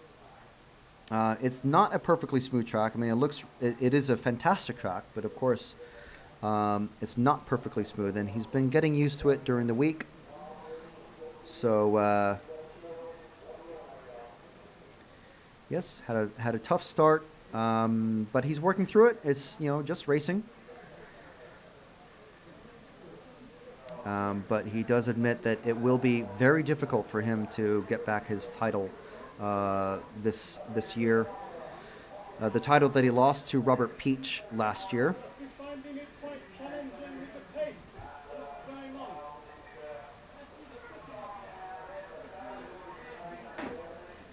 So just finishing my last energy drink. So we were meant to start this race at 2 o'clock, but it is, of course, we're now a little bit past that because of the 10-minute delay that we had. The drivers are getting their cars warmed up. The mechanics have the tires in place. And we've started the 2-minute warm-up. So we're 2 minutes away from the start of the Semi-A, and then we will have our lunch break.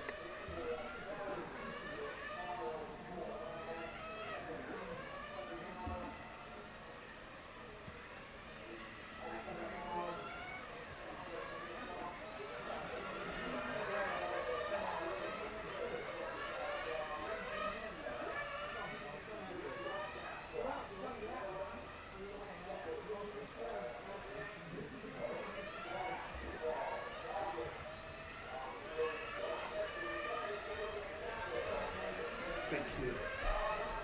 Ah.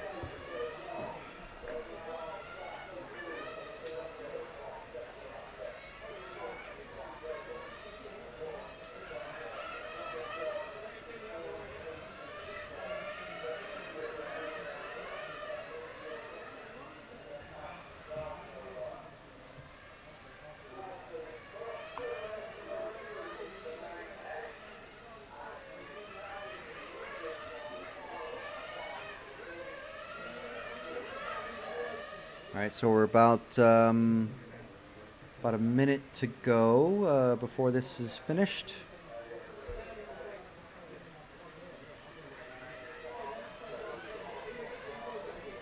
This being the warm-up time, the warm-up period before the semi-final Final A.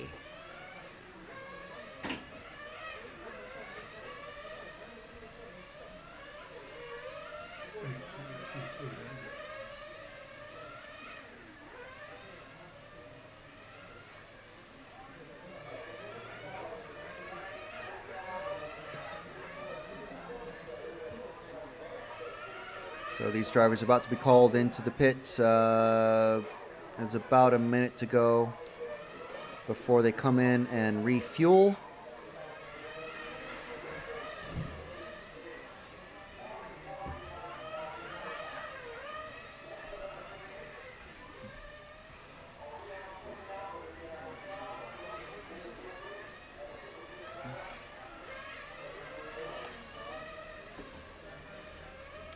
Okay, yes, been corrected. Sorry about that. The top 4 of each semi, and then the fastest 2 of both semis. So it's the top positions 1 through 4.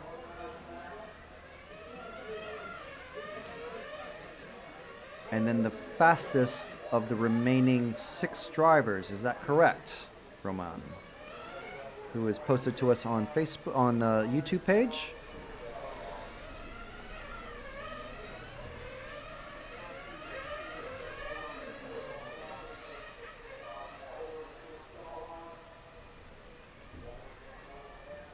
So here we go. The drivers are getting refueled. And then they will be coming out.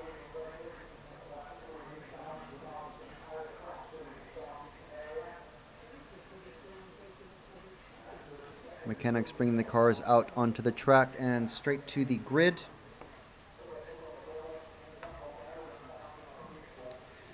So in this race, we've got the top qualifier after qualifying.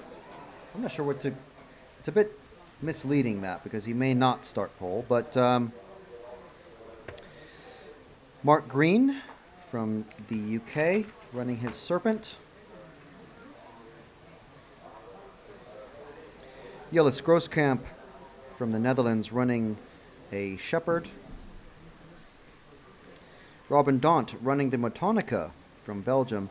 Robert Peach running the Mugen from Germany. Kyle Branson, the 19-year-old Brit, also running a Mugen. Silvio Heckler running the Mugen. Tim Wood running the Serpent. And we are just about to start. And there we go. It's Mark Green, Jillis Grooskamp, all out in number order. Mark Green in that bright green, bright orange car. Jillis in the plain white car, followed extremely closely by Robin Daunt. Mark Green into the, let's drop back 1.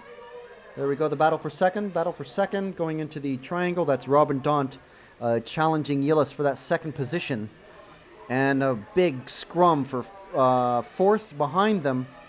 And it looks like Jillis has dropped, nope, Robin has dropped back. And then there's a massive battle for 4th behind them. Mark Green already off onto a blistering pace. He certainly wants to start ahead of Dario Balestri in the main final. So let's hope no ill fortune happens to any of these guys and they're able to have a clean race. So that is Jillis Grooskamp from the Netherlands. His first appearance at a 1/8 track IC championships. He's of course the current ISTC world champion for electric touring car. But this is his first time running nitro at this level. So he had to start from well down the order in practice and qualifying, but he's certainly shown his form. He's very fast. He's got a couple of Shepherd mechanics working the car for him. Let's drop back 1 to, that's the car of Robin Daunt from Belgium. Spoke with him. Extremely good English. A very easy interview. And happy to tell us everything about his car. You'll be able to see Jillis's car and Robin's car on the rcracingtv.net webpage. You can also already see Mark Green's car on there and what he thinks of the tire situation on the website. And okay, let's drop back 1 to Robert Peach, who's working himself well, trying to work himself up. He's followed very closely by Kyle Branson, the two Mugen racers, teammates, and Kyle running with setup tips from Robert. And Kyle, I'm sure, is going to want to get past Robert, especially if he's faster. Look at that.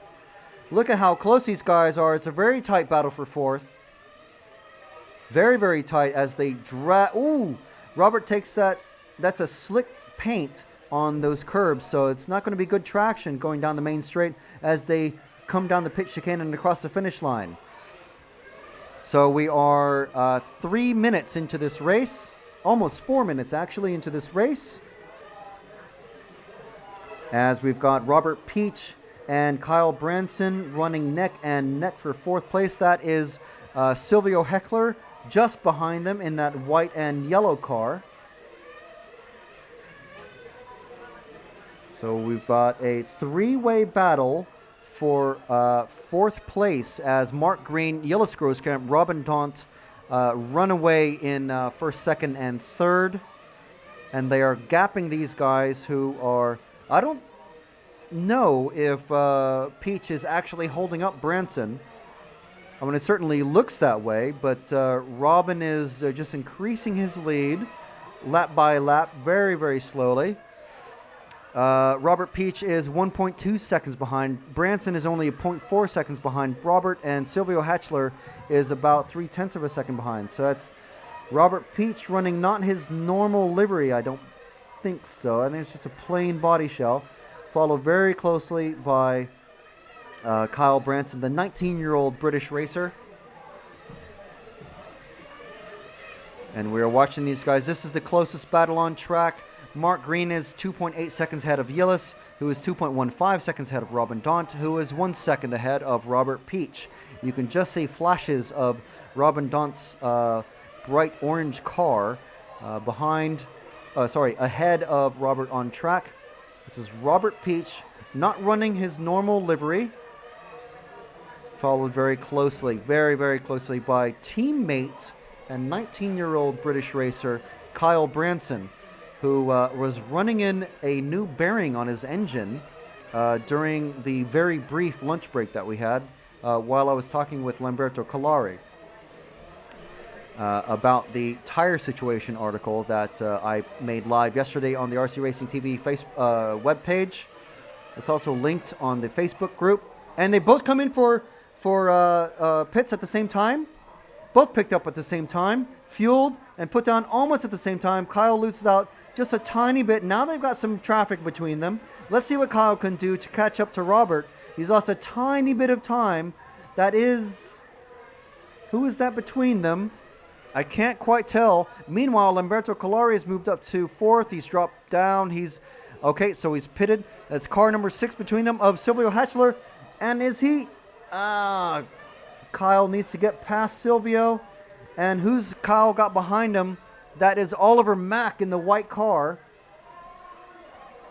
Silvio battling for position with Kyle, holding Kyle up just slightly. That's car number 6. He's slightly slower. He wants to... Kyle desperately wants to get past Silvio, waiting for Silvio to pull into the pits, but he hasn't pulled in yet. We're at 6 minutes into this race. There are 14 minutes remaining. So that is, we are watching Silvio Heckler. He's not pulling off into the pits. That is the multicolor car of Kyle Branson behind him, with Oliver Mack in the white car behind Kyle. So ahead of these cars on track is Robert Peach, the defending European champion. That is the white and yellow car of Silvio Heckler, the car number 6. Ooh, and very close Kyle is there. Almost able to stick his nose up and get past, but not quite. Silvio very determined to hold his position. Of course, it's the fastest 4 racers in this group, in this semi-final A, that will move into the final. And then that will be 8 drivers, and then the two more fast, the next fast guys behind them. will move up with them so that there will be 10 cars in the A. No threat of rain all day long. It's just been a nice overcast with periods of sun, but mostly just overcast skies. So no rain to threaten proceedings. Otherwise, it would have just been the straight up 5 fastest cars in each semifinal going straight into the main final. And we've got, this is Silvio Heckler in the white and yellow, followed very closely by Kyle Branson, as Robert Peach ahead of them. So obviously Silvio Heckler had already made his pit stop. Must have been a very fast pit stop for him to have caught up to Kyle and Robert. And then when Kyle and Robert made their pit stop, Silvio was in between them. Just enough to disturb Kyle's pace and let Robert pull away just a bit. You can see how tight things are. One little mistake can cost about a half a second or a quarter second or so and make a huge gap on the track. So we are just over 8 minutes into this semifinal A. 11 minutes and 30 seconds remaining. After this, we'll have a bit of a lunch break, and then at 3:45 local time, there goes Silvio into the pits, releasing Kyle to try and make up some time.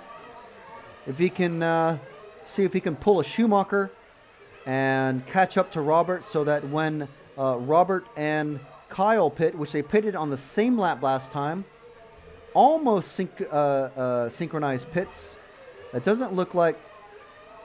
No, Kyle is catching up to Robert. Kyle just about 0.7 seconds behind Robert, the defending European champion. We're following Robert now in the car number 4. Ahead of him on track, not too far ahead, is Robin Daunt, the Belgian racer running the Motonica. And I think Robert has... no, he hasn't pitted. Let's follow Robin Daunt for a little while and see when he is going to pit, because we're 10.5 minutes remaining in this race. We're right in the middle of the second fuel stop window. And it looks like, I think Kyle has either made a mistake or pitted.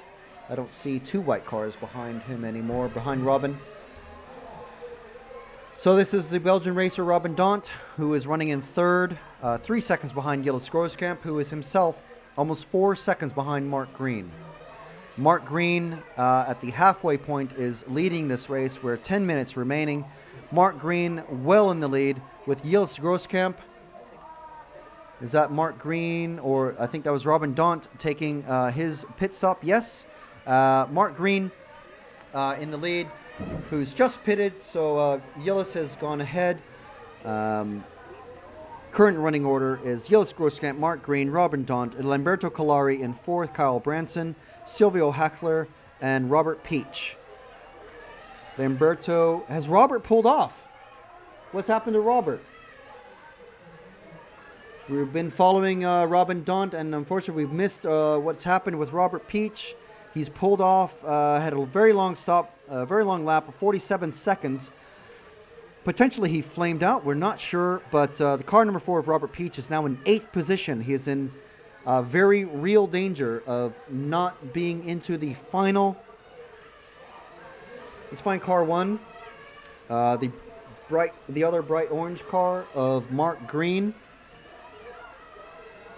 There's Mark Green on track.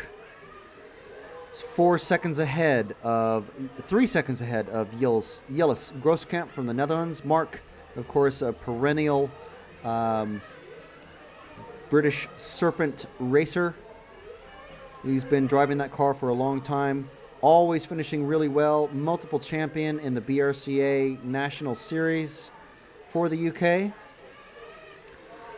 And it's dropped back 3 seconds to car number 2 of Gilles Grooskamp, and there he is coming through the straight cam shot. There's Gilles running his Shepherd Velox V8. Mark, of course, running the Serpent 977 Viper. Gillis here with at least a two-man mechanic team from Shepherd. He's running 3 seconds behind Mark and 4.5 seconds ahead of Robin Daunt. Robert Peach is almost 2 laps behind Mark Green, which is really, really just bad luck for him. Almost no chance now of retaining his championship, but he's just behind Lamberto Collari, who's in 7th place. He's had a rough time getting used to this track. The last time the Euros were here was in 2005 or 2006. So let's drop back one more car to the other bright orange car of Robin Daunt. About 5 seconds back, there he is on the main straight, and he's got Kyle Branson, giving him hell for leather coming down the main straight. Kyle just a 10th behind Robin. This is the very intense battle for 3rd. So obviously we're going to be sticking with this. The top 4 cars moving up. Is Kyle going to try to get past Robin so he's got a better position in the final? Or is he just going to hold station and pressure Robin? Robin, I know, was already, I believe he was in the main final last year, so he's used to the pressure. The very laid-back Belgian racer, Robin Daunt, running that Motonica, the top Motonica car, which you will be able to see on the rcracingtv.net webpage later on this weekend. There's 6.5 minutes remaining. So we're approaching the 3rd and final pit window as Kyle Branson, the young 19-year-old British racer, looks like he's dropped back a bit. He was only a 10th behind, 0.12 behind. Now he's still 0.15 behind as they went across the finish time last time round. He's 0.3 seconds behind now as they're coming up on lap traffic. So it looks like Kyle is just holding station, not wanting to risk getting a penalty or breaking his car. Playing it very smart. Coached along, I'm sure, by his father. There we go, getting past that lap traffic. I believe that was Silvio Heckler of car number 6. So this is Robin Daunt and Kyle Branson running around down the pit chicane, around the spoon curve, across the hairpin, and back down the main straightaway. 5 minutes remaining. We are right in the middle of the pit window. The running order right now remains Mark Green, Yellis Groskamp, Robin Daunt, Kyle Branson, Oliver Mack. Lamberto Collari has moved up a position. Silvio Heckler and Robert Peach. There's been Kyle has come into the pits, it looks like, and that is Robin Daunt has come into the pits and back out. Lamberto, I think, pits a bit later than everybody else because he's presently in 3rd, but as soon as he pits, we will get back into the normal running order. What number is that white car? Oh, it doesn't matter. He's pitting. I think that was Lamberto anyway. The number 10 car. So this is Robin Daunt. He's half a second ahead of Kyle Branson, who's right there in shot. Robin Daunt and Kyle pitting. Kyle losing maybe 0.2 of a second in that pit stop. Nothing between it. Robin Daunt just a slightly faster pit stop. Takes about an extra 7 seconds onto the lap time. Kyle making up plenty of ground on Robin in these last couple of laps. He's now he's only 0.25 between him and Robin. Yillis Groskamp is now only half a second behind Mark Green. Let's find the other white and orange car battle out there. And there they are. That's Mark Green in the bright orange car, followed very closely by Yillis Groskamp. This is the battle for first. These guys are battling to see who's going to have the better track position going into the main final, which will start at 3:45 local time. That's 4:45 Central European time. We've got 3 minutes remaining. No more pit stops to do unless someone is well out of sequence. So we've got 2 battles out there on the track. We've got Mark Green and Jillis Grosskamp, who we are watching right now. We just swapped over from Robin Daunt and Kyle Branson.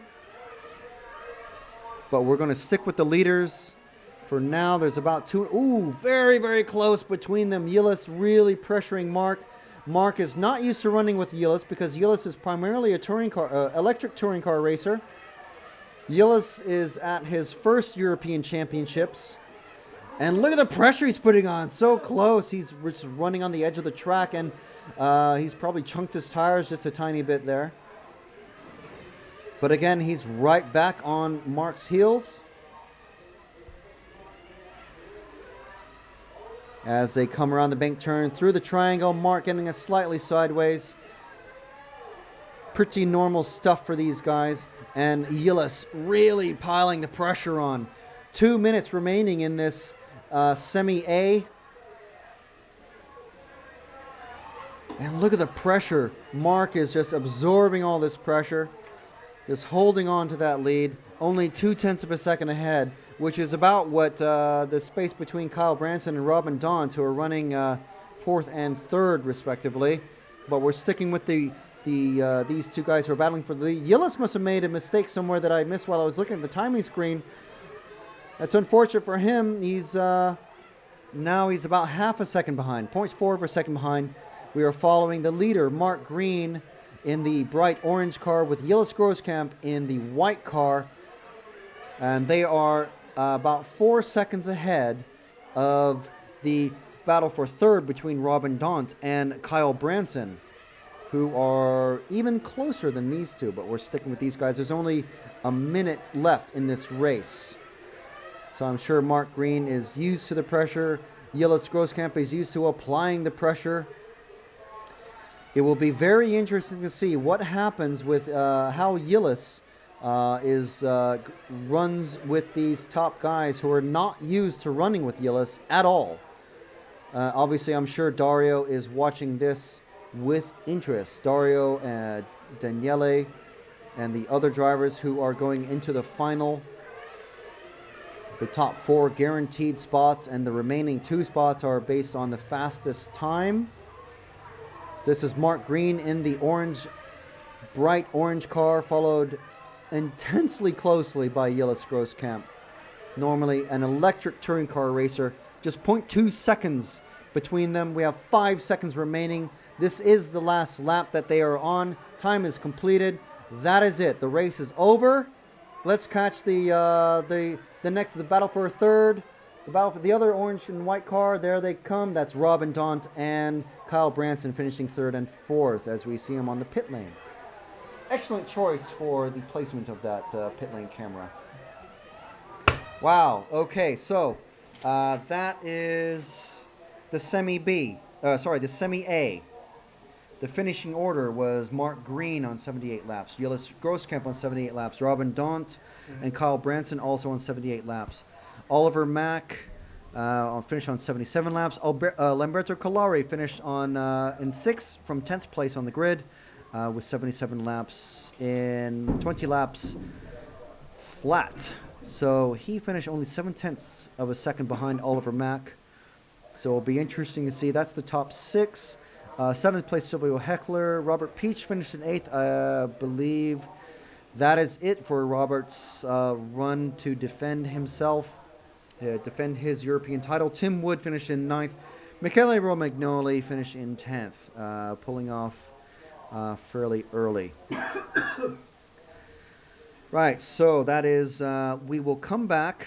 We will post the information as soon as we have it on the EFRA and the RC Racing TV Facebook page of who is going into the final.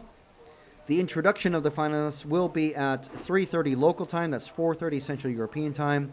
15 minutes after that is the final race itself, starting at 3:45 or 4:45 Central European time. That is a 45-minute race. featuring several of the racers that you have just seen on track. So that is it for us. We will take a bit of a break. We'll be back at 3:30. That is the most recent timetable that we have been given by the timing officials. So that's what we're going with, and we hope there's no changes. Again, so we will be back at approximately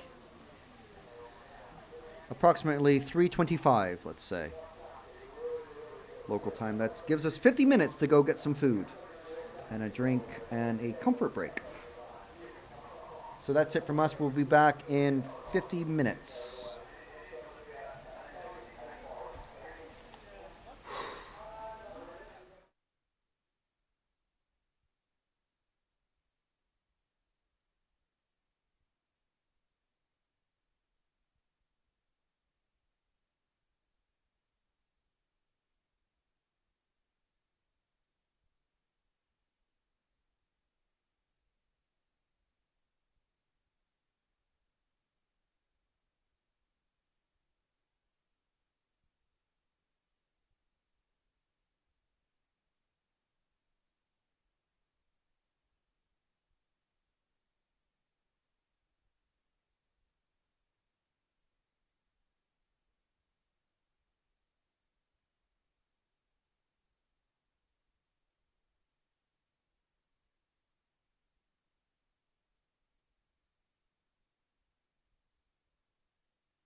out of him.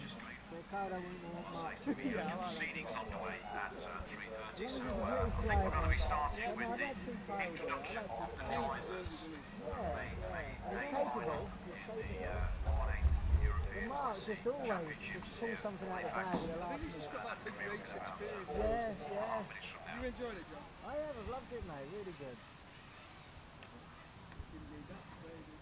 Yeah. Oh, I know. You try and get out of it.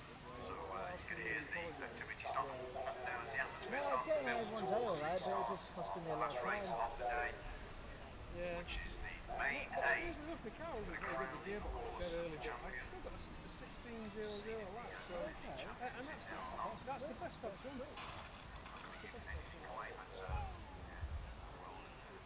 We saved Martin a space. Of course, there's a world championship in this discipline coming up later on this year in Japan. We're selling seats here. Okay, then.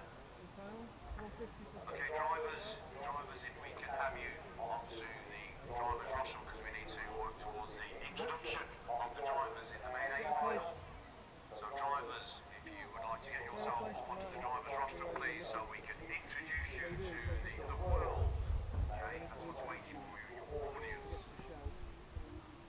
Sorry, John, we're dancing then. Okay, so we're just waiting for the drivers to go onto the driver's rostrum. But ladies and gentlemen, when we do introduce the drivers to you, it would be nice if you can have a bit of participation here, especially if you hear a driver's name that you recognise or you're supporting, or a manufacturer that you're supporting. Give them a round of applause, in fact cheer, and make a loud bit of noise, okay? So let's just put you guys on test and just see if you are capable of just supporting that particular fact, okay? Let's just see if we can get everybody just get into the voice and the spirit of what we're trying to do here, if you'll be so kind. After 3, you just give a big round of applause, or a big cheer. 1, 2, 3, come on. Yay! Is that what we're big? Okay, can we try that again? Because that was just a very lukewarm approach. Yeah, it's just me. Let's just see if we Yeah. lift the, if there was a roof on this place, let's just see if we lift it up. Okay, 1, 2, 3, come on.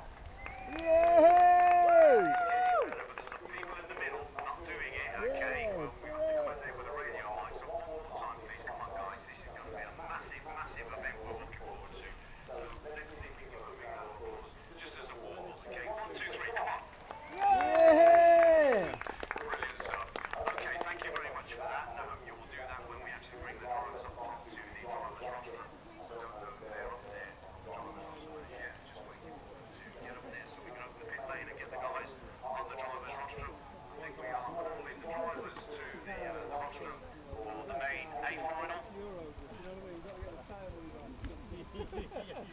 Okay guys, if you'd like to make your way to the driver's rostrum, please, because we are going to introduce the drivers to you. Sorry, Pete. I'll let you know what's going on. Ready, making things ready with the cars in the pit lane. Haven't yet opened up the pit lane, but we're just about to open up the pit lane. I'm not eating off that. On a gas European Championship. So we're just waiting for the drivers to get up there. Chris, are we up there yet? We've got one driver up there, okay, so he knows he's made it. Okay, so the rest of the guys, if they want to get up to the driver's rostrum.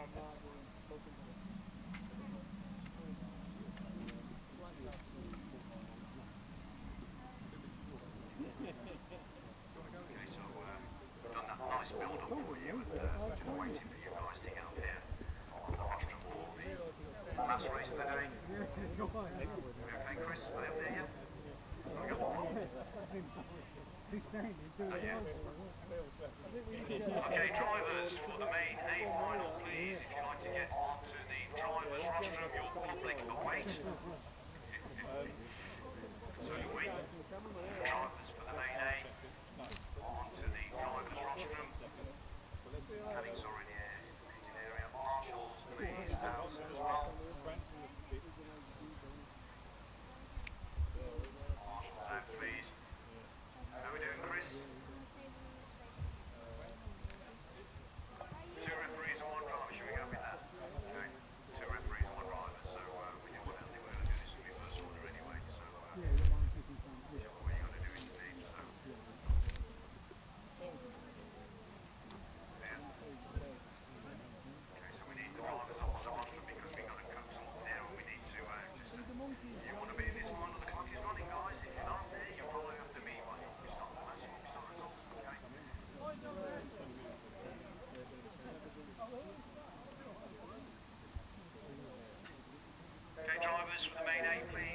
John, it's Guinness that they want. Two drivers, two referees, nice balance.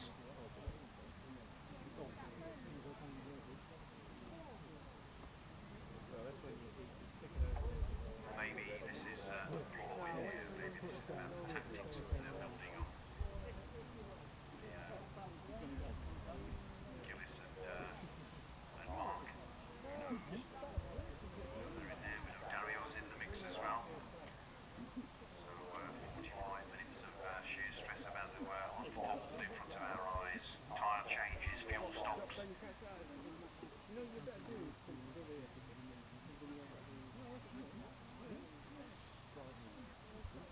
Call the drivers up there, Gareth, on their bike.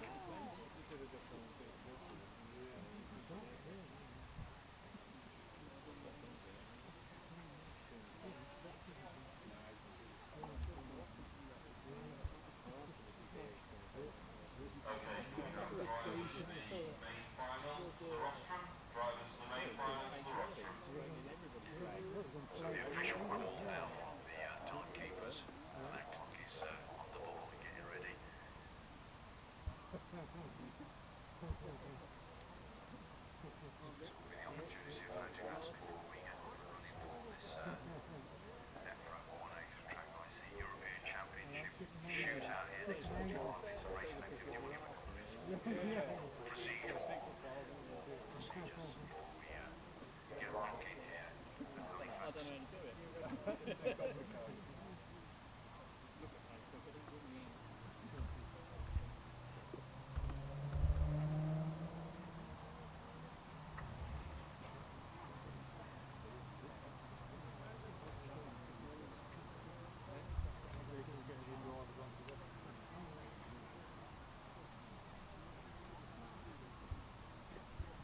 Drivers, the main final to the rostrum. Drivers, the main final to the rostrum.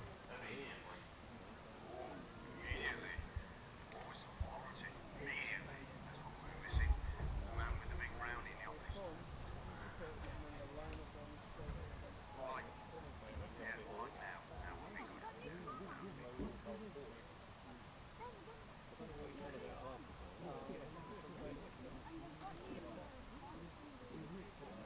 Yeah, come on guys, we are expecting rain in the next 40 minutes or so, so you better be quick. Bring your wet tyres with you. You can't have wet tyres. Big panic here. There it is. There's the cloud, look. Prima donna. Right, see some activity up there on the driver's rostrum. It's sort of waiting for a concert to start, isn't it?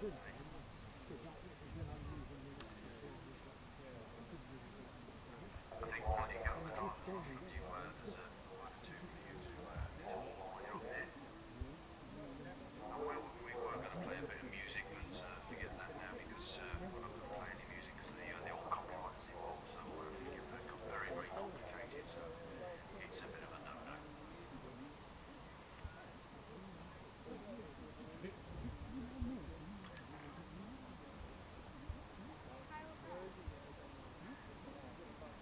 Gareth, is this the opportunity for people to take pictures now or afterwards?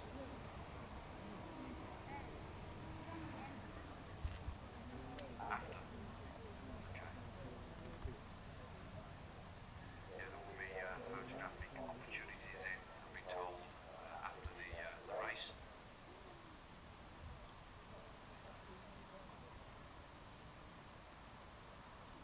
You want to see the first one they put up? In the hands of the police now.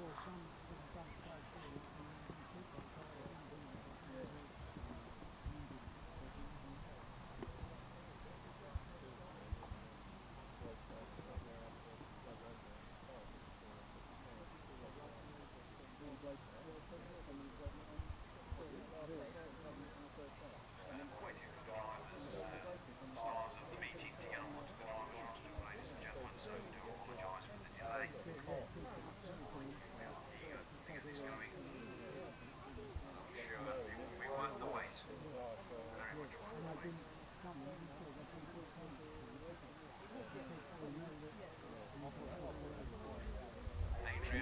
Adrian Patine, can you get onto the driver's rostrum, please? The world's waiting for you. Thank you.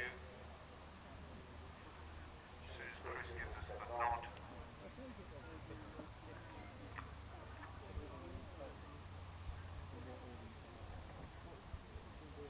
Okay, we got everybody up there? Alan?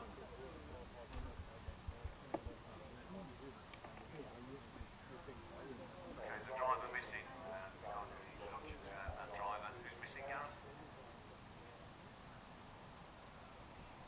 You got 10 up there, we just called. Adrian Patine. No? Adrian, hello mate. Yeah, we've got 10?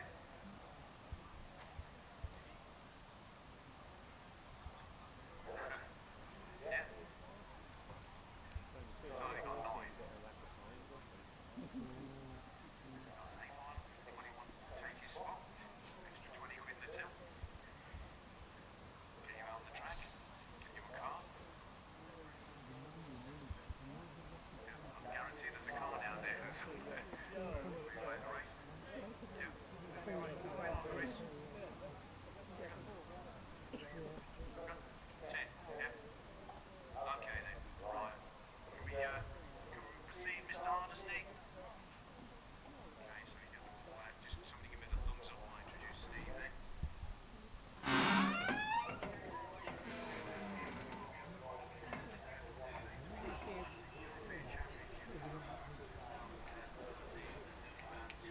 Introduce the drivers to you, my fellow commentator Steve Landers going to give you a brief history. As we said before, these participation sport. This is your chance to cheer for your favourite manufacturer driver combination.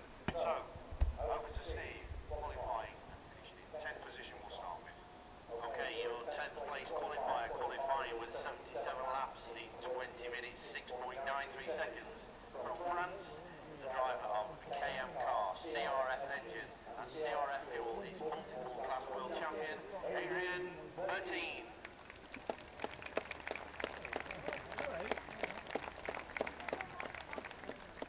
Okay, 9th place with 77 laps, 20 minutes 6.46 from Switzerland, driving the Shepherd car with max power engines on MLC fuel. It's world champion finalist Simon Kersbach.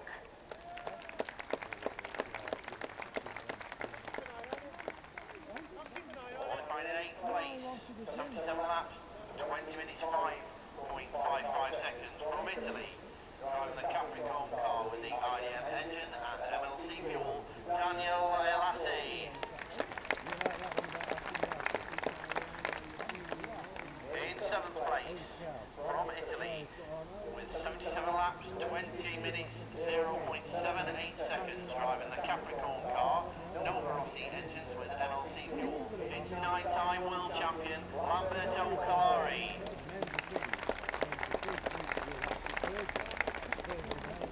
In 6th place, 77 laps, 20 minutes 0.02, almost making it through for the 78 lapper, driving from Germany, the Shepherd car with Sonic engines and maximum fuel. It's the 2006 German champion, Oliver Mack.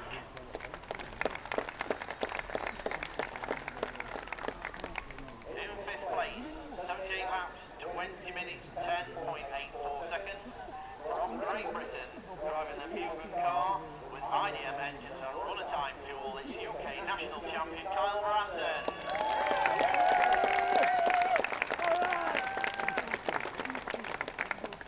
4th place, from Belgium, 78 laps, 20 minutes 10.48 seconds.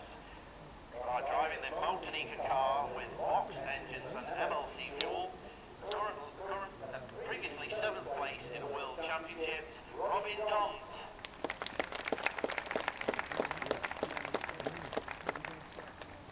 Winner of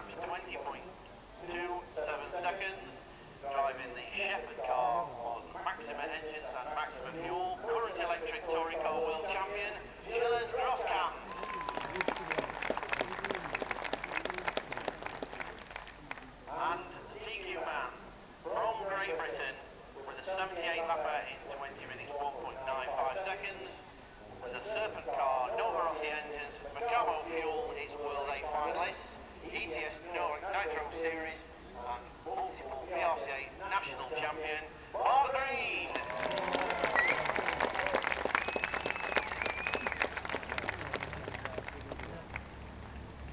Okay, so there you go. Brilliant introduction there, Steve. Well done, mate. So we got the 10 European finalists on the rostrum of the Halifax stand here, ready to get the pit lane open, bring the cars out, get on the track, bend the tyres in, just splash and dash the fuel, warm the engines up, get everything into temperature as we get ready now to go into the countdown mode for the start of this fabulous, fabulous event here at Halifax, the 2013 1/8 European Gas Championships at Halifax. As I said before, what a fabulous event it's turning out to be, and I'm sure there's going to be some fabulous, fabulous racing coming up in the next 45 minutes once the computer turns it on. So now what we're doing, we're just organising the drivers and the cars lining up underneath the race director's jurisdiction there. Jurisdiction, that's Chris Hardesty. He's making sure that the cars tally up with their numbers, and you can see that the referees are up there. Referees from Spain and Great Britain on the driver's rostrum, ready to do business. Don't talk Yappy Duck, in other words. Just not looks, of course, nothing else, but camaraderie and working together. So tremendous talent on the rostrum as far as the guys are concerned, and take a lot of notice of this silence while we have it before we start those engines up. Steve, I tell you, we are looking forward to a bit of a ding-dong here. 45 minutes of stress about to get underway once we've done the warm-up procedure, get the cars out onto the track. Fuel stops, tyre stops. The tyre, of course, is a controlled tyre, contact tyre, and that will be brought into question. And it's about strategy between the driver, the mechanic, and the ability to get the cars around as quick as possible. It's no good racing up into the distance if it ain't going to last as long. You need to sort of like get into your mindset, build up the strategy. You can see that the track temperature's coming down a little bit. That's going to help the performance. And it's just about to get really into the groove. Wait for the timekeepers to open up the pit lane so we can bring the mechanics out. Get the mechanics out and get the cars out into the track. So that's going to be the first time we see the cars with their fresh racing numbers on. Door in race control is now closed, which means we are getting very close.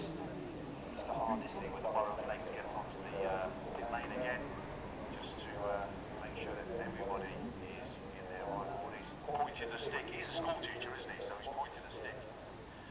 Okay, so just waiting for him.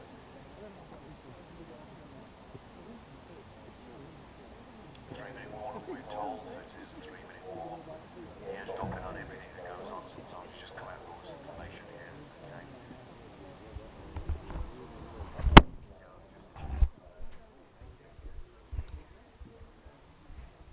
Okay. Hello, RC Racing fans. We are back. We have just seen the drivers introduced for the main final, and we're just about ready to go. The cars are getting warmed up. The standard handout contact tires have been fitted to the cars. And here we go. We're about to start 2 minutes of warm-up.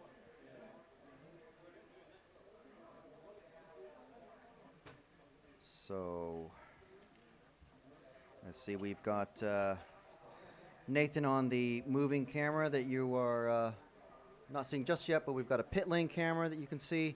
We've got a moving camera on top of the media hut that we are ensconced in, and we are just about ready to go. We've got a huge group of people out here watching. The biggest group of drivers that we've seen biggest crowd that we've seen all week.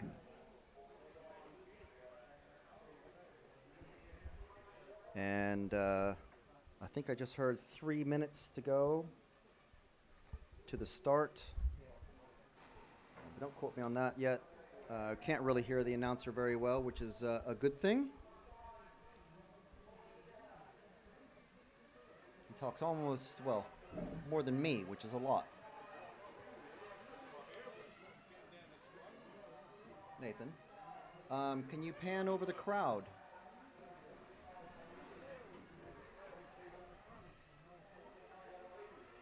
So here you can see as these drivers are warming up, they're, look at that crowd. That's 1 and 2 deep all the way around the track barriers. That's to protect them from the cars if they come off the track.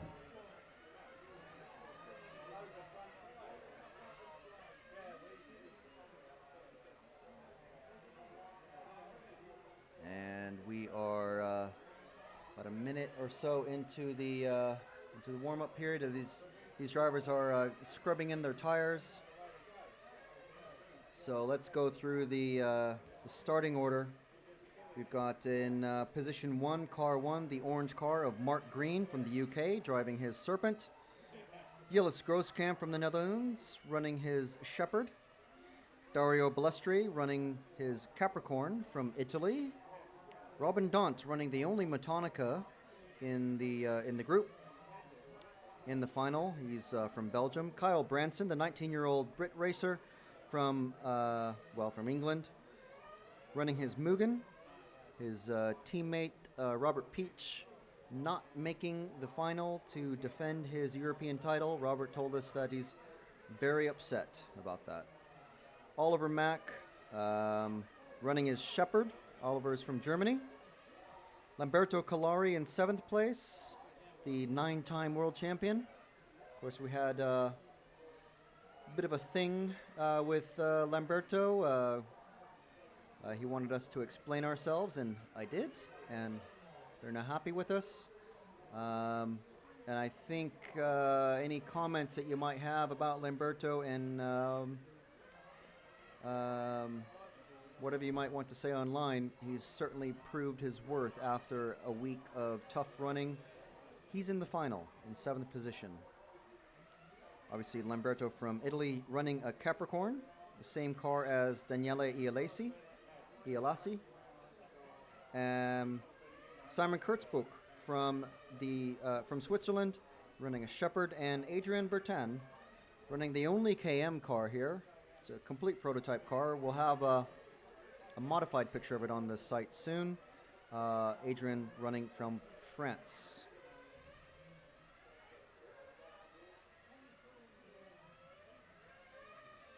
So this is going to be the 45-minute main final event to decide the new 1/8 track IC European champion, because Robert Peach did not make it into the final.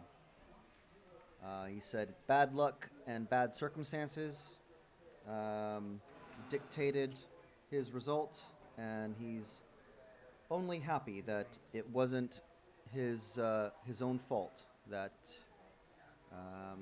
saw him not make it into the final to defend his championship.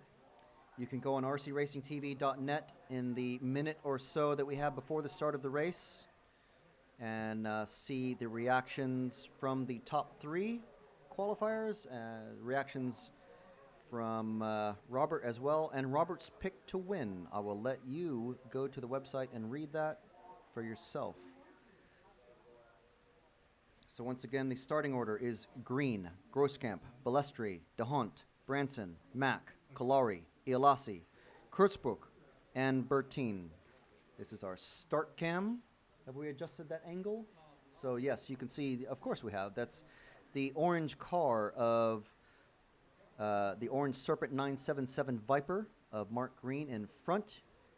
And that next car, that white car, is Gilles Grosskamp with Dario Balestri in third. Here we go, 9 seconds to go.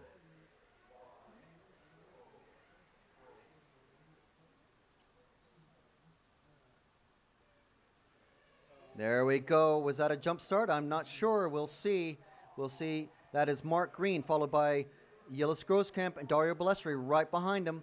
Dario set the semi-B on fire with his pace, but now look at Mark. He is pulling away from Gilles. Gilles was challenging Mark at the end of the semi-A For the last 10 minutes or so, he was right on him, and that is Adrian Bertin, who's gotten past Simon Kirschbrook at the tail end of the field. That is Mark going into the triangle. Let's concentrate on the battle for second. The two white cars, there we are. That is Yillis in front and Dario Balestri in third, followed very closely by Kyle Branson, who's jumped Robin DeHont. Kyle running in fourth and Robin in fifth. The running order, we are 1 minute into this 45-minute final. We have Green, Groskamp, Balestri, Branson, DeHont, Kalari, Kurtzbuch. Bertin has moved up from 10th. Mack and Ialasi have had some bad luck, and they're running 9th and 10th. That is on screen. We have the battle for second. That is Groskamp, Balestri, Branson, and DeHont. I think Daunt is running a different color scheme now. I think he's running a white car now, a white body shell. We'll see in a moment. But this is Yillis Groskamp. He's gapping Balestri. Of course, Yillis is the current ISTC Electric Touring Car World Champion.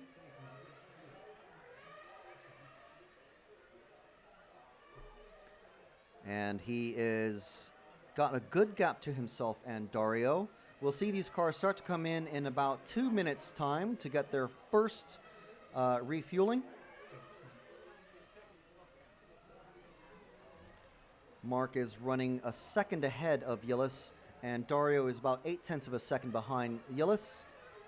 And behind him we have the number 5 car of 19-year-old British sensation Kyle Branson. But of course, the British racer that everybody is here to see win is Mark Green, who's already starting to come up on lap traffic.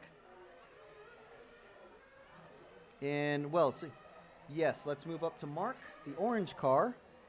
He's a few seconds behind the last place car of Daniele Ialasi, the Capricorn racer from Italy. So he's got a very good lead to Yillis. Of course, we have no idea what sort of tire strategy these guys are using. I asked Mark how many sets of tires he thought he might be using. He said, well, I'll have to wait to see what kind of tire wear that we've got on the car when I get it back from scrutineering. Of course, they'll be measuring the tires to see what sort of tire wear they've got. And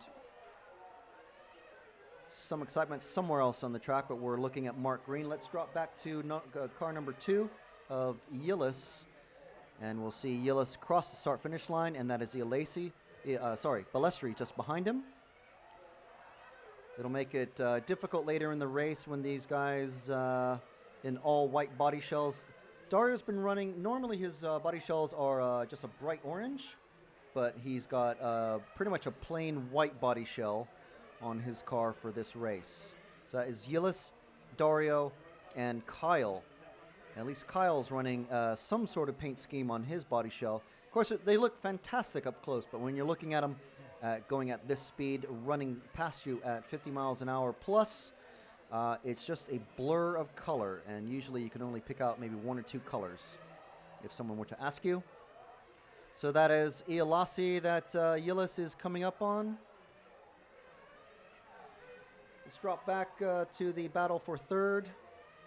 It's these next 2 cars. This is Branson following Balestri, and Balestri's already into the pits. Let's follow him in and out of the pits. That's 4.5 minutes that Balestri's been running. It's 4.5 minutes. So that may become a factor later on. Of course, these guys don't usually try to bluff each other with. They just run as fast as they can. So that is. Is this number 2?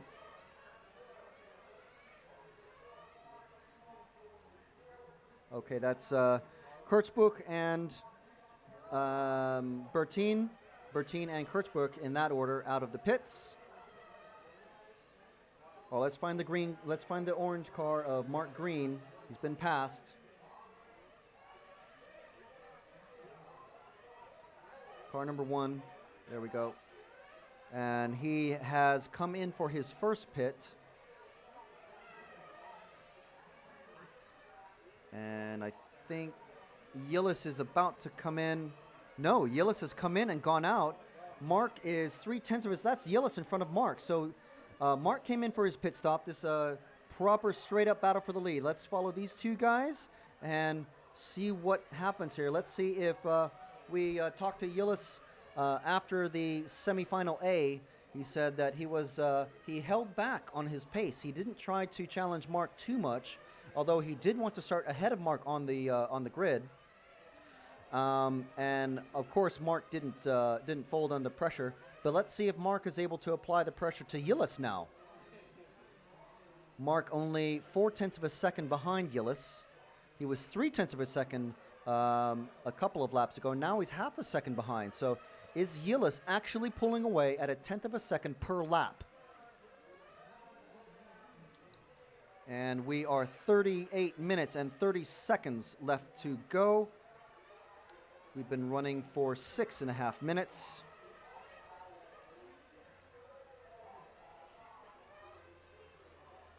And that was a pass for the lead in the pits by Yillis Grosskamp and his Matrix Shepherd mechanic team. So now Mark is he's stabilized at about half a second behind Yillis. Is Mark playing the waiting game? Is he playing the long game here? Of course, only Mark knows what his tire strategy is.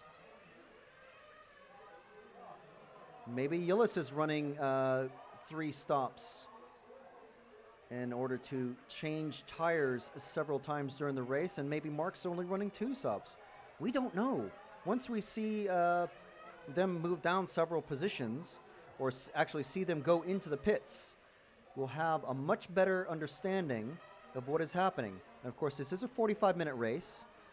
These guys just came from running a 20-minute semifinal.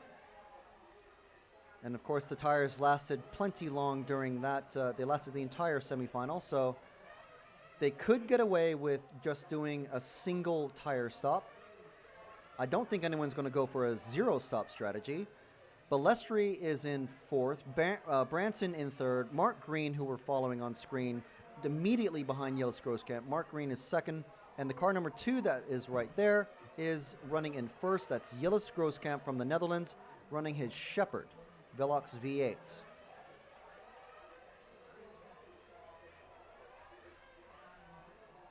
So of course this is a marathon, not a sprint.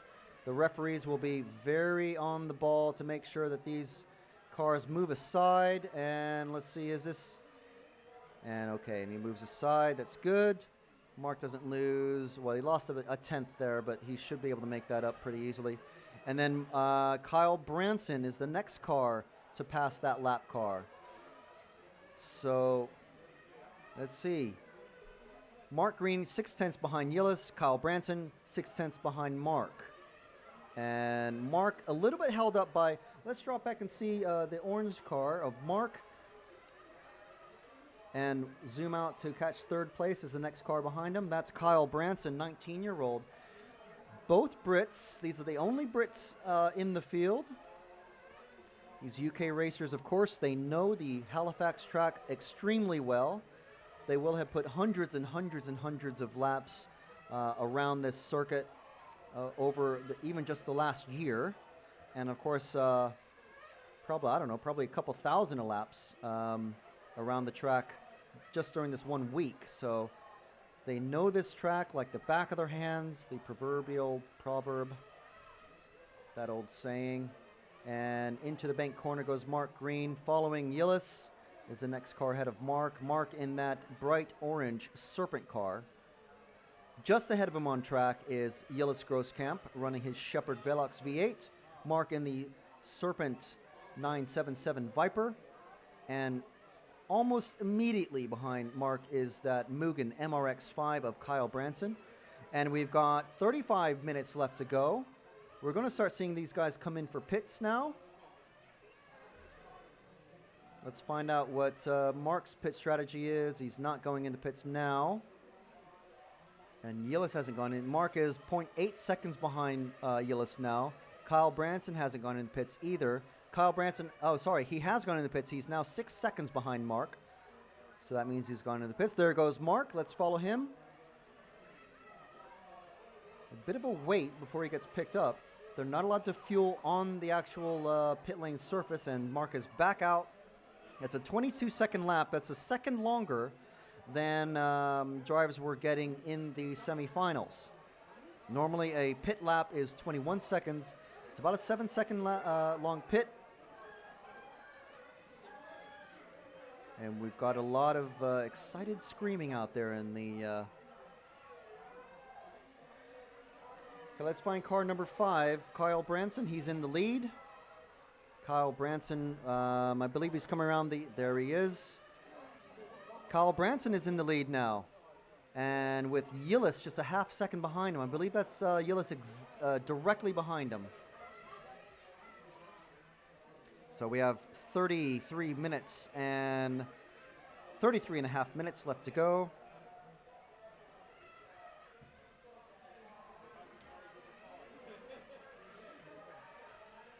And this is Kyle Branson, the 19-year-old, leading the main final for the EFRA 1/8 track IC European Championship. So I'm sure when the week started, he could only dream that he would actually be in this position. The car number 5 of Kyle Branson. Was that a leaf or a tire rolling down the straight? Kind of missed it, but this is Kyle, car number 5, coming around the hairpin and down the main straight. And let's see the gap to the next car behind. That's Yillis. And that's what 0.8 seconds looks like on the track. And then the next bright car behind Yillis, that is Mark Green, 1.35 seconds behind.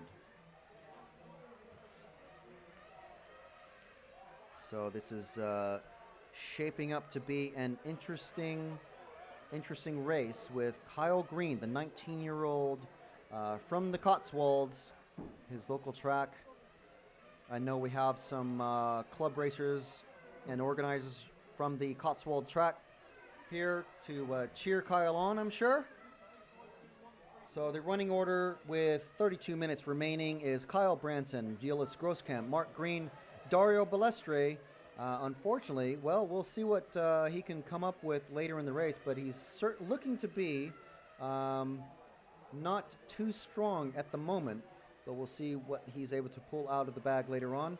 In 5th place, we have Robin Daunt. 10th, from 10th on the grid to 6th place right now is Adrian Bertin. Simon Kurtzbuch, Oliver Mack, Daniele Ialasi, and Lamberto Collari rounding out the rest of the runners on track. Everybody is running. Kyle Branson still out there in the lead. As he was going around, I believe that was lap traffic that conveniently pulled into the pits for him. Gilles Grosskamp is now in second. Mark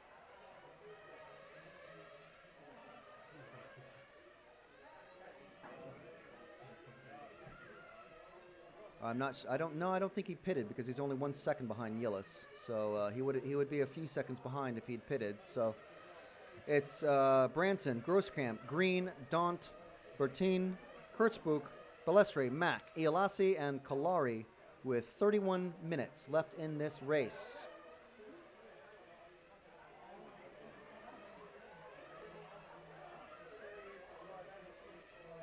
And we are continuing. Let's drop back to the battle for second. It should be directly behind. That's Gilles Grosskamp and Mark Green, and the Gilles in the white car. And Kurtzbuch just comes out behind him. He's going to have to pull over to let Mark Green pass. Kurtzbuch definitely on a completely different... that's not for position? No.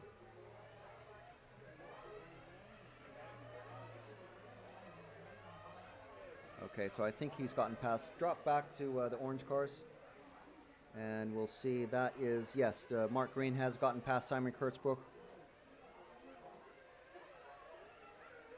And there we go. There's Mark Green, the favorite to win by several of the drivers that I talked to. Of course, These guys playing it safe, keeping the cards close to their chest. They don't want to say, yes, I'm certainly going to win, because that never really works out, does it? But Mark Green, and there in the distance you can see Gilles Grosskamp.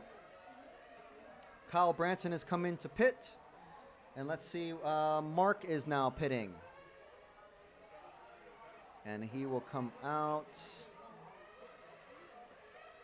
And that's a better, much better pit time. Right now we've got Gilles out in front. Let's find the car number 2 of Gilles Grosskamp. He has not pitted yet. So we want to catch him when he comes in.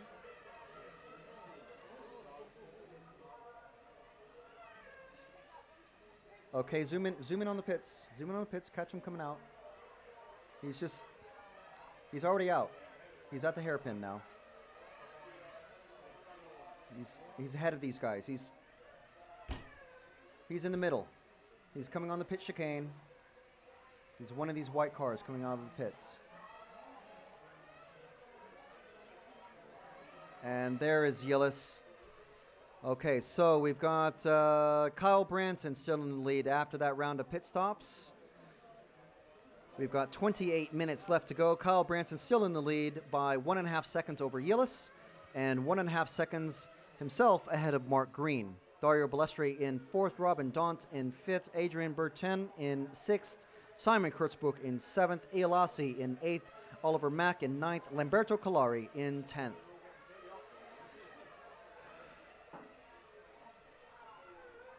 So we are following Gilles Grosskamp, the second place car.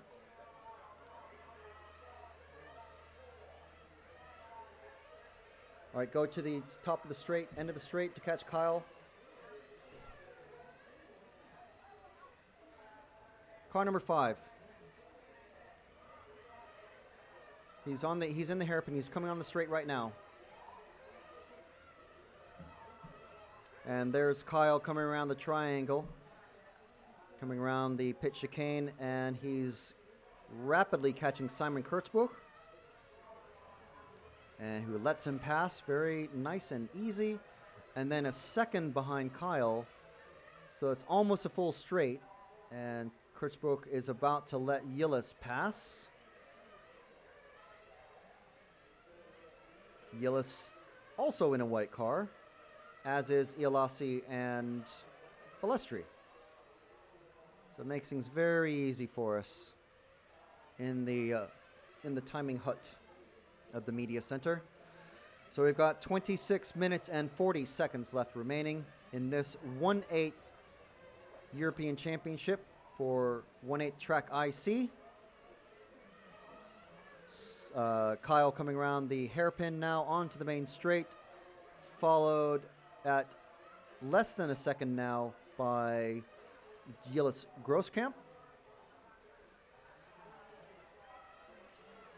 Around the spoon, around the hairpin, and back down the straight. Okay, zoom out to catch car number 2 behind. There you go. Just get them both, keep them both in the picture.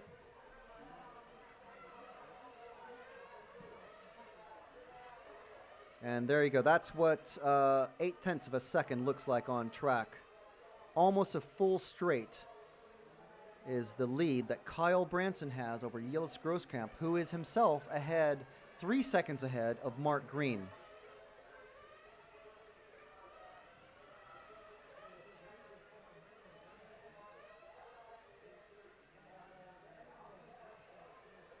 All right, looks like Robin Daunt in from 4th has just gone into the pits, and Gilles is maintaining his gap to Kyle, or Kyle is maintaining the gap back to Gilles.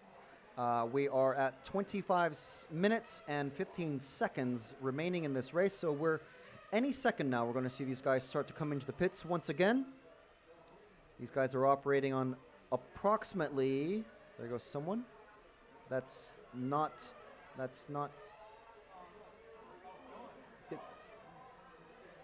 oh, sorry, yes, that is Kyle. Oh, has he? Oh, it's a tire change. Here we go. 20 minutes in, we've got a tire change. Was his dad shaking his head or shaking his hand as he released Kyle into the pits? So Kyle drops down to 5th overall now. Yillis out in the lead.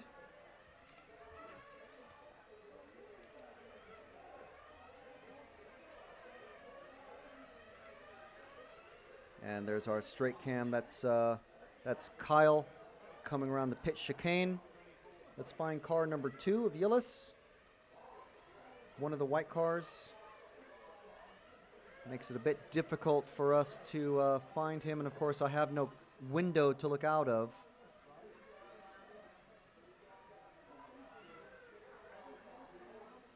And around the hairpin, and down the straight. And around the bank curve into the triangle.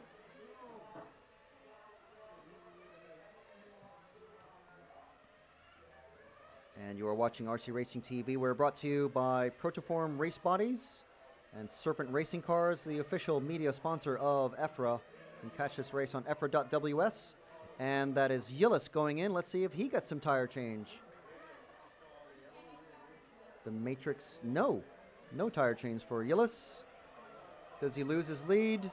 No, he does not. He stays ahead of Dario Balestri. Kyle Branson has moved himself up into 3rd after... Let's see, I think, I know that means Mark Green and Robin Daunt have certainly had a pit stop. Don't know if Mark Green changed his tires, however. We've been following Yillis to see if he would have a tire change.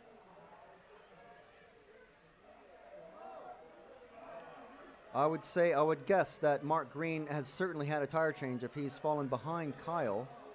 And he's only 5 seconds behind Kyle on the track. So we're following, is this car number 1?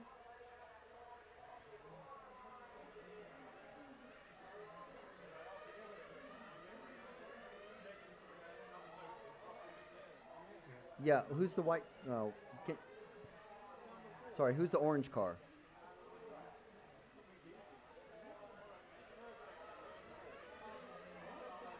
Okay, so the car 0 of Adrian Bertin. Yes, I should have recognized that hotness of the pink. So that is, I believe that's Mark Green ahead on track of Yillis. Yillis is on his 90th lap. Everyone else is on their 88th lap. Everyone else in the top 5. So Yillis is way out in front. Robin Daunt has just popped into 2nd. Mark Green and Robin Daunt are moving up. Find the orange car, car number 1. There's a very tight battle there.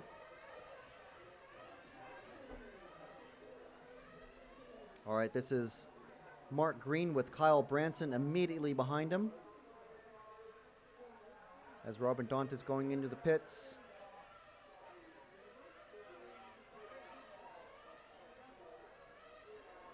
Mark Green and Kyle very, very close.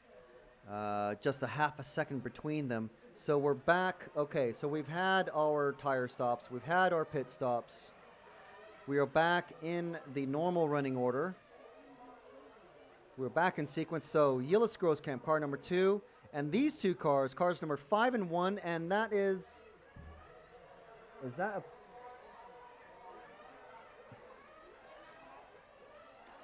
Move up 1 car and see what car number that is. The white car. Kyle Branson and Mark Green. I believe that's Kyle out in front. Okay, so we're following Grosskamp. This is car number 2.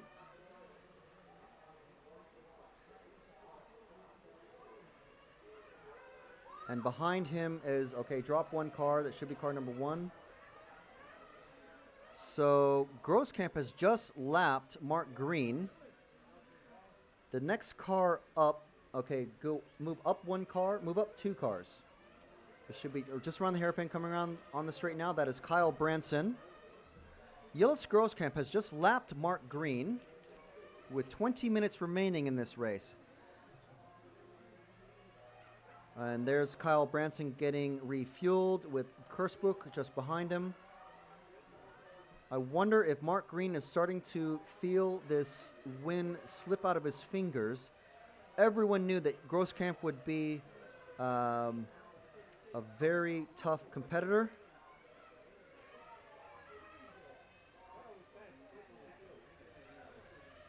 Grosskamp on his 100th lap, Mark Green on his 99th. Kyle Branson, who's now in third after that fuel stop, is now on his 99th lap. And he crosses now to get 99. Dario Balestri in fourth. Robin Daunt in fifth. Simon Kurtzbrook in sixth. Adrian Bertin has dropped a place to seventh. Oliver Mack in eighth. Daniel Ialasi in ninth. And Lamberto Collari, I don't think he's going to be getting his 8th European title today. He is in 10th with 19 minutes remaining in this 1/8 Track IC European Championship. We're following Kyle Branson in third. And we're starting to get a bit of a spread here. We've got Yilis Grosskamp on 102 laps, Mark Green and Kyle Branson on 101, Dario Balestri also on 101. So Yilis Grosskamp, definitely the star of the field right now. Let's move up one car. He's way ahead. Car number 2. He may have just gone into the pits.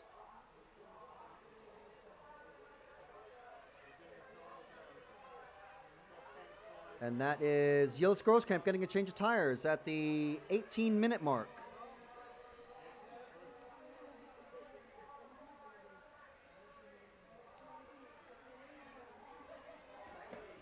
And he's back out. So let's see, he has lost his lead to Kyle. Let's see how quickly he's able to get back in there. So it looks like most of the people were changing at about the 25 to 18 minute, roughly halfway through basically. So it looks like most everybody's been happy just to change once. The tire changes lasting about 12 to 13 seconds. Flying car 5. I think he's just coming on the pit straight. Crossing the start-finish line around Spoon. I think that's car 5. Car 6. Be one of these cars.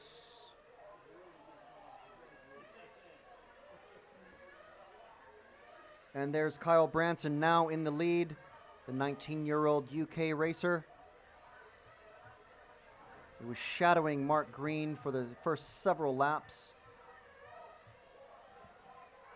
His fellow British racer as he comes down the main straight. And that is not a car on the same lap behind him, so he's got plenty of space around him.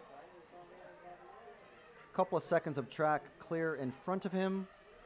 So no distractions. Yilis Grosskamp is 4 seconds behind Kyle Branson.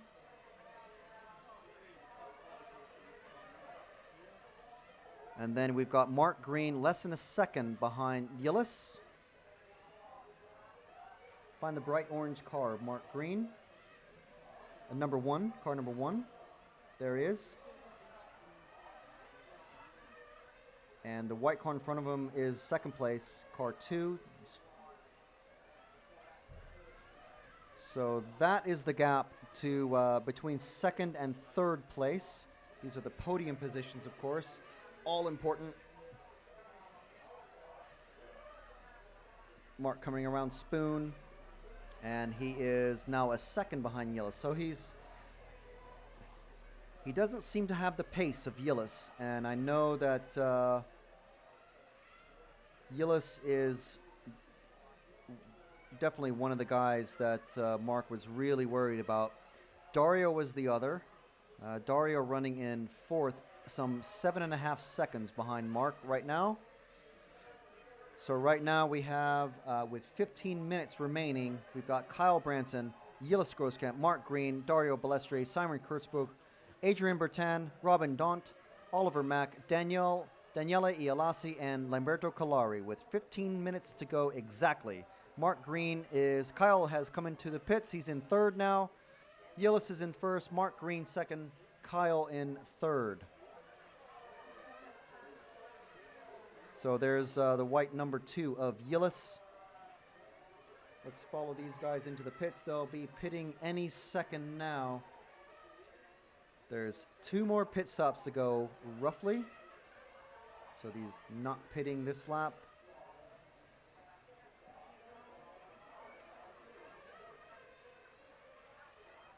As they come down the straight around the triangle.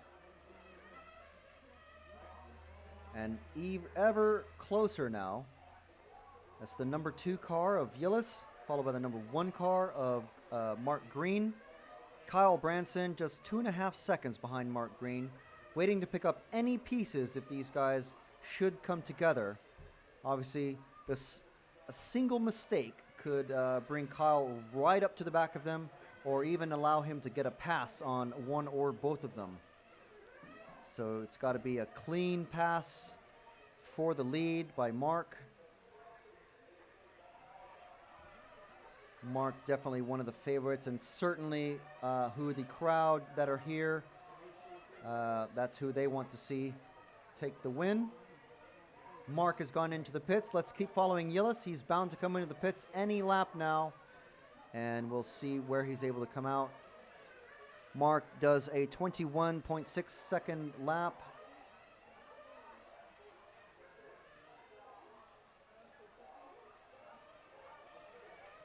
So we're following 3 white cars. Which one of these is number 2? Okay, let's stay on him.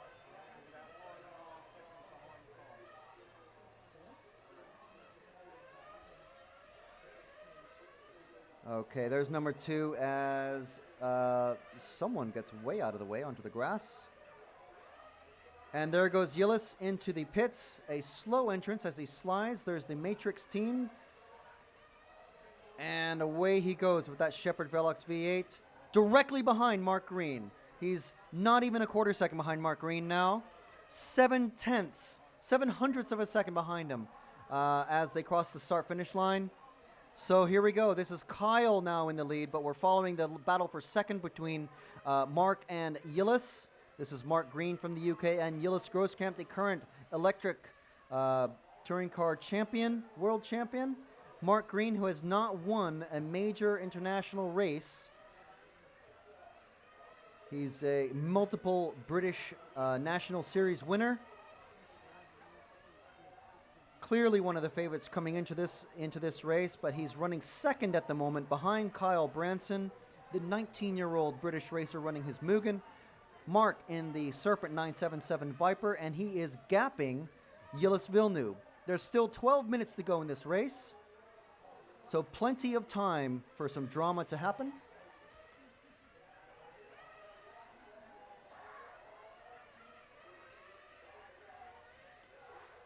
And as they come down the bank curve, around the triangle, around the curve to the pit chicane, across the start-finish line, just 4/10 of a second in it between Yillis and Mark. Yillis desperate to, well, I don't know if he's desperate to get a win, but I'm sure he knows that it'll be nice to have a win. This is only literally his second time running this car at this level. The first time was at the Pre-Worlds in Japan, which was about a month ago. And they have got 2 more pit stops to do. At least 2 more pit stops, I believe. And the gap between them is still only 0.3 of a second. Much closer now. Much closer now. Let's see. 0.15 of a second, but you can just throw a beach towel over these guys. That's how close they are. Look how close. And Yillis, almost forcing a pass. Yillis wanting to get past Mark and start chasing Kyle. They are 6 seconds behind Kyle. Kyle, if Mark continues running this defensive line, Kyle will be able to come in for a pit and come out ahead of these guys. He'll have a full... And who's this? That's Kyle Branson. He has come in for his pit. He's in there. Mark is now in the lead. Mark has got to come in for a pit as well, however. So that is Mark. That is first, second, third on the track, on screen in front of us right now. That is Mark, Kyle, and Yillis. We're expecting Mark and Yillis, who are running first and third, to come in any second now. So you can see that Mark has been playing the long game. Let's hope that Marshall doesn't distract them. So we're waiting for, let's see if we can keep them all in one picture. It's Mark Green, Kyle Branson, and Yillis Grosskamp. It is Serpent, Mugen, Shepard, and Kyle starting to get very aggressive with Mark. He loses a little bit of time with having that look, but now he's back on them. You can see hooking his inside front tire over the tarmac edge of the track. Oh, and Mark has a little bit of a mistake. Oh, and a big mistake. That lets Kyle and Yillis pass. Now Yillis is in front. It's Yillis and Kyle. Where is Mark? Where is Mark? I think he's way back now. He is way back. Mark has lost even a position to Dario. Mark is running in fourth is Yillis, Kyle Balestre, and Mark Green in fourth. So we've got Yillis out in front in that car number 2. We've got 9 minutes left to go in this race. Let us see what happens. And here we go. Here's what happened. That's Mark getting a bit wide and then wide again. Kyle hits him, and then Yillis just takes the opportunity to go in there, dive in for the lead. And he is running away with it right now. He is 1.2 seconds ahead of Kyle, and who is himself 9 seconds almost ahead of Dario Balestri, with Mark Green 2 seconds further back. Mark is going to be kicking himself on the stand, I'm sure. This is Yillis Grosskamp in only a second international race with this Shepard Velox V8 as traffic moves aside for him. And wow, he is way in the lead now, 2.5 seconds ahead of Kyle Branson. That could be it, but we will have to see what happens. We are 8 minutes away from the win of whoever crosses the finish line first. I don't want to say it's going to be Yillis, but it's looking good for him right now. I'm sure he's calming himself down, and he comes in for his pit. Let's follow him in. There he goes, and back out, and let's see who he is with. That looks like, is that Balestre? Yes, he's just ahead of Balestri, who's running in third. Kyle is now out in front. It is Kyle Branson from the UK, Grosskamp in second, Balestri in third, Mark Green kicking himself in fourth. Grosskamp is 2.9 seconds behind Kyle Branson. Let's try and pick up the car number 5 of Kyle Branson. He is 3 seconds ahead of Yillis. I think he's coming on the straight now. I think that is Kyle, I believe. No, it's the next car. There's Kyle. Kyle Branson, the 19-year-old phenom, I think we can start calling him. He's certainly proven his worth. So that was a pit stop by Yillis, and only 7 seconds off the track. But that allows Kyle Branson to get past. Kyle is actually, he's being reeled in by Yillis, 1.73 seconds behind. Yillis in one of the plain white bodies out there. Kyle coming around the spoon curve and then around the hairpin. You can see Yillis just outside the edge, the frame of the screen. And there he is. You can see him starting to hunt down. Let's see, he's done 1.4 seconds the last lap. And what is the pace now? 0.98. He's under a second behind Kyle now. That's Kyle there and Yillis. So Yillis is definitely reeling in Kyle Branson. This, I think, is going to be the battle. We've got 5 minutes, 39 seconds remaining in this race. I think we're going to see a splash and dash from one or both of these guys, because I don't think they can. The last time we saw them come in for a pit was at about the 7-minute mark, which is when Yillis came in. So I think both of these guys are going to come in. There's Kyle coming in for the pit. Let's follow him. Kind of a clumsy pit stop, and he's back out, and that is a 22-second lap time. That's think he's lost a second to Yillis. Let's find car number 2 out there and follow him until he comes in for his pit. Is that Yillis coming out of the pit lane now? I think it is. No, it wasn't. That was a different white car. Sorry. Here's Yillis coming onto the straight, down the main straight, and around the bank turn into the triangle. Let's see. He only just filled up about 3 minutes ago, so I think with about 3 or 4 minutes to go, we got 4.5 minutes to go now. There's Yillis again on camera. So I think with 3 or 4 minutes to go, we'll see him come in. So the running order with 4 minutes remaining is Grosskamp, Branson, Balestre. Mark Green has just overtaken Balestre. Balestre must have pitted, that's why. Green, Balestre, DeHont in 5th, Bertin in 6th, Kirschbuch, Ialasi, Mack is now in 9th. Ialasi has moved up from 9th to 8th, and Kalari running in 10th. Here's Yillis. Here's Yillis for his final pit stop with 3 minutes 44 seconds left to go. Let's see where he comes out. He's still ahead of Kyle Branson. Let's see if Kyle is able to reel him in. This is the battle for the win. This is it. It's going down to the wire. These two cars, one of these two cars, 99% sure one of these two cars will take the European Championship for 2013. Kyle Branson is 0.9 seconds behind Yillis as they come around the triangle and up the pit chicane, around Spoon and around the hairpin onto the main straight. Let's see. Kyle has just lost 0.3 of a second to Yillis. Yillis has had amazing pace all race long for all 45 minutes. There's less than 3 minutes to go in this race. Amazingly, Yillis was telling me that his pitman, this is his first event ever using a fuel gun. If you can believe that, well, that's what Yillis tells me anyway. So believe it if you will. He's had some amazing pace in this race, helped, of course, by his pitman, aided by the lap traffic that is getting past him. And he's coming around Spoon. Kyle Branson is now 1.6 seconds behind. Kyle is starting to feel Yillis definitely slip away as Kyle comes around lap traffic as well. Yillis coming down the main straight and around Spoon. Let's drop back one car to Kyle, number 5.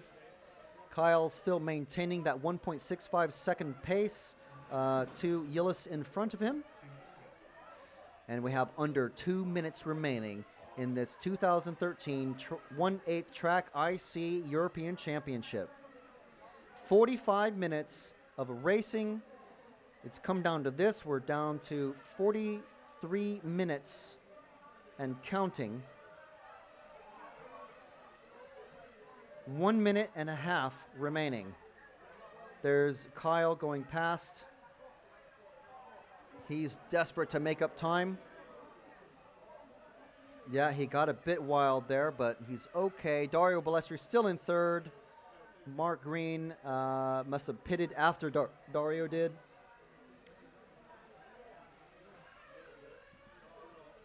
So this is it.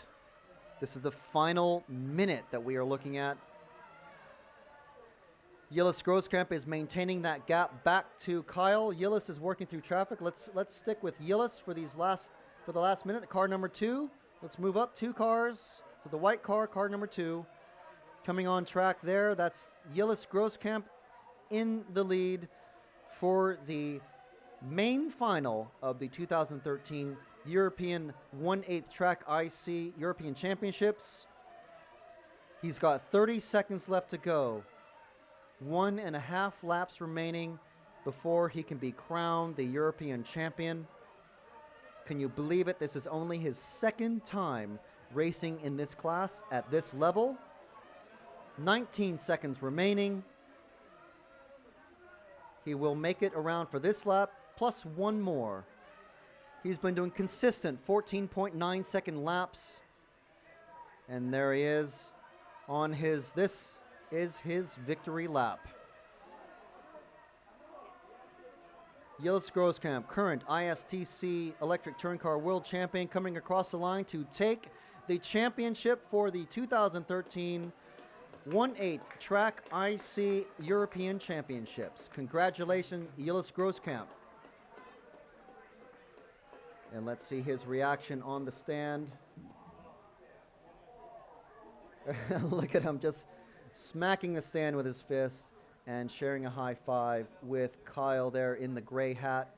Kyle put up an amazing fight and getting a hug from a couple of the other racers. There's Robin with the green neck strap. Oliver Simon Kursbuch getting a handshake from Javier, the race referee, and the other BRCA referee. And there goes Adrian Bertin congratulating him. Fantastic work. So the finishing order with 175 laps in 45 minutes and 6.7 seconds is Yilis Grosskamp. Kyle Branson finishing second, the 19-year-old putting his stamp on proceedings, taking second. Dario Balestri with another podium position.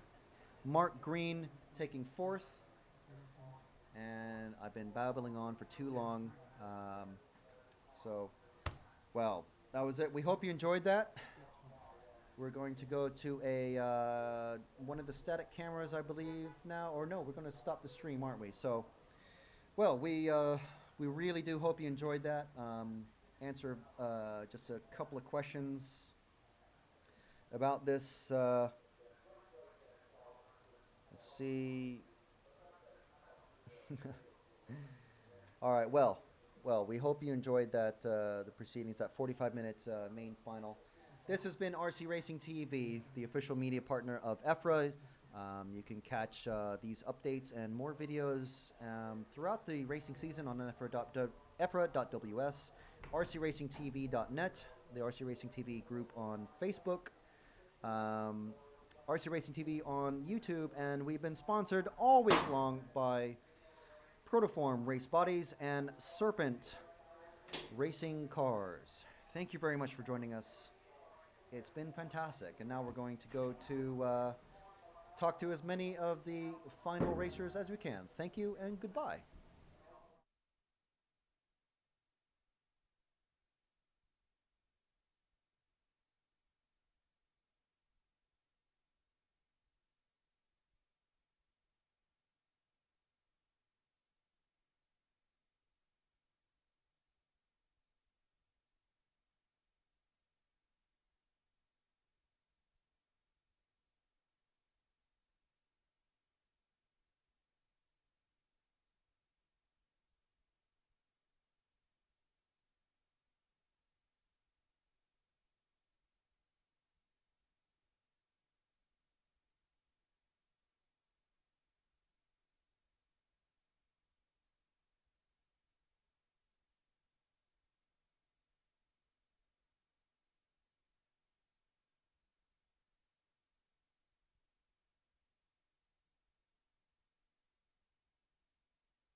gather in together.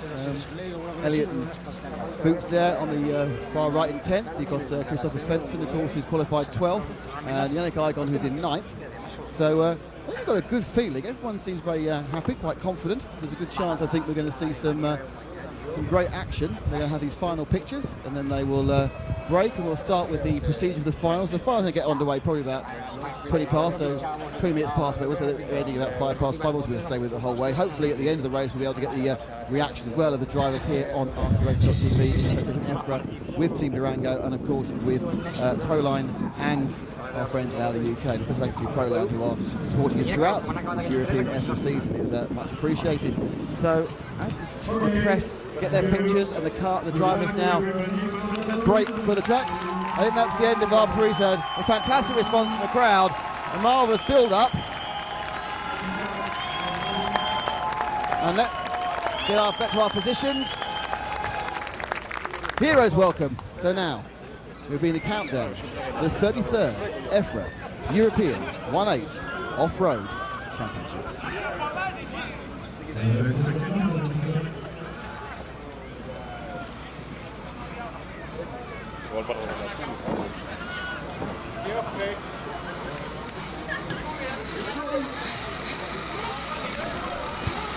Okay, so you can start the engine.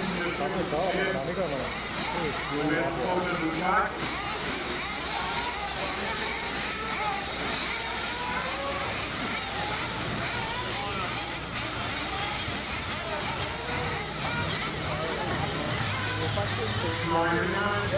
The mechanic,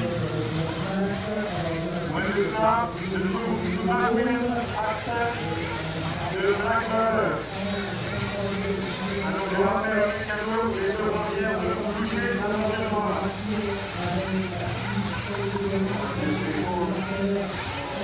Alors, on va le mechanic va passer le soit à la rousse sur le temps de la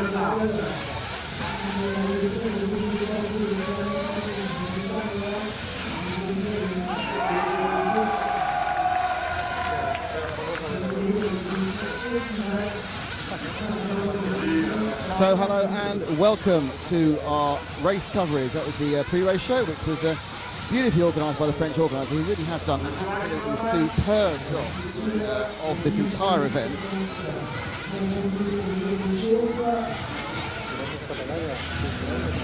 One thing I haven't got at the moment is the grid. They will read it out sort of.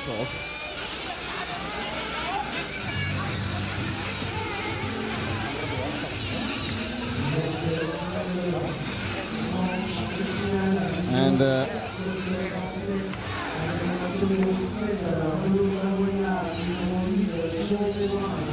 we all fire up and the cars run around in their warm-up for 2 minutes, and young Matt has got himself back up to the rostrum as I pull out my audio link with Matt out of my ear in a clumsy moment. So this is the warm-up before the start of the 45-minute final. Halifax on pole. We know that. Durango of Neumann second. The TLR of Bloomfield third. Battle in fifth. Fourth is Martin Bayer on the grid. And we have indeed got all our cameras up and running. We have Phil Mortstead, the king of Neo Buggy. He'll be doing the fantastic shots over the logs around the infield, and also some really great stuff down the main straight. You really get the impression of speed there as they go up the straight and into the Reims corner. We're with Matt McCallum, who's doing our high vantage. I have Paul Bateman beside me. My name's Nick Damon. We are the RC Racing team with the aid of Neo Buggy here for the EFRA 1/8 Off-Road European Championship. We are in association with Proline, we're in association with Team Durango and with Audi. 12 expectant faces looking down at their mechanics. And once again, we will be looking. Now, is there a 10-minute timeout being called? Has someone called a 10-minute timeout? Everyone's fired the engine, so it looks like we may have a timeout. Not sure why. And it's Neumann's sort of timeout. So he will now start at the back of the grid. The car that was second scored a timeout for a technical reason. This means we'll now have a wait of up to 10 minutes. A 10-minute timeout. You can call them the finals or the semi-finals. Everyone fires up, and Neumann has an issue with his car. He's got 10 minutes to fix it. I don't know what the exact nature was, but it may well be an engine problem or fuel problem. We are, of course, in the A main final, as it tells you on the top left of the screen. So when you come to watch back today on the archive, it'll be available quite soon after the racing finish today. Remarkably, in the first for us this weekend, all the races have the correct markings next to them. So we now have to lay out a position 13. Matt can perhaps see that in front of us now. It's right in front of it. It says 2, where 13 says. So Neumann, after a fantastic semi-final, has almost like he's blown it by the problems. But the issue really is now that he's taken away that grid advantage he has. And it also gives Ronifol a clear look at the first corner. No one next to him. And then it's Bloomfield. Nice breeze. The breeze has kind of been moving around most of the time. The breeze has moved around. If you look at the driver's rostrum now, and the driver's relaxing, the breeze has been blowing mostly down in the face of the cars on the main straight. So basically from left to right as drivers watching. Occasionally it's swirling. It wasn't blowing actually into the driver's faces earlier today. But now, and we may be able to get a quick shot of the Durango pit and what's going on there. And there's some wrenching going on around the back. Everyone's looking when something is suddenly broken. That's Hugo Hongel and then I'm sure it's Gerd Strange who's leaning down looking to fix the car. This is obviously this not wish to oversell it. It's a model car race. It's not a tragedy, but it's certainly a disaster for Bjorn and Team Durango.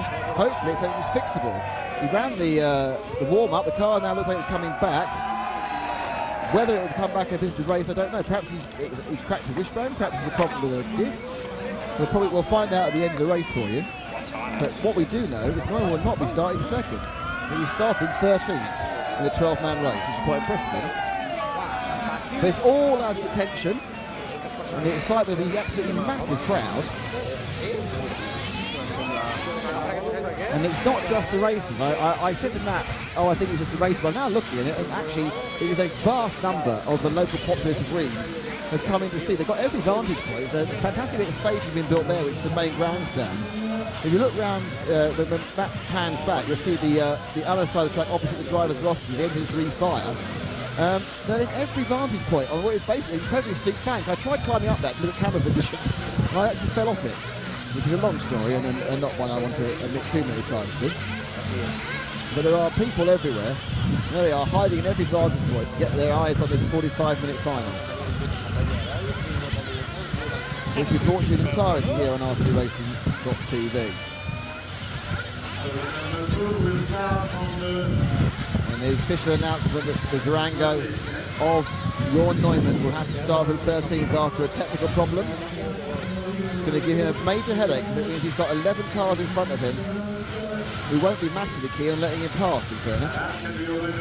Now we pick up, I'm not quite sure whether they now get a bit more, a couple of laps of warm-up again, or whether they go, yeah, they're getting another lap of warm-up.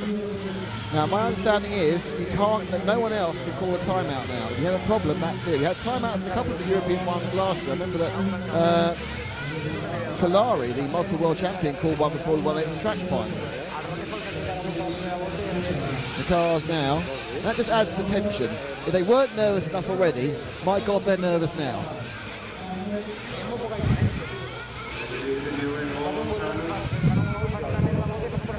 So this is the final race coverage of the day. It's the 45-minute A main final. Which will be starting in a couple of minutes, a little bit late thanks to the excellent presentation and the delay, but it just means you get extra value for our live stream.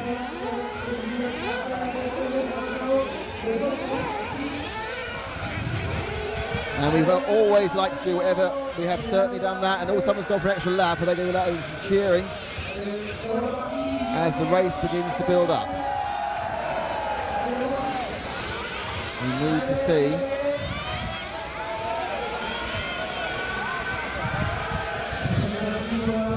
where we will be. So, let's get ourselves ready for what's going to be in about a minute, what I expect will be a truly fantastic final. That's what I'm hoping anyway.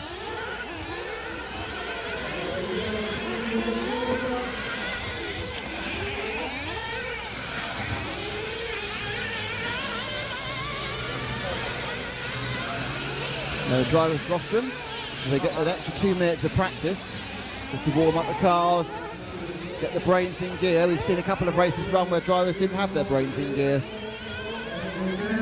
But this is building up their fire. They've been called back to the pit. They'll receive a splash of fuel. The mechanics will pick them up. The mechanics will take them across.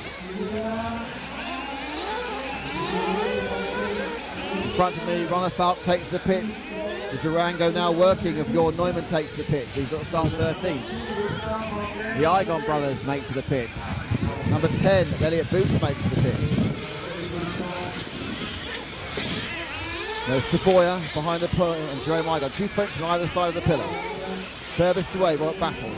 Ronald Falk in position 2. Neumann, Bayer, then Neumann. And we wait now for the start of the race. The cars will be taken across and placed perpendicular, 90 degrees. 2 wheels must touch the back of the curbing on the opposite side of the track. They'll be released. The flag will go down, the count will start, and then the raising of the tricolor, the French flag. The final will be underway and will be over 45 minutes. So the grid is Ronald Falk in pole. Neumann was second, he's now 13th. Bloomfield in third. Bayer in fourth. Battle in 5th, Lee Martin 6th, Renault Savoya 7th, Jerome Igon 8th, Yannick Igon 9th, Elliot Boots 10th, Jerome Sartel 11th, and Christopher Svensson in 12th. And look, he's almost starting in a different postcode, he's so far behind. There's Ronald Falk. Down they go. The nerves and the revs rise, the flag goes down, flag's up, and they're off. And Ronald Falk makes an easy, clean start because he had no challenge to him. But it's a clean start, and second it's going to be